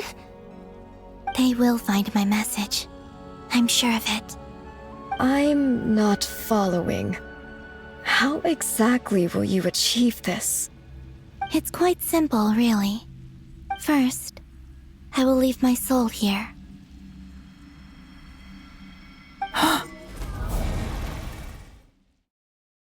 I see it. Your soul? You mean your divinity? Yes. I once left a portion of my soul in the future. One so small that this prison barely noticed anything. In this very moment, she can resonate with my soul across time. When the time comes, I believe that she can serve as an anchor to pull my soul from here back to the future reality. Just as gravity connects the world to the moon. Exactly. In the future, where I came from, the moon has been cast beyond the false sky, but in a similar way, I can feel a connection to the soul fragment I left behind even now. My friends can use it to detect my presence. But how do you just leave your soul here? Is that even possible? On my way here, I met an ordinary mortal who entered this place long before I did. Her body is long gone, but her soul remains. And before that, I encountered an old enemy whose entire soul survives here intact, while the power that once corrupted his body has faded away. So, perhaps this space is specifically designed to imprison divinity and authority, but not the physical body. Still, even if your body can escape, would it not just be a lifeless husk without the soul inside? Wait, is that what you meant when you said you wouldn't leave alive? Yes. I shall turn my body into moonlight and pour it over Nodcry. That power shall protect the land and quietly blend into it, awaiting my soul's return in the future.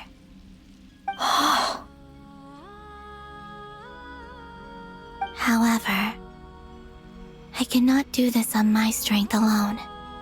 I would need your help to do this, so I'm humbly asking for your assistance.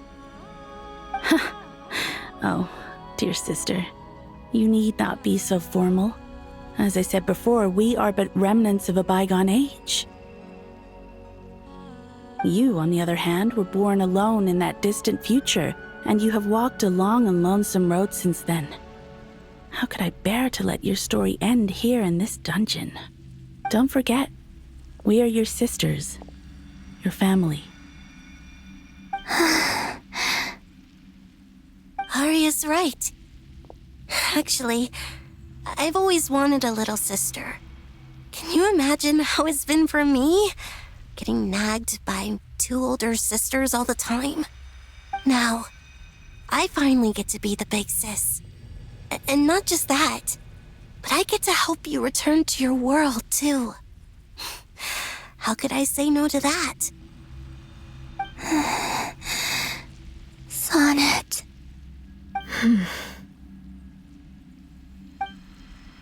Kennen? I'm sorry. I know this is a bold request. The Frost Moon is rightfully yours, and it remains intact. Oh, no, please, don't misunderstand me, Columbina. I was just thinking back on the years that the three of us once spent together. You cannot imagine how happy I am to hear of the future world you describe. The Frost Moon Scions, your lovely, kindly friends. For the three of us, whose purpose in life was to maintain the peace in Teyvat, it is a great relief to know that the people of this world live in such an abundant future. If your plan can save them and save Nodcry, I will gladly give you all that I can. Besides, the three of us have been together since the day we were born. I could never abandon them to live on alone without them. Kennen. Still, I do have one question I would like to ask you before we proceed. Certainly. What is it? Why do you cover your eyes?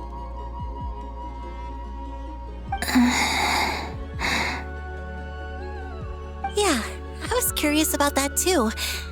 But it seemed personal, so I didn't want to intrude.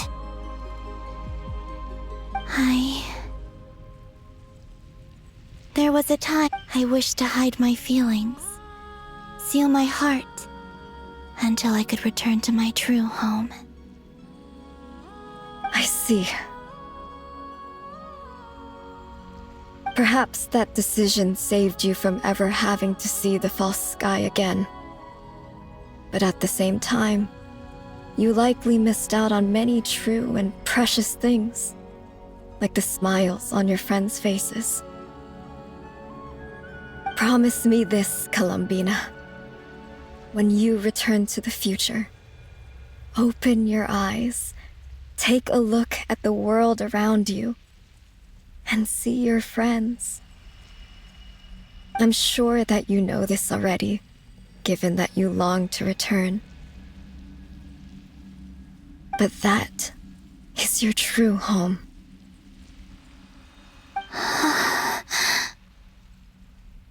Give me your hand, Columbina. Aria, Sonnet, you too. Okay. All right.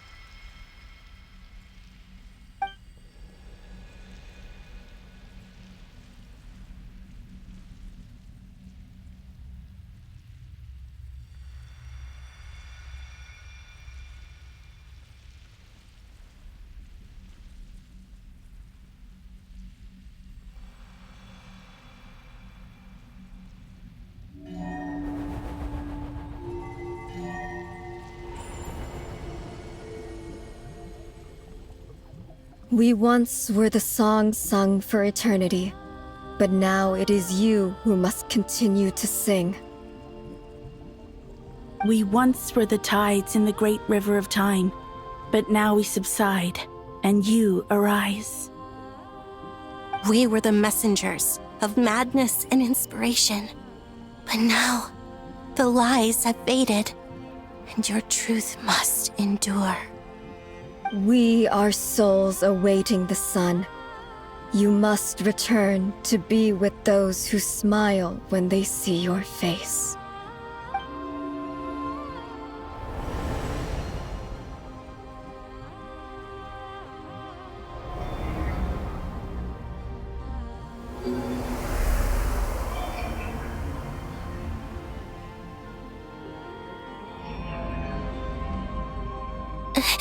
Is it done?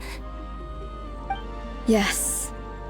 We have transferred the authority over all 3 moons to Columbina Hyposelenia. From this moment on, she is the Tri-Lune Goddess, the one and only moon goddess of this world.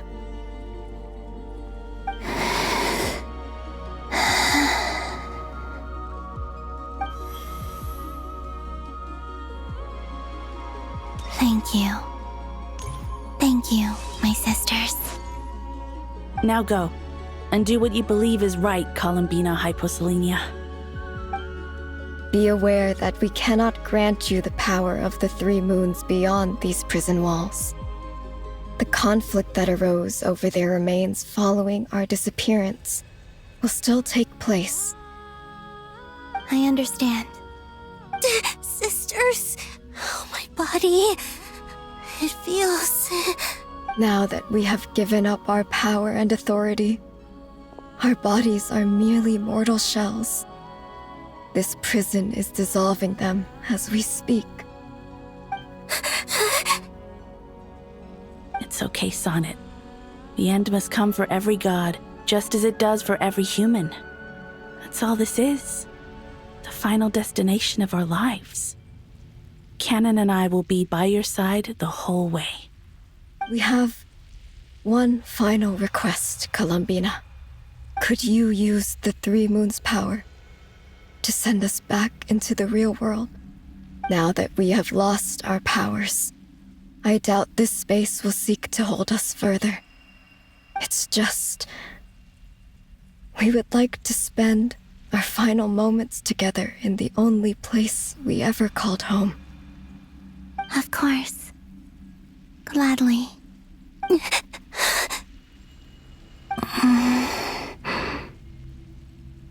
Sonnet? Yes? Don't... I wish I could tell her not to give in to the abyss. Not to be afraid. But is this really what I should say at this moment? Don't forget.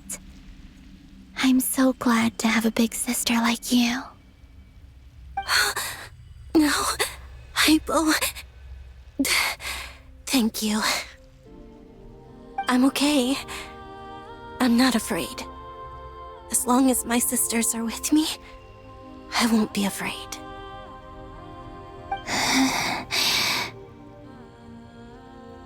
It looks like this is goodbye, sisters. Goodbye, Columbina.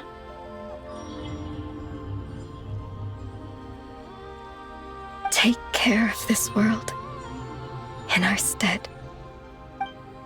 I will.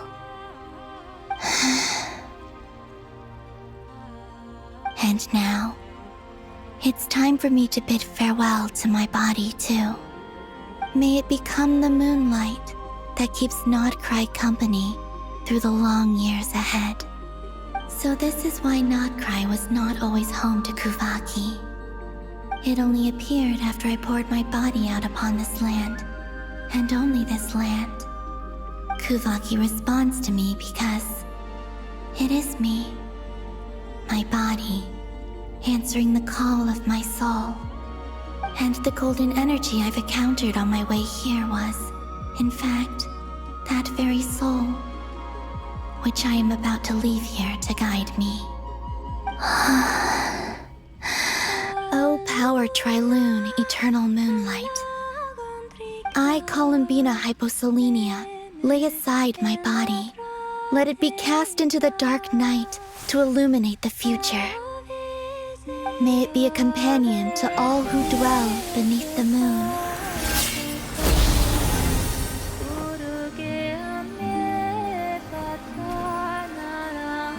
Until the time comes for me to return home.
That was crazy! Were we even allowed to see that? Is anyone? Can you still see? How many fingers am I holding up? I see 2 fingers, and a look of sheer terror on your face. Truly astounding, Miss Nefer. Your eyes have glimpsed the very ends of the world, and yet they remain as sharp as ever. Or is the credit for this miracle due to Miss Lauma? It seems that even time itself is no match for your medical skills. Surely you jest, Mr. Flint. I suspect we have Columbina to thank. She must have realized the immense toll that the ritual would take and purposely set aside some of her power in the past to protect Nefer's eyes when this moment arrived. There is always a great price to pay for witnessing the truth, but it seems that this time, Columbina has shouldered that burden on our behalf. She chose the perfect method of getting a message to us. Though her eyes were always shut, she was clearly so perceptive. She knows us well. She knew exactly how we would think and what we would try. Despite being separated by time and space, we're seeing the same possibilities and seizing the same opportunities. We still don't even know if she's okay right now. But as long as there's a chance we can do something, we'll fight to make it happen. We'll get you back somehow, Columbina.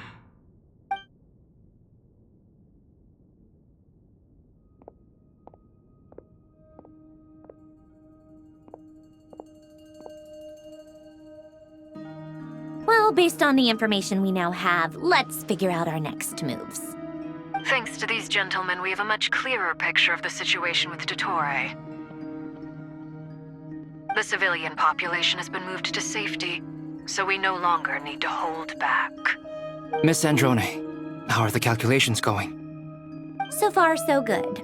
I'll keep seeing how far I can push the system, though. Can't have Hatman being powered down for nothing. There's still a long road ahead. Where should we begin?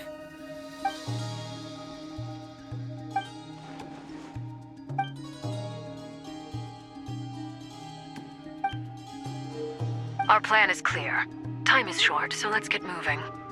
There's just never enough time, is there? Time is the bane of my existence. Ugh. Anyway, I'm gonna get back to work. All right, we'll do our part too. Yeah.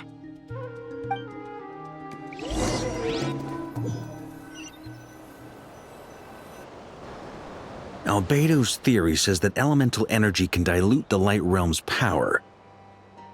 But I'm no expert in building elemental defenses. Sounds like something out of the advanced elemental theory section of the library. Whew. You seem quite troubled. Well, yeah. I mean, who doesn't get a little flustered when they're completely out of their depth? You were the very picture of confidence back when you approached the Hexen Circle. Yeah, I could have been faking it through that whole meeting for all you know. Who's to say I'm not just a ball of nerves in a charming and gregarious package? Oh gosh, really? I'm so sorry, I had no idea. Well, you're all the braver for it. Still, I was much more in my comfort zone than I am here. At least in Mondstadt, you can cry for help from a cliff top and actually stand a chance of summoning Barbados himself. Things have never looked bleaker than they do now. If we don't pull this off, Teyvat's doomed, isn't it? Oh, you think so? Actually, yes. Yes, it probably is. It's a shame. Don't put too much pressure on yourself. Teyvat has faced annihilation many times in the past, but it also gave us you, didn't it? Hey, don't give me that. It's not like I'm anyone special. I disagree. Every human born in this world is special. We angels have always believed that. In that case, this humble human being has a big favor to ask of you. I thought you might say that. I'm sure Alice, in her great wisdom, sent you here precisely to help us in this difficult time, yes? Well, that has less to do with her wisdom and more to do with my power. Of course, of course. Well, the thing is, these elemental defenses we're about to build, I don't think it's a question of if they'll fail, but when. Durin's findings from his patrols make it clear that Dottore is constantly expanding his territory. First it was his lab, then the design bureau, and now this. It's not realistic to completely stop him encroaching on the rest of Nagcry. Rather, our goal should be to stall him for as long as possible. If Miss Sandroni's calculations are correct, well, they're the closest thing to certainty we have in this situation, so let's assume they are. Anyway, her calculations suggest that our best hope for victory lies in Miss Columbina's return. It's up to us to slow Dottore's advance and buy time for her to make a return. Are you asking me to help you with building the defenses? No. I'd like you to prepare for what comes next. When he eventually reaches us, we will have to fight him. You were an angel once and a mage now. I'm asking you to lend us your protection. Oh. Can I take it that you're triggering the terms you fought for during our three-way talks? Well, technically those terms were about protecting Mondstadt. But if you're happy to agree to the change in location, then yes, let's do that. You're cashing in on this much sooner than I'd imagined. Well, yeah. The way things are going, I might not get another chance. Very well. The mages have heard the knight's plea, and we will respond. To tell the truth, Alice and I had already discussed how we might help you all, so I didn't come empty-handed. I always like... This is... wow. Yeah. This is great. Seriously, thank you.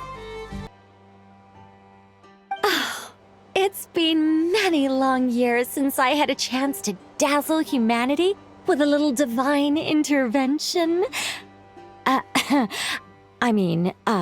To humbly serve as a reliable and responsible guide. Anyway, Knight of Boreas, please accept this gift in recognition of your great virtue. Go now. May the angel's blessing deliver you safely to your destination.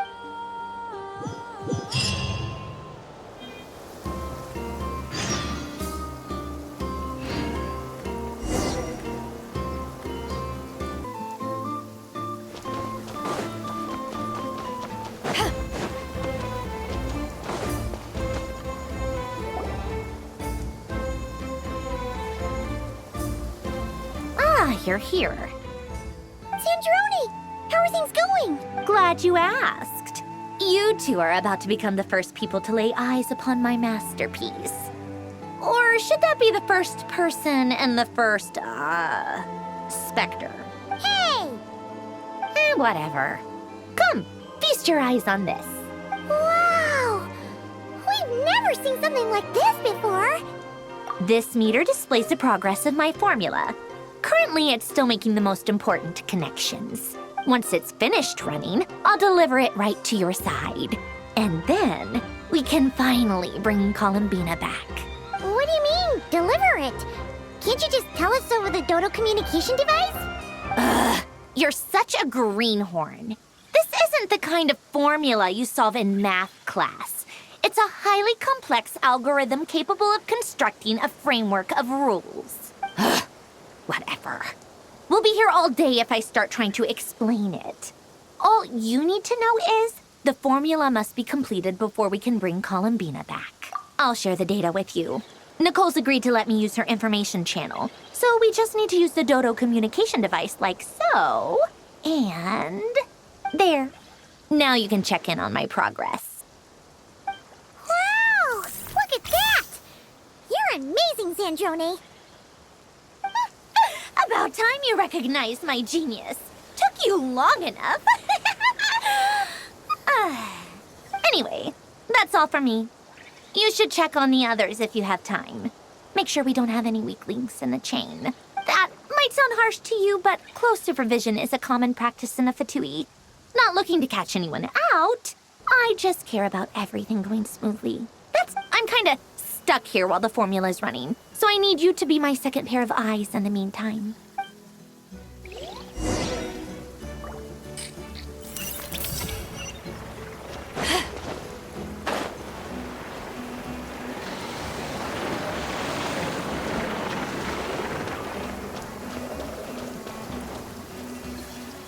Thankfully, Miss Nicole has come to our aid. Nasha Town is now looking very well defended. Golden Flame. Yes, that's Nicole's power, all right. Based on the latest message from Grandmaster Varka, it sounds like they've reached an agreement. The situation should be more stable with her assistance. Everyone will have at least some degree of protection. Albedo! Durin! Hello there, you two. Are you well rested? That's good to hear. As per the plan, Albedo and I will be in charge of Nasha Town. As Dottore's energy field expands, it's creeping ever closer in that direction. We fought side by side many times before, and always with great success. I believe this time will be no different. So don't worry about us. Focus on fighting Dottore.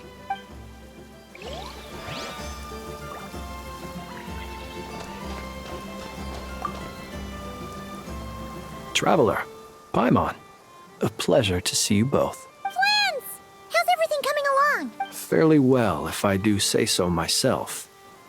Personally, I am ready to confront Dottore head-on. Ooh, you sound much more serious than usual. To be honest, I am not usually fond of exercising my full strength. For one thing, it's hardly conducive to maintaining a low profile. Besides, I believe one should have the right to choose when to show their hand. I am conserving my strength until the moment of battle is upon us. Anything to boost our chances of victory. Seeing you get into the zone like this really puts Paimon at ease. Huh, Traveler? I consider it an honor to have your trust. Rest well. I look forward to seeing you both in your element during the battle.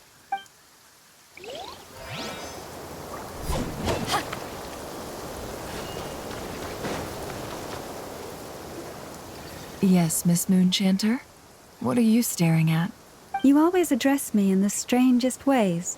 Lady Moonchanter 1 minute, Miss Moonchanter the next. Yes, and? Are either of those incorrect? Not as such. It's just that I simply call you Nefer nowadays. Uh-huh. That's my name. What's your point? The point is I don't add any honorifics or titles. Meaning what? That maybe we're on friendlier terms now than we used to be. Is that how you see it? And I thought I was the one with eye damage. Never! Wilma! Paimon, Traveler. Just swinging by to check in on you. How are things going? Did you manage to get some rest? Don't worry about me. I won't slow us down. And I give my all to ensure our victory. Ah, yes. Allow me to give you two a quick checkup. All done. You're both in good shape. You're welcome. You'll have your work cut out for you in this battle against Dottore, so make sure to get some rest in first. Paimon will keep an eye on him. Don't you worry. I'm glad to hear it. Take good care of yourself, too, Paimon. Sure thing.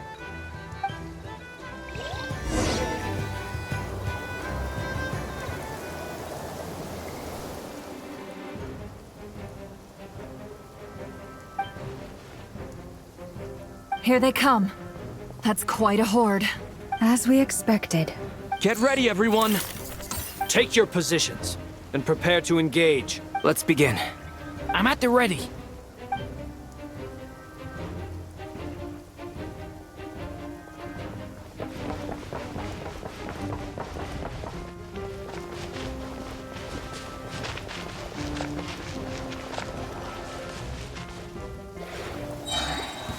What a waste of time! Your skull! Observe.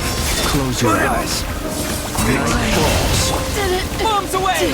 Another one. 5. Your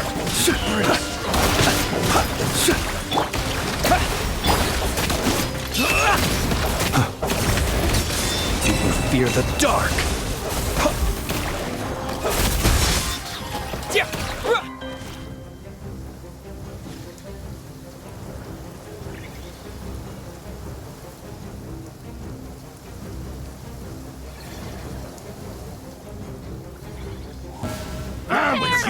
Your skull! Protect us for the everlasting.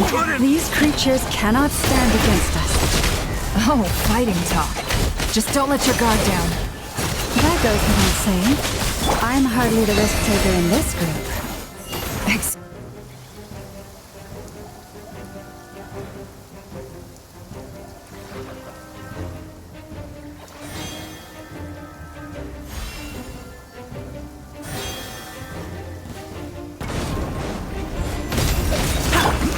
Stay back! turning point in fate! That was easier than I thought. Naturally. What do you mean? Is it because as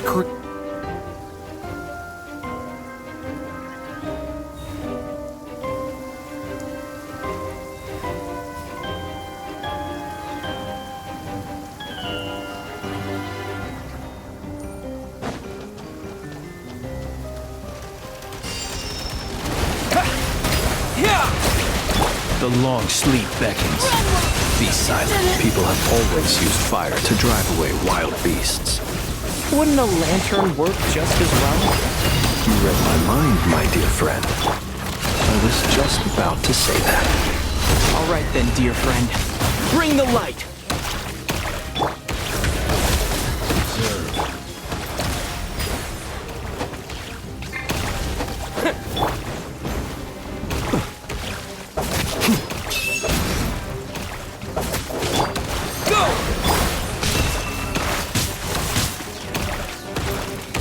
Can't hide the truth. Close your eyes. Observe. Night falls.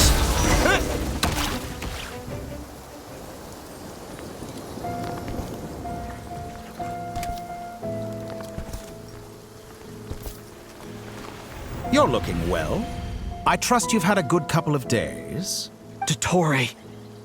It's actually a good thing, in my view. If the subjects of my experiment were to die prematurely, it would throw quite a wrench in the works.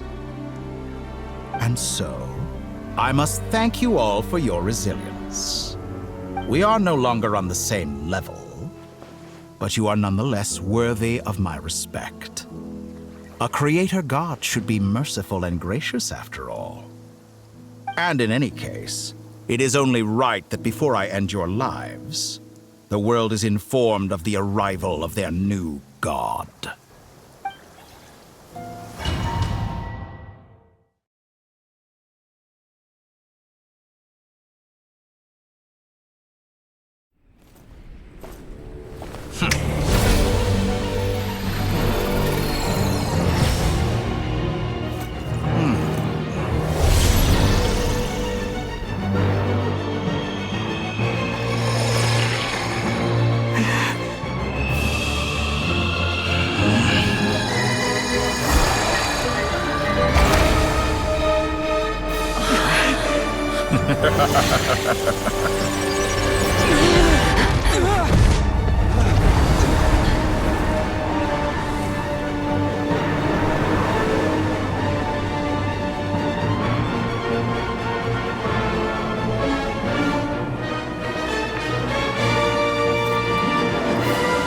The experiment begins.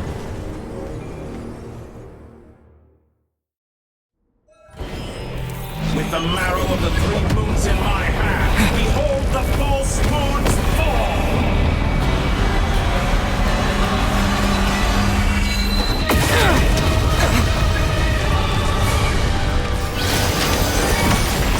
Go! No more lies. It all adds up. Close your eyes. Be silent. What attack?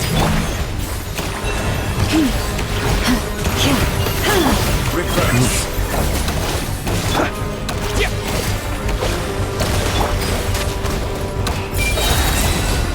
Entropy. Wipe out! Water jet!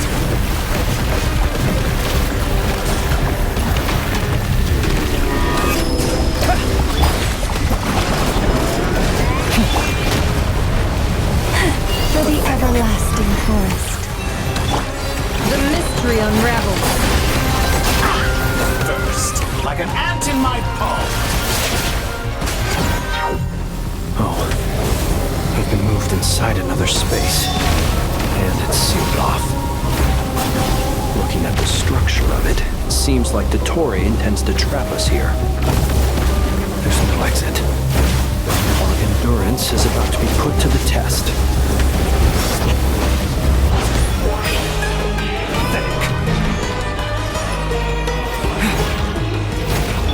No more lies.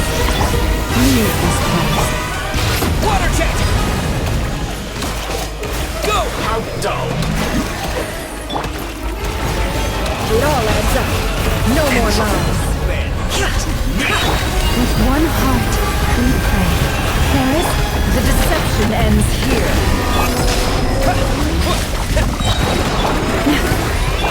Bombs away! Did you honestly think that would hurt me?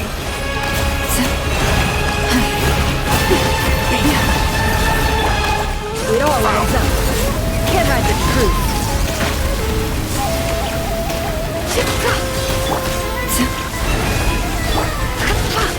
No more lies. The marrow of the three Water jet! in my hand. Behold the false spawns fall!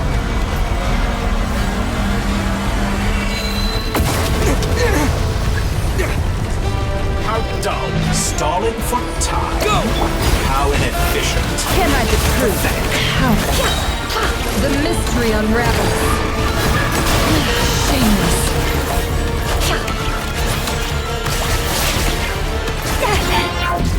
Looks like Dottore has opted for a divide and conquer strategy. But we will not allow him to triumph. Now, I shall pray for our victory.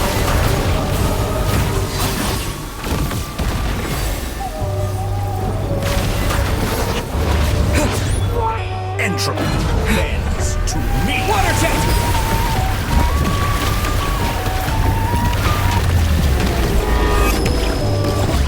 Go! It all adds up. Did you Can't hide the honestly think truth. that would hit me? Reverse. It all adds up. Go! Wipe out! The deception ends here. Can't hide the truth. Go! No more lies. Water jet!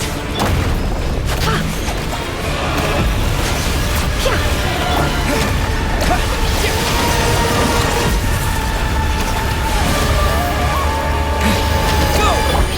It all adds up. Yeah! You cannot face The me. mystery unravels. Be annihilated. That which cannot No stand more lies. against me. What's this supposed to be? A knockoff version of the space Columbina got trapped in? There really is no way out. We'll see about that, Dottore.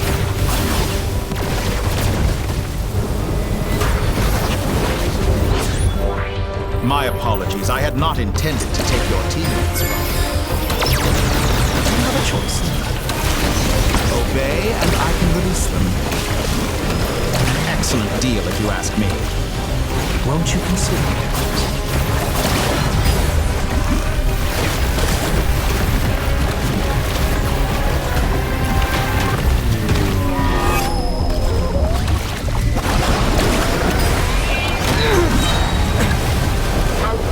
Wipe out! Water jet! Reverse! Water jet! Water jet!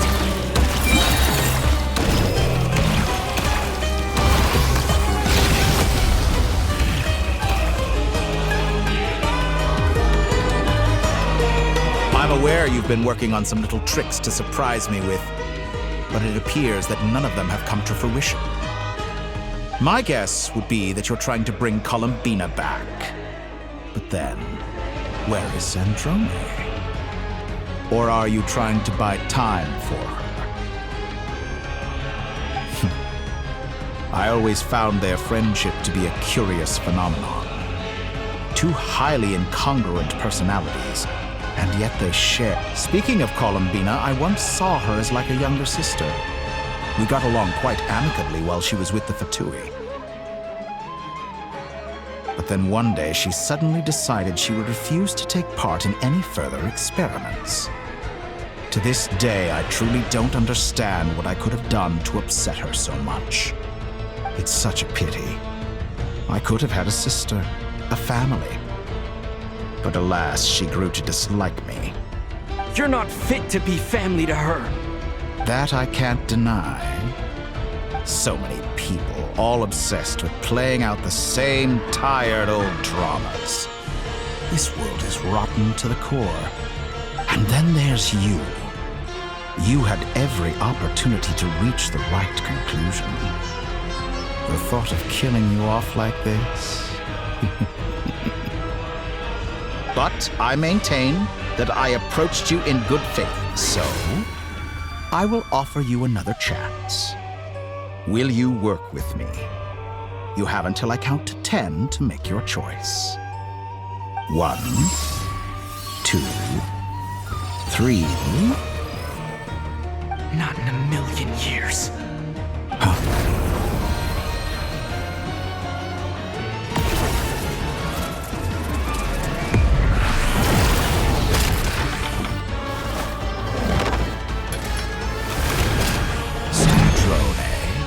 What a pleasant surprise. I didn't think you'd join us all the way up here. You're as sick and twisted as ever. Don't fool yourself into thinking anyone's grateful for the chances you're offering them. Sandrone, but the formula hasn't finished running yet. Funnily enough, I was just discussing a collaboration opportunity with the Traveler, and then I see you, who I must say is a good example of an opportunity gone to waste. Gone to waste? I said that everyone would get one chance, and you've used yours to march right back into the lion's den. So yes, it's an utterly wasted opportunity. And what makes you think I believe a word that comes out of your mouth? I was planning on disposing of your little formula after wrapping up more urgent business here. But since you've taken the trouble of serving it to me on a silver platter, I can simply bring it forward in the schedule.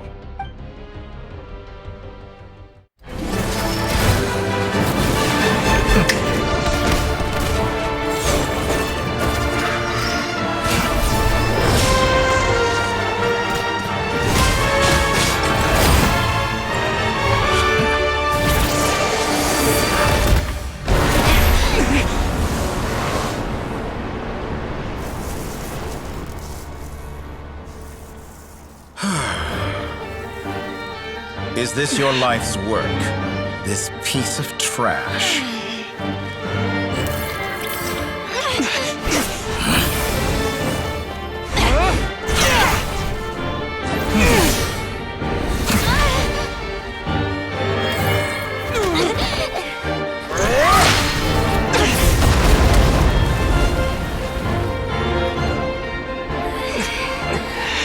Your formula runs too slowly, Sandrone. You put your hope for success on others instead of fighting dirty. That is why you have failed. Now, whom should I slay first? Any volunteers? No one? How nice of you to leave the decision to me.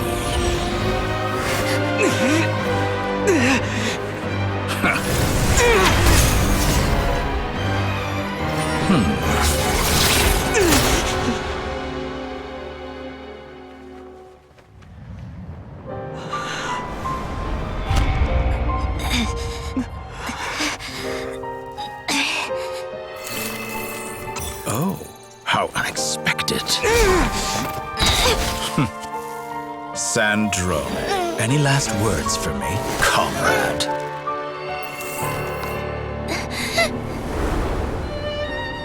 Is there anything you wish for? Not really. But I've always known what I don't want. Go to hell, Dottore.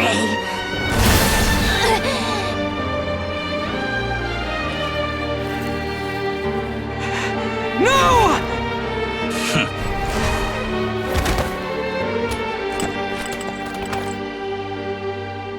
And now, you have failed.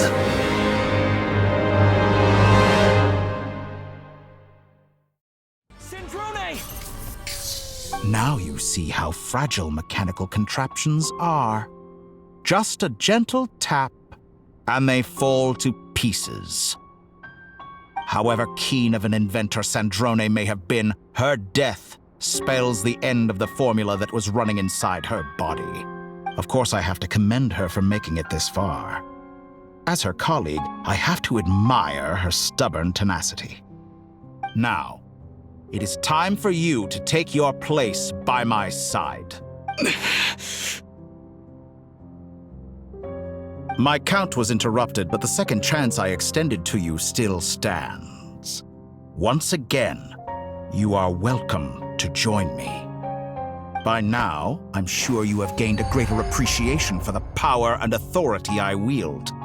What is stopping you from embracing a new world of endless possibilities?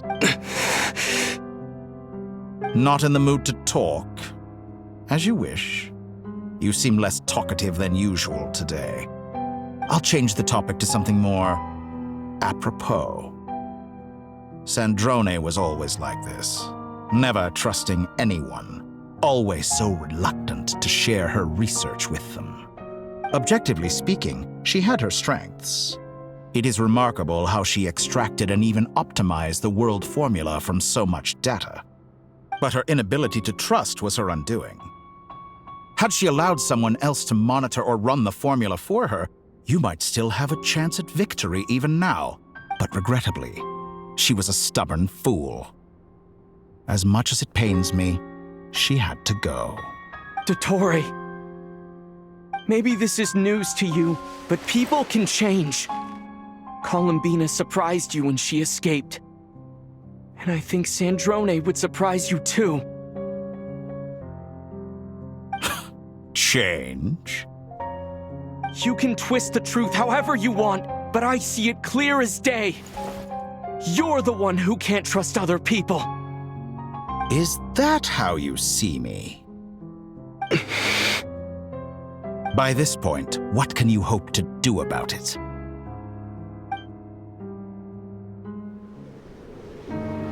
It is pointless to fight on. You've already lost.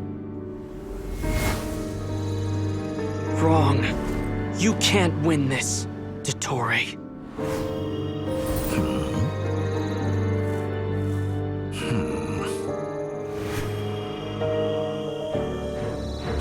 What?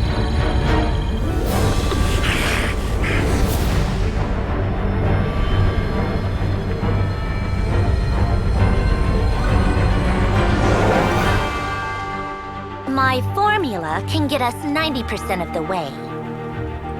It will connect you to Columbina. Then, I will bring the formula's output to the Traveler's side. For the last 10%, do whatever it takes. Just bring the moon down.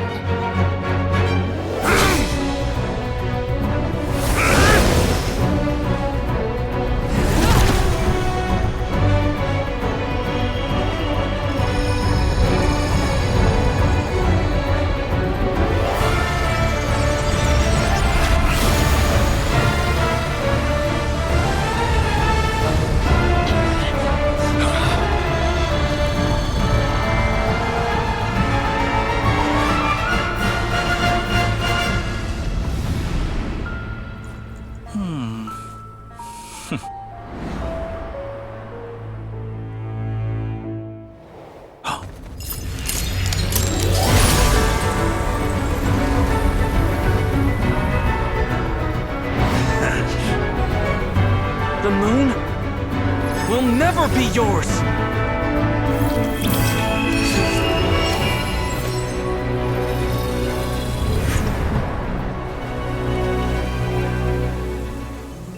I turn my body into moonlight and pour it over Nodcry. My soul I leave here to inform my future friends. Lastly, I will hide the Trilune Authority within the Frost Moon. And when my body, soul, and authority are reunited, finally... Columbina!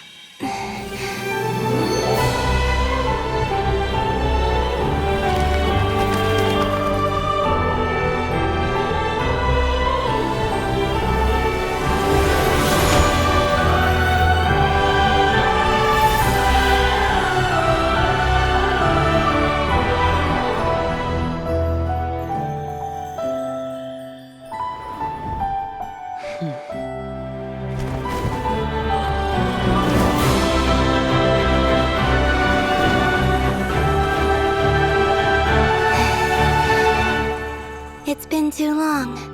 I'm back.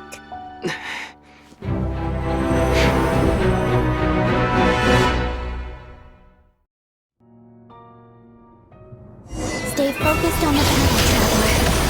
What a touching reunion. Though I personally find myself repulsed by the sight of weaklings huddled together for war. Now, quite finished patting yourselves on the back. Show me how long you can swim before you drown. Watch out, Columbina! You manipulate space itself! I know. Wait for the right moment. We'll float together.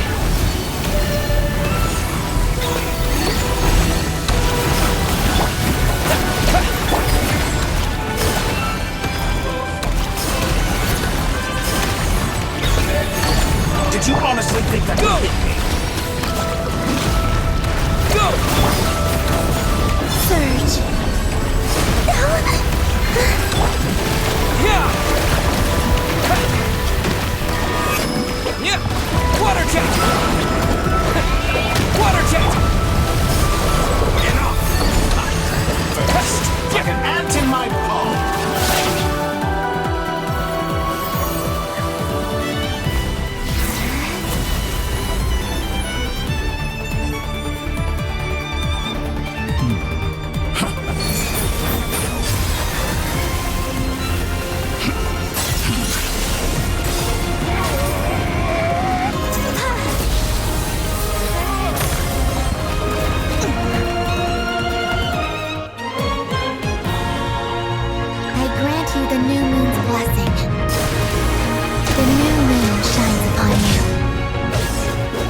Growing weary of your stubborn resistance.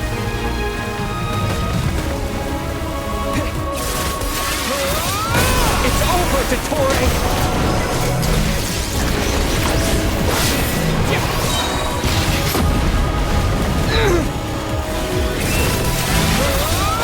Time to pay for your... No longer must the world cower in the cold night.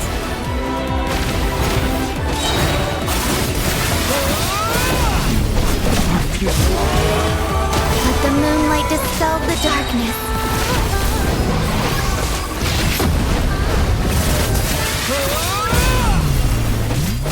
Everlasting as the moon.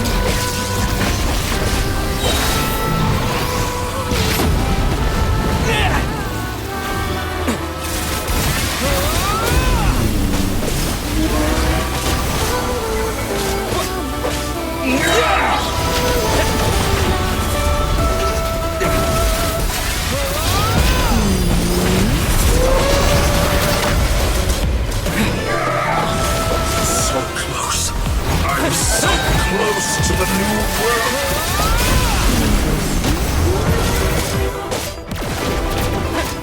Only I could have shaped the new world. Only I.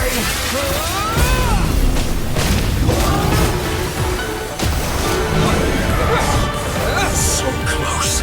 I'm so close to the new world. Willfully blind. How can you be so satisfied with your fate?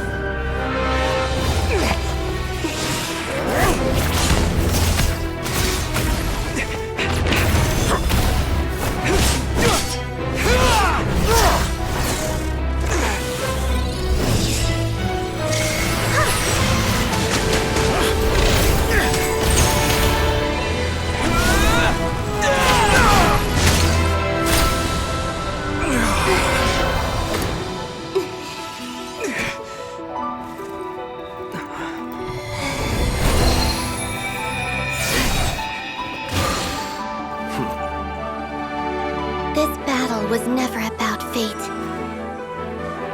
It's about friends, family, and the home you stole from them. So dull. Only the weak rely on each other for comfort. Nymphs. Once I transcend fate, you will be nothing but fodder for my grand experiment! That will never happen.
No, this world is our home.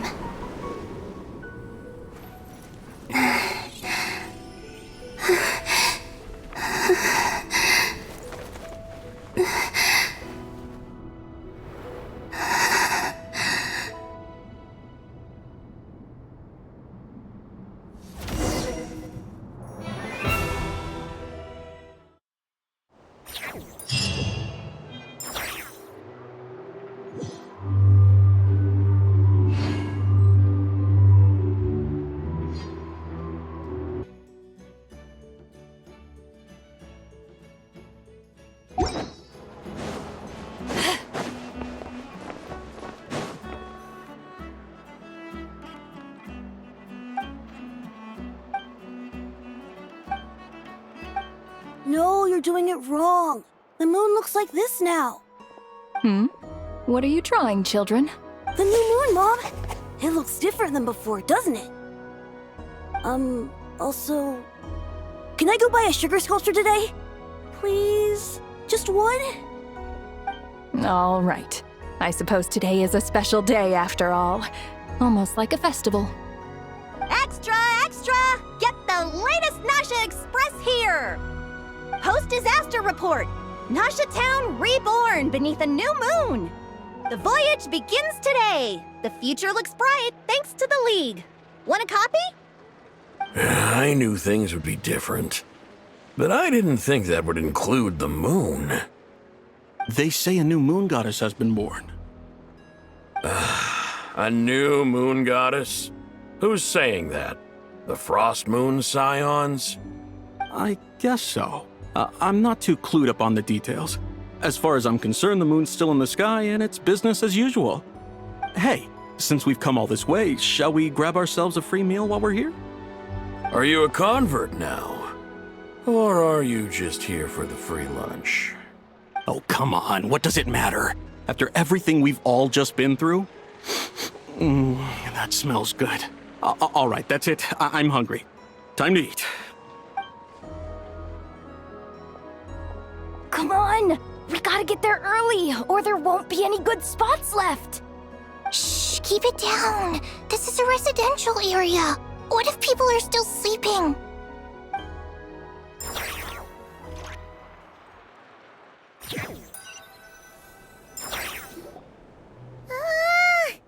Why is it so noisy outside? It's okay. Paimon was pretty much awake anyway. It's been so long since we last had a chance to relax, huh? Feels like time is moving slower than usual. What about you? Did you rest well? Still winding down from everything that's happened? Or are you wondering how our friends are doing? Or is it about what Dottore said to you? Okay, if you say so. But don't push yourself, alright? Let Paimon know if you need to talk. What we just went through was a lot. It's totally normal if you need some time to get back in your groove. Luanatar disappeared after Columbina came back. Apparently, she was part of Columbina's soul or something. Still, Paimon kind of misses Luanatar somehow. But anyway, you did great. So did Paimon. We all worked our butts off to contain this disaster, and in the end, we made it. So, chin up, Traveler. You should be proud of yourself. Hey, don't poke fun. You should be glad that Paimon's growing as a person.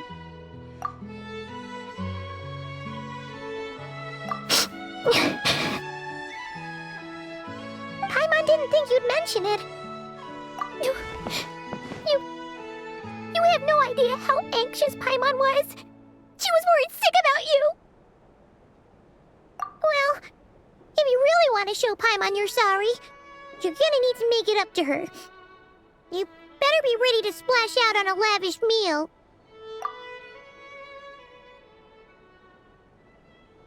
Phew.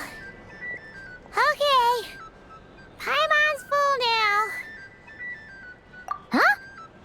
Oh, well... Hey there, Traveler and Paimon! Good morning! Morning, Yehuda! Here for some breakfast? I've already eaten.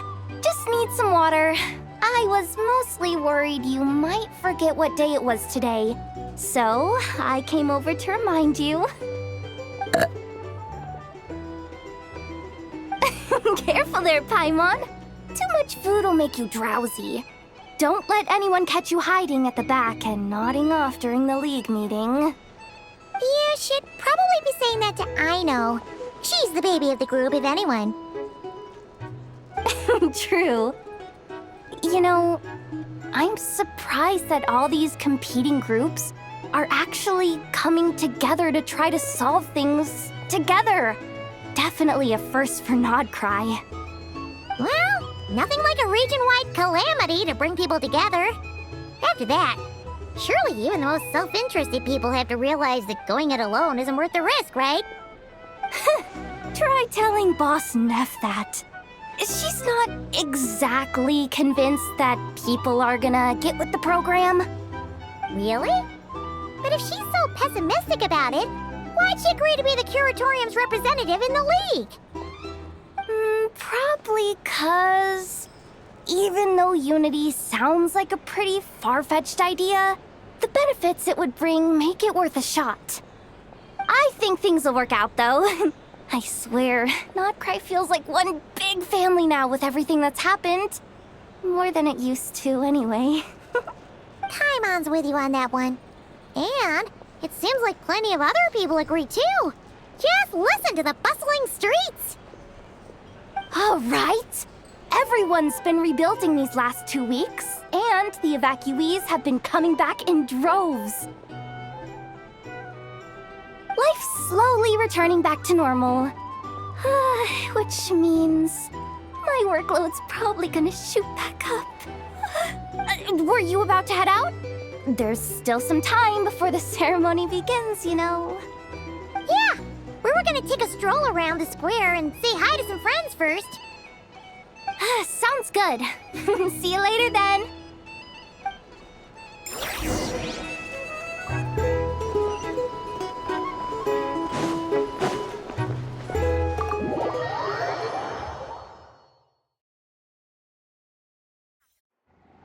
Please accept today's boon. Have a nice day. Are Paimon's eyes deceiving her? Or is that Inefa handing out food for the Frost Moon Scions? Hello there. Would you like a feast of the moon, along with some snacks of the day? So, what's new, Inefa? It was only a few days ago when we last saw you, but it looks like you've joined the Frost Moon Scions in that time. And Aino too? What are you talking about, Paimon? We're just here to help, duh. In the wake of the disaster, it's all hands on deck. We responded to Lama's request for support. At times like these, the smallest good deed can inspire others and help them through the hard days ahead. And we're using eggs and heating tubes to make that a reality, in true Kamkake Craft Shop style! Inefa! Did you hear that? The Traveler said I did good. The Traveler! That's because it's true, I know. Proposal. If you can resist eating today's dessert, I will provide you with compliments, too. No way! Well, that proposal got shot down quickly. I need something to get me through the hard times too, you know. Mom! Yes, dear. Go right ahead. Excuse me. Could I take a photo with the robot lady? She helped us get safely out of Nodcry, and she helped us get back home too. She's the best. Of course she is. And since I'm the whiz kid who built her, that makes me even better than best, right? But you stole my snacks though. Oops. Shall we move to the open space near the center? The view there is better. Thank you!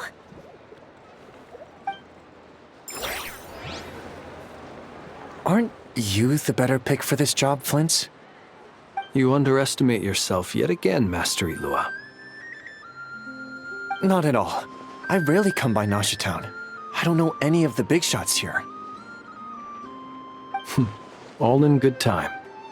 Socializing is a step-by-step journey. But you're much further ahead on that road, aren't you?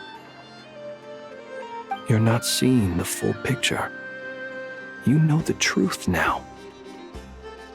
My friends do not understand my habits. There is no question about it. The Lightkeepers need a representative in the League. Someone who is upright, cares about other people, and can realize their self-worth through group action. You say it like you wouldn't make the cut. I am most flattered that you think I would. Sigh a little less, Master Ilua, and have more faith in yourself. All the Lightkeepers agree that you're a very promising young man. That is precisely why Starshina and Nikita felt safe delegating such important work to you. I'm sure we all also agree that we would sooner die of dehydration than manage to wrangle anything out of you in a discussion. My apologies. I am not in the habit of bringing water with me when I go out. Whatever. I'll take the job. By the way, who else is part of this? Oh, it's quite the who's who of Nodcry. There's the Moon Chanter of the Frostmoon Scions, the boss of the Curatorium of Secrets, a representative of the Voynich Guild, and even someone from the adorable Krumkake craft shop. I'm sure you will find speaking with them to be a genuine pleasure. If you say so. I've never done this work before, so I'm honestly a little scared of making mistakes. But I'll do it. Not only is it our duty as Lightkeepers, but because I want to make Nodcry a more welcoming place. An admirable attitude to take. The beacons are lit, Ilua. We're but one step away from breaking through the blizzard. We have the chance to band together and build our shared homeland into an Elysium. This is unprecedented for Nodcry. An opportunity not to be missed. Yeah. You're right. I'll do my best. Quite a few familiar faces have arrived. Let's go, shall we?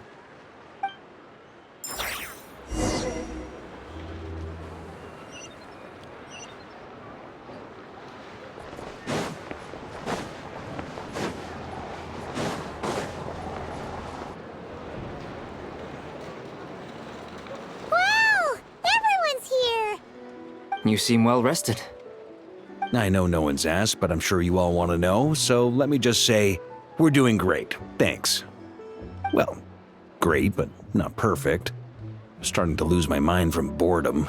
Can't drink a drop of alcohol while I'm waiting for my wounds to heal. I'm sure you had a sneaky swig or two. Wait, how'd you find out? I'm sure you must be missing Mondstadt after all these years away, Grandmaster. Yeah, you could say that again. Every time I get news from Mondstadt, it makes me want to go back and see the place for myself. Honestly, once things are wrapped up here, I think it'll be time to head back home. Hey, looks like someone's taking the stage.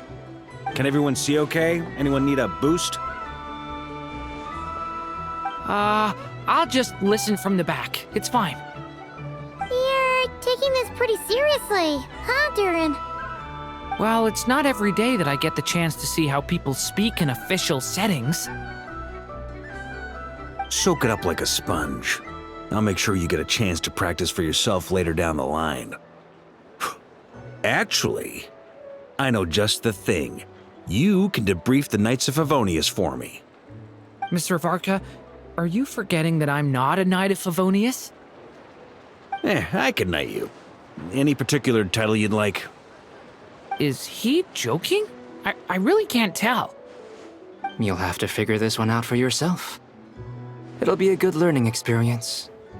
It is my honor to host the opening ceremony for the League, and to have this opportunity to speak to you all in my capacity as Voynich Guild representative. Could this person also have been pushed onto the big stage by the real big shots? Guess I'm not the only one then. We come here today, having weathered the trials and hardships of yesterday, and having learned from them the importance of unity and cooperation. All right, here we go. Uh-oh, looks like Aino's off in dreamland already. Wait, Boss is looking kinda drowsy too. What's up with her? Come on, get this speech over with already. Nodcry is our home, the land we rely on for survival.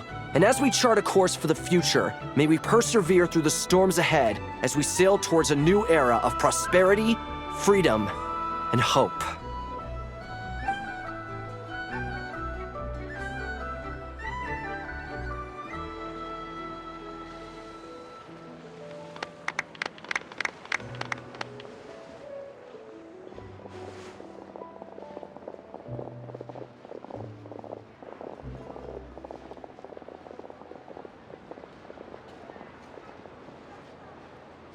Looks like we'll have more opportunities to visit each other going forward.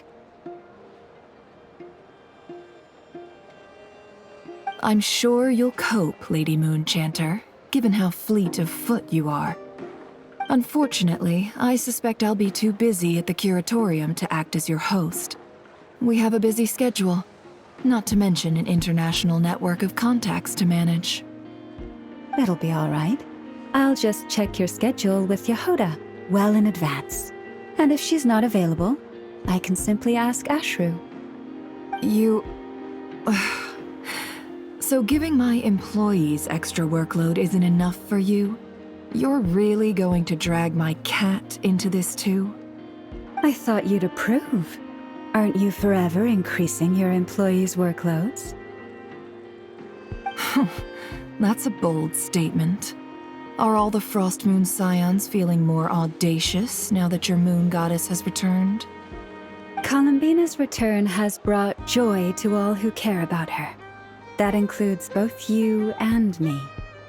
As for the Frost Moon Scions, we are learning how to thrive independently, without relying on the moon goddess.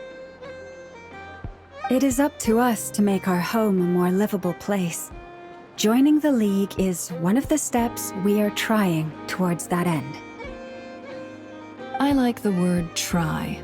It's nice and non-committal. You can opt out at any time and still say you tried. You don't see a bright future for the Frost Moon Scions? Or did you mean the League? I'm just not as optimistic as you. The Frost Moon Scions should count themselves lucky that they have a leader as stubborn and enterprising as you. But Nodcry's a big place, with all kinds of people. Most of them don't enjoy answering to a leader, or even listening to reason. Well, that's where you and your methods come in.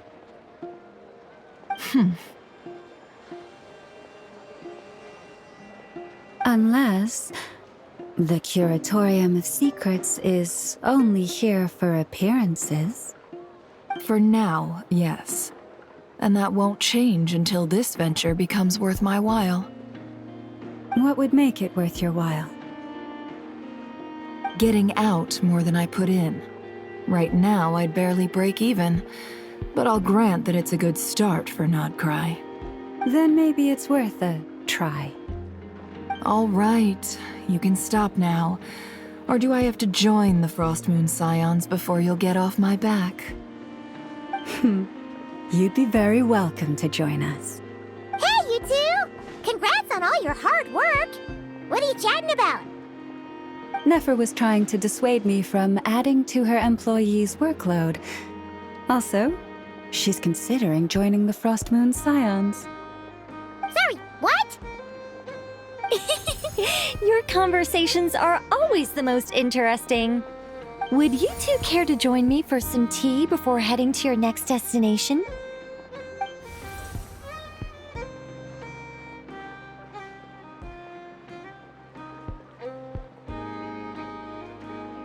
Nicole?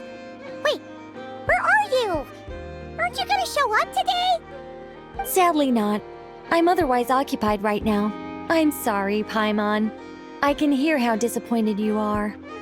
If it's any consolation, let me say that how things appear on the surface is a far cry from what they are at their core.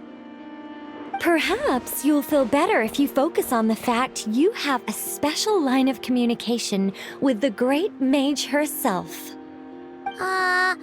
Okay? Has something happened? No, or not yet, anyway. Well, that's not ominous at all. Not for the time being. Just think of this as a general check-in to make sure this communication system is still running smoothly. Besides, it's good to chat once in a while if we want to maintain our friendship. You could have just said so. Haven't got all worked up for nothing. Still, the best friendships are built through face-to-face interaction, you know. It's never gonna stop being weird having tea with you when you're not there and just talking to thin air. All right, fair point. I'll bear that in mind for next time. Yeah. Any update on that crisis at the world's borders? Alice just informed me that they had their work cut out for them. And now everyone's thoroughly exhausted. But they did finally get things back under control. Still, we can't let our guard down yet. The disruption caused by this disaster has made Teyvat easier to detect from the outside universe. She plans to wait for things to stabilize, then reschedule her Mondstadt vacation plans. As for me, I agree with Hat Guy's perspective. This is a time when many new variables are emerging, and the situation is changing constantly. Plus, most of this change is for the worse. We have to remain vigilant and ensure that the embers of chaos are not rekindled. I did notice that the energy in Nodcry changed somewhat after the War of Funerary Flame, but since it was still aligned with the Light Realm, I never gave it a second thought. It looks like I'll have to examine the connections between phenomena I observe more closely in the future. Just doing my duty. It's more or less second nature by now. Of course. To give you the full picture, I'd have to start with the substance from which angels were formed. Never mind. Paimon's right. Showing off my knowledge would be much more satisfying in person. By the way, you did receive the gifts from the Hexen Circle, yes? I'm not trying to claim credit or anything, but my pride demands that I at least mention it. They're quite similar to the protective talisman that Alice gave Dory, but with some very special enhancements. Oh! So that's what kept our friends safe when Dottore trapped them. Indeed. We went to great lengths to make sure they were invisible to his eyes. I'm so happy they came in handy. Still, not fishing for gratitude, by the way. I just want you to be aware that sometimes your friends may be protecting you in ways you cannot perceive. Anyway, I'll contact you if anything else crops up. If not, you know what they say, no news is good news. Oh, my angelic instincts are tingling. You should head to the docks next. Your friends are about to board their ship home. When the winds of freedom blow too strong, we're in for a storm.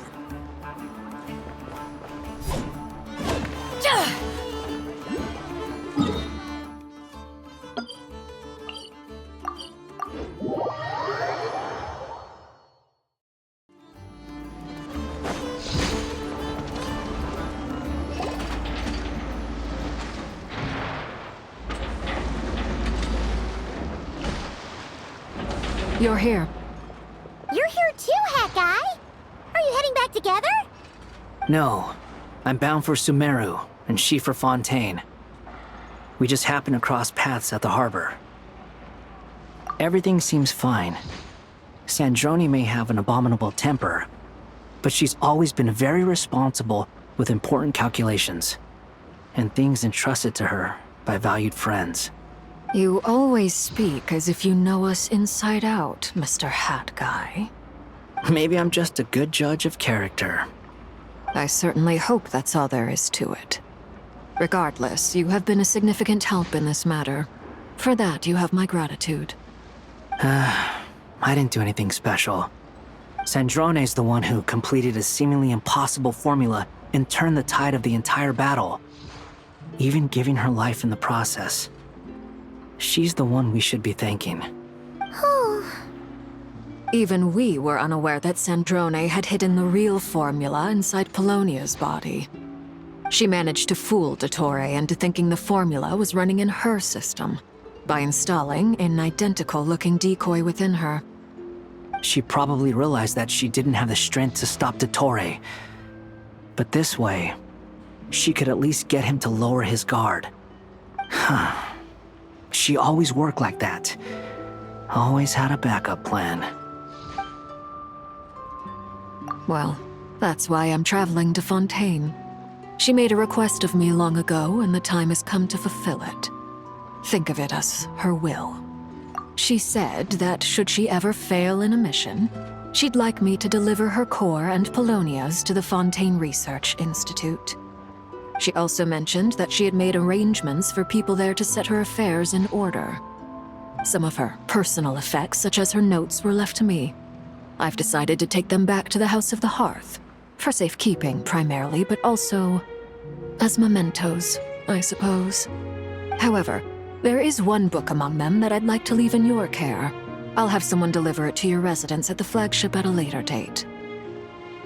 No, I was specifically warned not to tell her. This is her last wish, and I will abide by it. I can only hope so, but none of us here can know for certain. I bade farewell to Columbina earlier today. As promised, she turned the iridescent moon's marrow over to me. She spent a long time with Sandrone's body, saying her goodbyes. Oh, is she all right? Sandrone's passing has left a great wound in all of our hearts. It will take time to heal, but Columbina surprised me. She offered me some words of comfort before I departed. Despite being grief-stricken herself, she showed an awareness of the feelings of others around her. She never used to act like this. Clearly, she has grown. And I suspect that we have you to thank for much of the change we are seeing in her. After these recent events, the Tsaritsa has revoked the Pale Star Edict. Snezhnaya now realizes that the arrest warrant for Columbina was just a ploy by Dottore, who coveted her powers. I shall return to Nodcry to see her as soon as I find the time.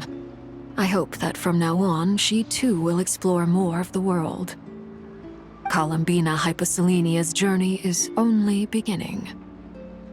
My ship is here. Traveler, Paimon, we shall meet again. You too, Hat Guy. What are you still bumming around for? Isn't Columbina waiting for you? I thought today was the day you'd agreed with her to go find out the truth about your sibling. You're afraid you won't like the truth when you see it. Well, this is new. I was starting to think that nothing could scare you. Don't say that! Wouldn't you be if you were in this situation? Fair point. But I'd say I have more experience facing up to unpleasant truths than the Traveler. They say blood's thicker than water. I know how much you need your family back. More than you need any of your friends. And I'm sure that all your real friends understand that too. No matter what the truth turns out to be, they will stick by you and support you, whatever decision you make. Finding the truth is important. But more important still is what you choose to do once you've found it. At least, that's the life lesson I've learned from my experience, grappling with the truth. What? Now that Dottore's dead and gone? A little, I guess. But it hasn't solved everything. Maybe I regret not getting to end his life with my own hands. Or maybe it's something else. But for whatever reason, I still feel like I have a chip on my shoulder. Either way, I'm going back to Sumeru. Lesser Lord Kusanali is gonna need help dealing with all the chaos Dottore left in his wake. Not just from this incident, but everything he did in the past, too. You should continue with your journey, as you've always done. Who knows? Maybe we'll meet again someplace else. So, what should we do now? If you want to explore a bit more to steady those nerves, Paimon's game! After all, when Columbina said she knew where your ship was hidden, Paimon promised to give you two some alone time with the truth. It hasn't been all that long since we were last apart, sure, but with Columbina there, Paimon's sure things will be just dandy. Ain't no biggie. Paimon might be all about that food and fun, but she knows how to do right by people. Paimon's sure you'd prefer to digest the news about your sister in peace. But, no matter what you see, just know you can share it with Paimon. Of course, as long as it's not super private. If you can't make sense of something, let's give it some thought together. And even if we both can't figure it out, Paimon can at least treat you to a nice meal. Glad to hear it. Feel better now? Alrighty. Next up, time to meet with Columbina.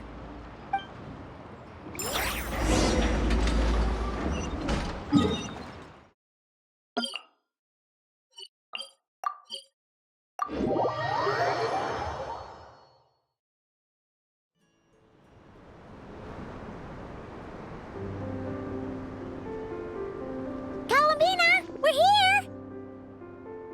Can't quite believe we're meeting out here. We've gotten used to walking over to Silver Moon Hall whenever we go see you. Well, you're still welcome to go there whenever you want to see me. It's just, now that it's all over, I've decided to make some changes. Try and fit in with the Frost Moon Scions, like Llama suggested. The older generation are still timid around me.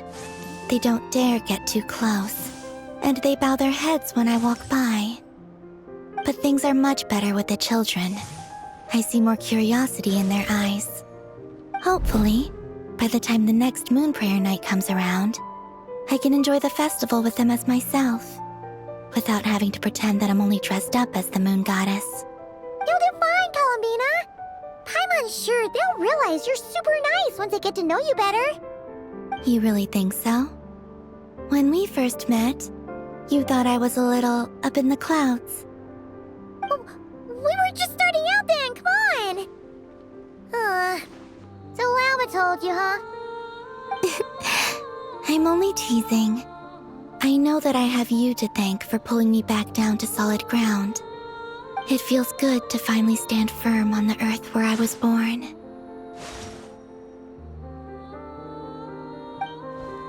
Oh, that's great!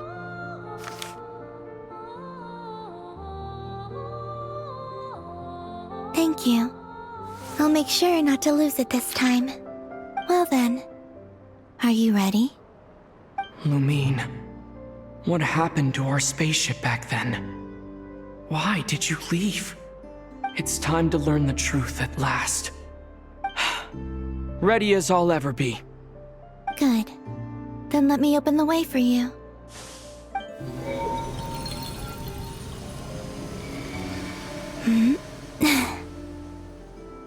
Where does this lead? To our shared destination. Huh? Do you remember me telling you about my missing prologue back when we just met? I said that my story began on the moon. But while I was inside the moon's reflection, I realized that my prologue was really hidden in the future. I just had yet to discover it at that point. The story of the time before I was born was in fact the story of my distant future. It's truly, but when I obtained the Trilunar Authority and returned to our present reality, I sensed something I hadn't expected. Your prologue. So you mean... Yes, your spaceship. All this time, it has been hidden on the Frost Moon, which lay beyond the sky. The great ruler of the firmament. The heavenly principles.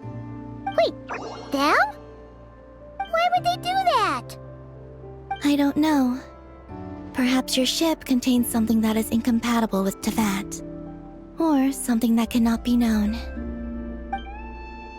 Oh, did I pick a bad time to say this? I know it must have been hard to work up the courage to do this. Maybe I should have waited until you were on the moon, with no chance to back out. That would've been kinda mean, you know. Take me there. Oh? Whatever is hiding in that ship, it belongs to me and Lumine. Those memories belong to us. No one else has the right to decide whether I should or shouldn't know about it. Not even the heavenly principles. Very well. Then let's go. You two take care, alright? And don't forget to come back soon! Rest assured, Paimon. We will. Traveler, after you. Thinking about the story that we'll find hidden on the moon? Yes. And hoping that it has a happy ending. Stories like that don't exist, you know? You don't believe in happy endings? I don't believe in endings.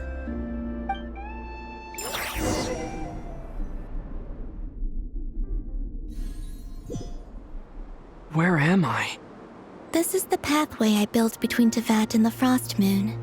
The moon is very far away from us, so it could be a long journey.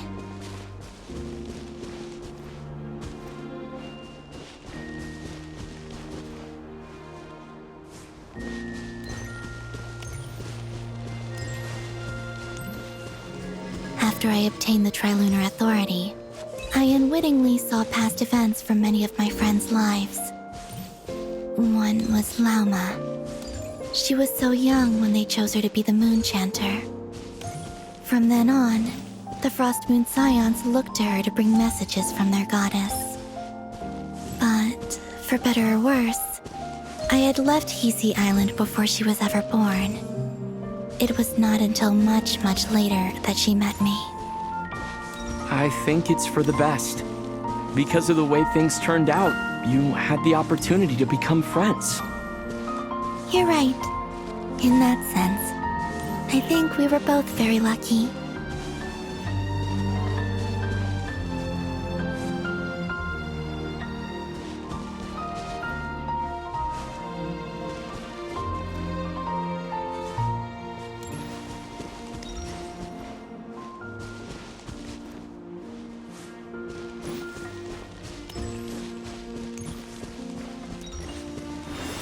Oh, and about that mage, Nicole. I only recently learned that she has lived in Teyvat since the time of the Three Moon Sisters. The Moon Goddesses always had a good relationship with the angels. I suppose our friendship continues that tradition.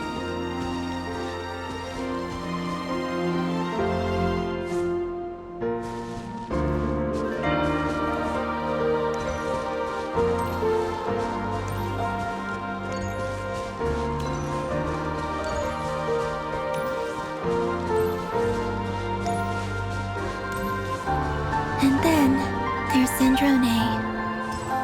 I never knew that much about her, beyond the fact that she was created by someone called the Lord Artificer. She, too, suffered for a long time before joining the VIII.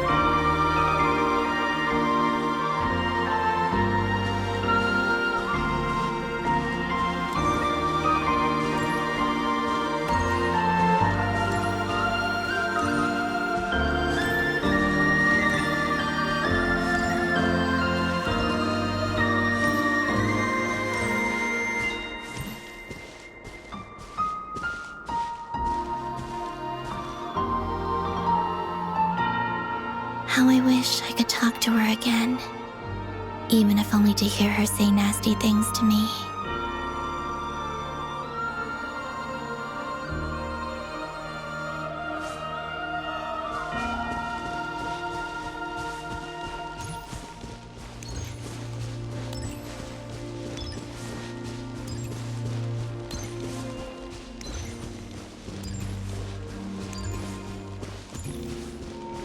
Also, I saw your siblings' story.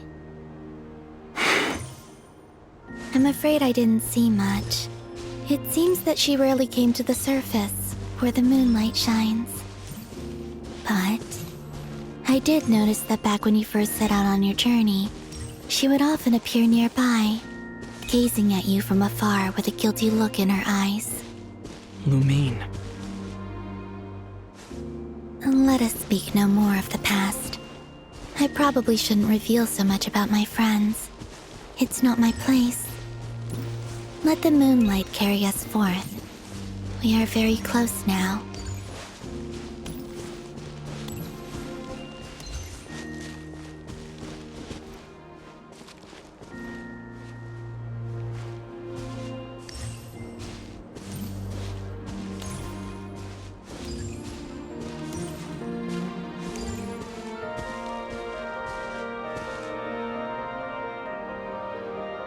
After this, I'd like to bring some kuhenki to the moon as well. If they're willing, of course. What about your other friends? Will you bring them to visit too? Certainly. But I'll need to tidy the place up first. This home hasn't received any guests in a long, long time.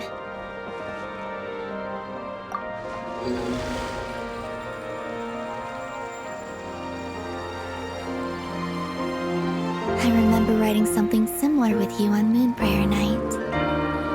I believe it was called... Dotoko's whirligig. Yes, that was it. You asked me if I was afraid to return to the moon, and I said that I was. The idea that I had gained something precious, only to lose it so quickly. That frightened me. But I'm not afraid anymore. Besides, this time, we're traveling together.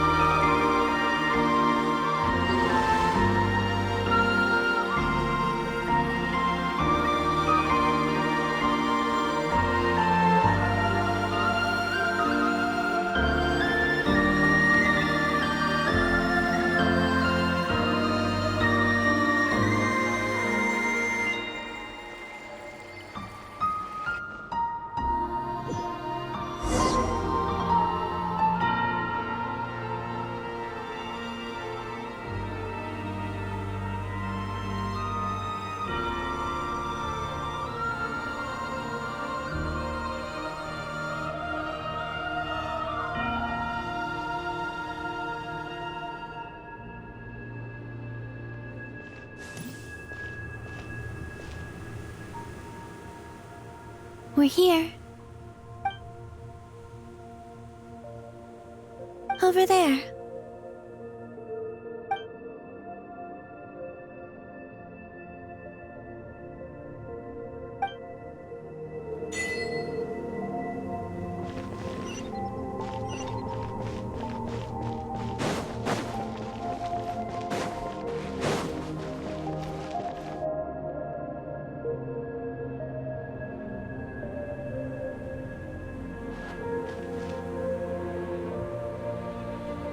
Our spaceship.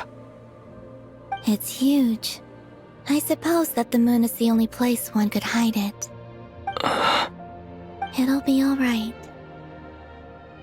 Huh?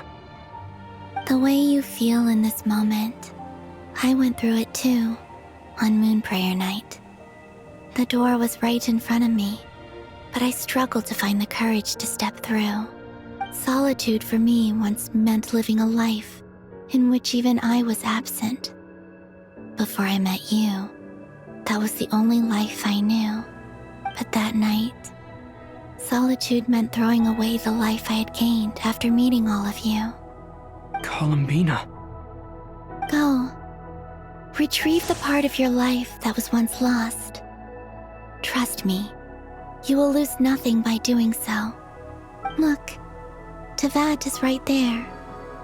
All of our friends are down there, waiting for us. You're right. Thanks, Columbina.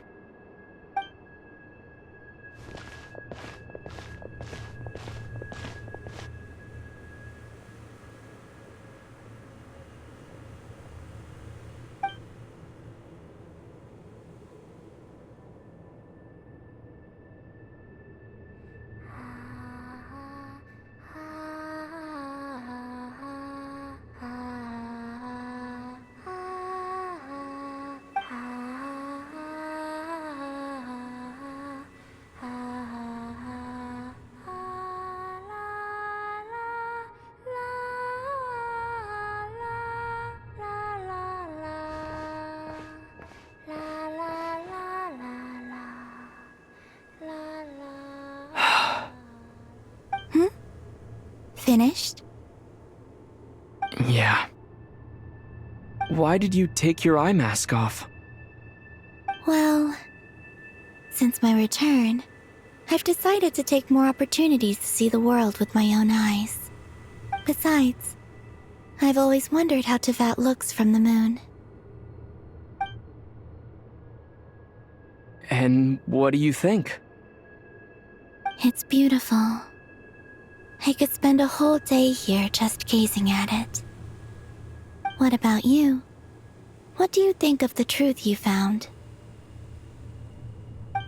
I haven't looked at another person's expression in a long time, but I think yours is saying it was neither good nor bad. Keep this up, and it won't be long before you give Nephra a run for her money. Oh, I don't think that's going to happen. I'm much more used to sensing what's going on around me with Kuvaki. I think I'll save my eyes for seeing special moments I really want to remember. I read the spaceship's flight logs. I always assumed that this was my first time in Teyvat. I thought that Lumine and I must have been hibernating in space for centuries on end. But the logs show that our spaceship flew over the skies of Teyvat once before. A long, long time ago. Flew over? So you didn't land? No, the ship barely came to a stop before flying on again. After that, it continued traveling through space for a long time. Some of the data is corrupted, but I suspect that it kept flying for thousands of years. It was only after that that the ship made a forced landing in Nodcry. When Lumine found me, she came from outside the ship. Could this mean that she left the ship long before I did? Maybe even during our first pass over Teyvat. Are you alright? Yes, I can feel that the truth is coming together, one small piece at a time. I remember Lumine telling me that when she first arrived in Conria, she could not recall the past.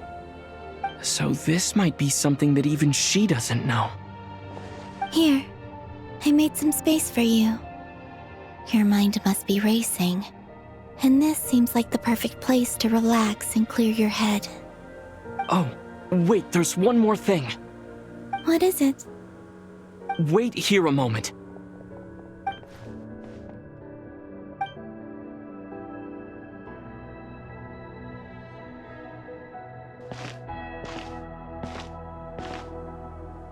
Hey, Columbina.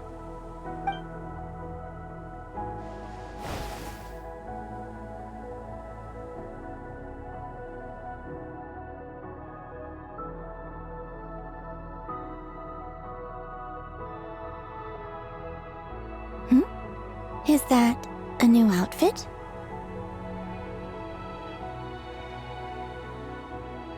An old one, technically.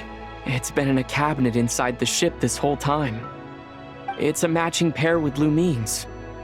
She always liked this set more. Huh. I don't think there's a huge difference. Really? Yes, it's still the same you. You're the same person, no matter what clothes you wear. Only Columbina would make an observation like that. Traveler, do you consider Teyvat your home? Home is wherever Lumine is. But then after all the time I've spent here, and everything I've been through, yes, I'd say it's my home. Would you change your answer if Teyvat changed appearance? I mean, if the truth about Teyvat turned out to be different than what you thought. I don't know, but I don't think so. The truth is not what matters most to me about Teyvat. When I was first born, I longed for a home. And when you get something before you're mature enough to understand the world, You just take it at face value.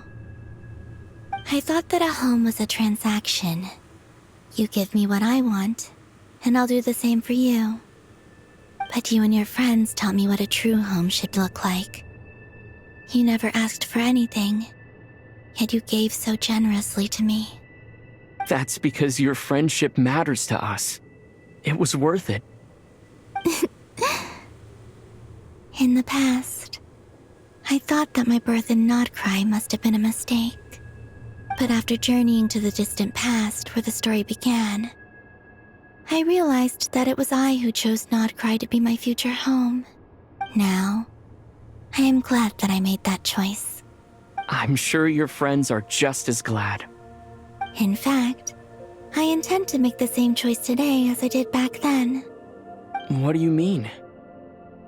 Well, I've given the Eternal Moon's Marrow to Lauma, and the Iridescent Moon's Marrow to Arlecchino. And now, I shall return my Kuvagi to Nodcry again, that it may continue to protect my chosen home.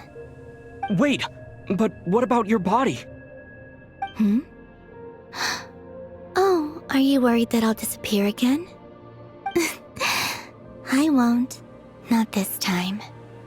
The Frost Moon has now entered the false sky, and I am the Trilune Goddess. I am only returning to Nodcry the part of me that it needs. I am giving what I can, because my home is worth it. Oh, and I have something for you, too. For me? Yes. Come closer.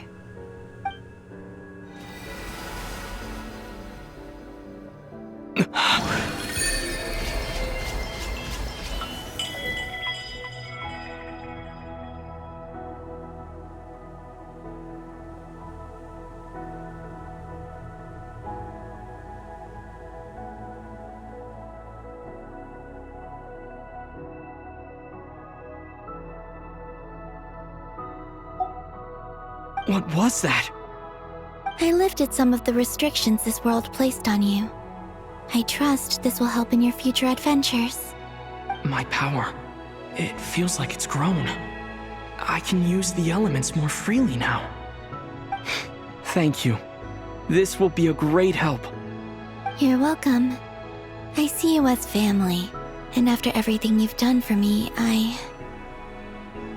In fact, no. It's not because I owe you. It's because you're worth it. Here, this flower is for you.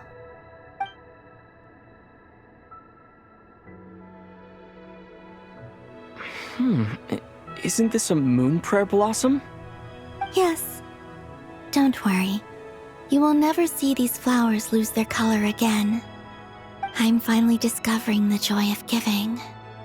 How I wish I'd learned this sooner. Hey, better late than never.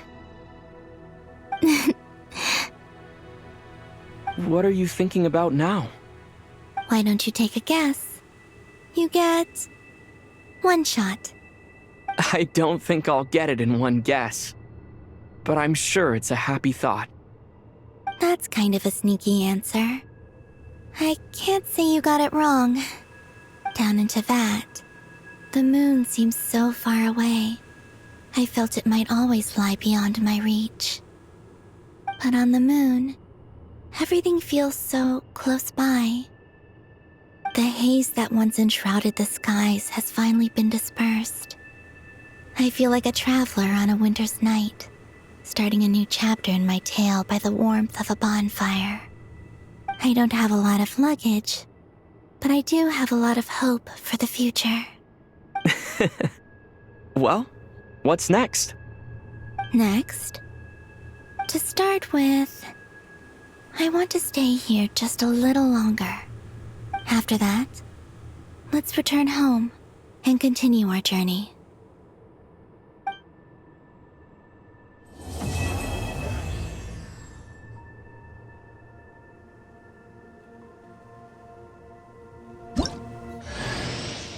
These clothes bring back so many memories.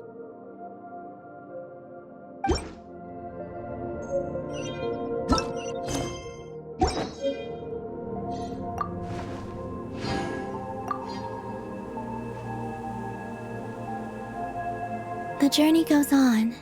For you, and for me. Like I said, this is not the end. I don't believe there has to be an ending. Oh, is that your next destination? Most people would probably tell you to pack some warm clothes. But I experience things differently than most people, so I can't know how cold it is. In fact, it is home to quite a wondrous heat source. I think they call it Kreshnik's torch. Every city in Snezhnaya is built around one of those. I sensed the energy it gave off as I was passing by on a railway train. It felt grand and distant. I also recommend the Korolievsky troupe in Snezhnograd. They give performances quite regularly, and entry was free for harbingers. I liked them a lot. Ice cold and sharp. Crystal clear in some ways, yet profoundly unfathomable in others. Like the thick layer of ice on top of a frozen lake. That's just the impression that Tsaritsa gives me. I was never able to glimpse what truly lies beneath that icy exterior. In fact, I don't think the people of Snezhnaya even know what kind of power their god wields. Maybe that's because the Tsaritsa herself has never acknowledged, nor accepted that power. There's Regrator, the Rooster, and the Jester. Between them, they control a lot of what happens in Snezhnaya, but I can never wrap my head around how exactly power is split between them. I just know they are each responsible for many specific domains. I noticed that the Rooster and Regrator often appear to get along on the surface, while working against each other in secret. And theirs is not a friendly rivalry. But I wasn't particularly interested, so I tended to keep my distance. Now that I think about it, the term Mistelton often seemed to come up in connection with Project Stuja. Once things settle down in Nodcry, I'd like to explore the world beyond Snezhnaya. You've told me so many stories about the other places you've been to, and all the friends you've made there. I'm curious to visit those nations and see them for myself. It would also help me learn more about the journey that has made you into the person you are today. Okay. As you continue on your journey, don't forget to gaze up at the moon once in a while. It is, after all, no longer an illusion. It shall cast down its true moonlight, connecting us in truth.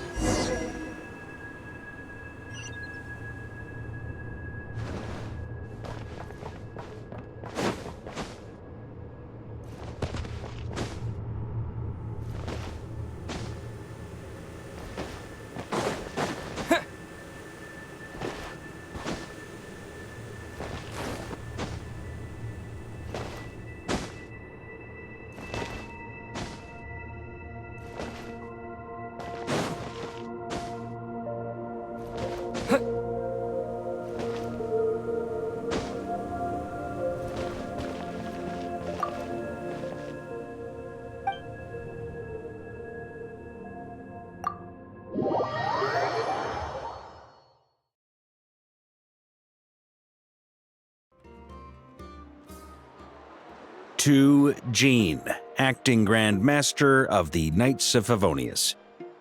This preamble is such a pain to write. It's probably high time we got rid of this acting business. I trust that Dern has updated you all on recent events. Hope we didn't worry you too much. The good news is, we managed to come together and put a stop to the Doctor's evil schemes. With that, I think it's safe to say that Nodcry is finally out of the woods. As for the Fatui, not counting the Damselette, aka the Moon Goddess, who has left their organization, we found ourselves allied in this instance with both the Knave and Marionette. May she rest in peace. As ever, we find ourselves better off for making friends rather than enemies. But until we can ascertain the Tsaritsa's true intentions, the future remains uncertain. In a short while... Wait. How am I meant to surprise everyone if I tell them in a letter that I'm heading home? Well, that would be a huge waste. Okay, got it. I will begin sending the expeditionary team back home in waves. I'm sure they'll be able to answer any questions you still have. I hope they won't gloss over the details of my many heroic deeds, but if they do, I'm sure it'll be because they're just too exhausted from the long journey. I think of Mondstadt daily. Please give everyone my best regards. P.S. The honorary knight went above and beyond this time. Are there any other honors we can give him? I'll leave it with you. P.P.S. Please be extra nice to Klee for the foreseeable future. I cashed in on the last favor that the Hexen Circle owed us, so we need to earn some more goodwill. If there's any serious problems, feel free to stick me in solitary confinement when I get back. I'll do the time for her. Whew. And that, as they say, is all she wrote. End of an era. And with the moon shining down brighter than ever, I think everyone is going to sleep well tonight.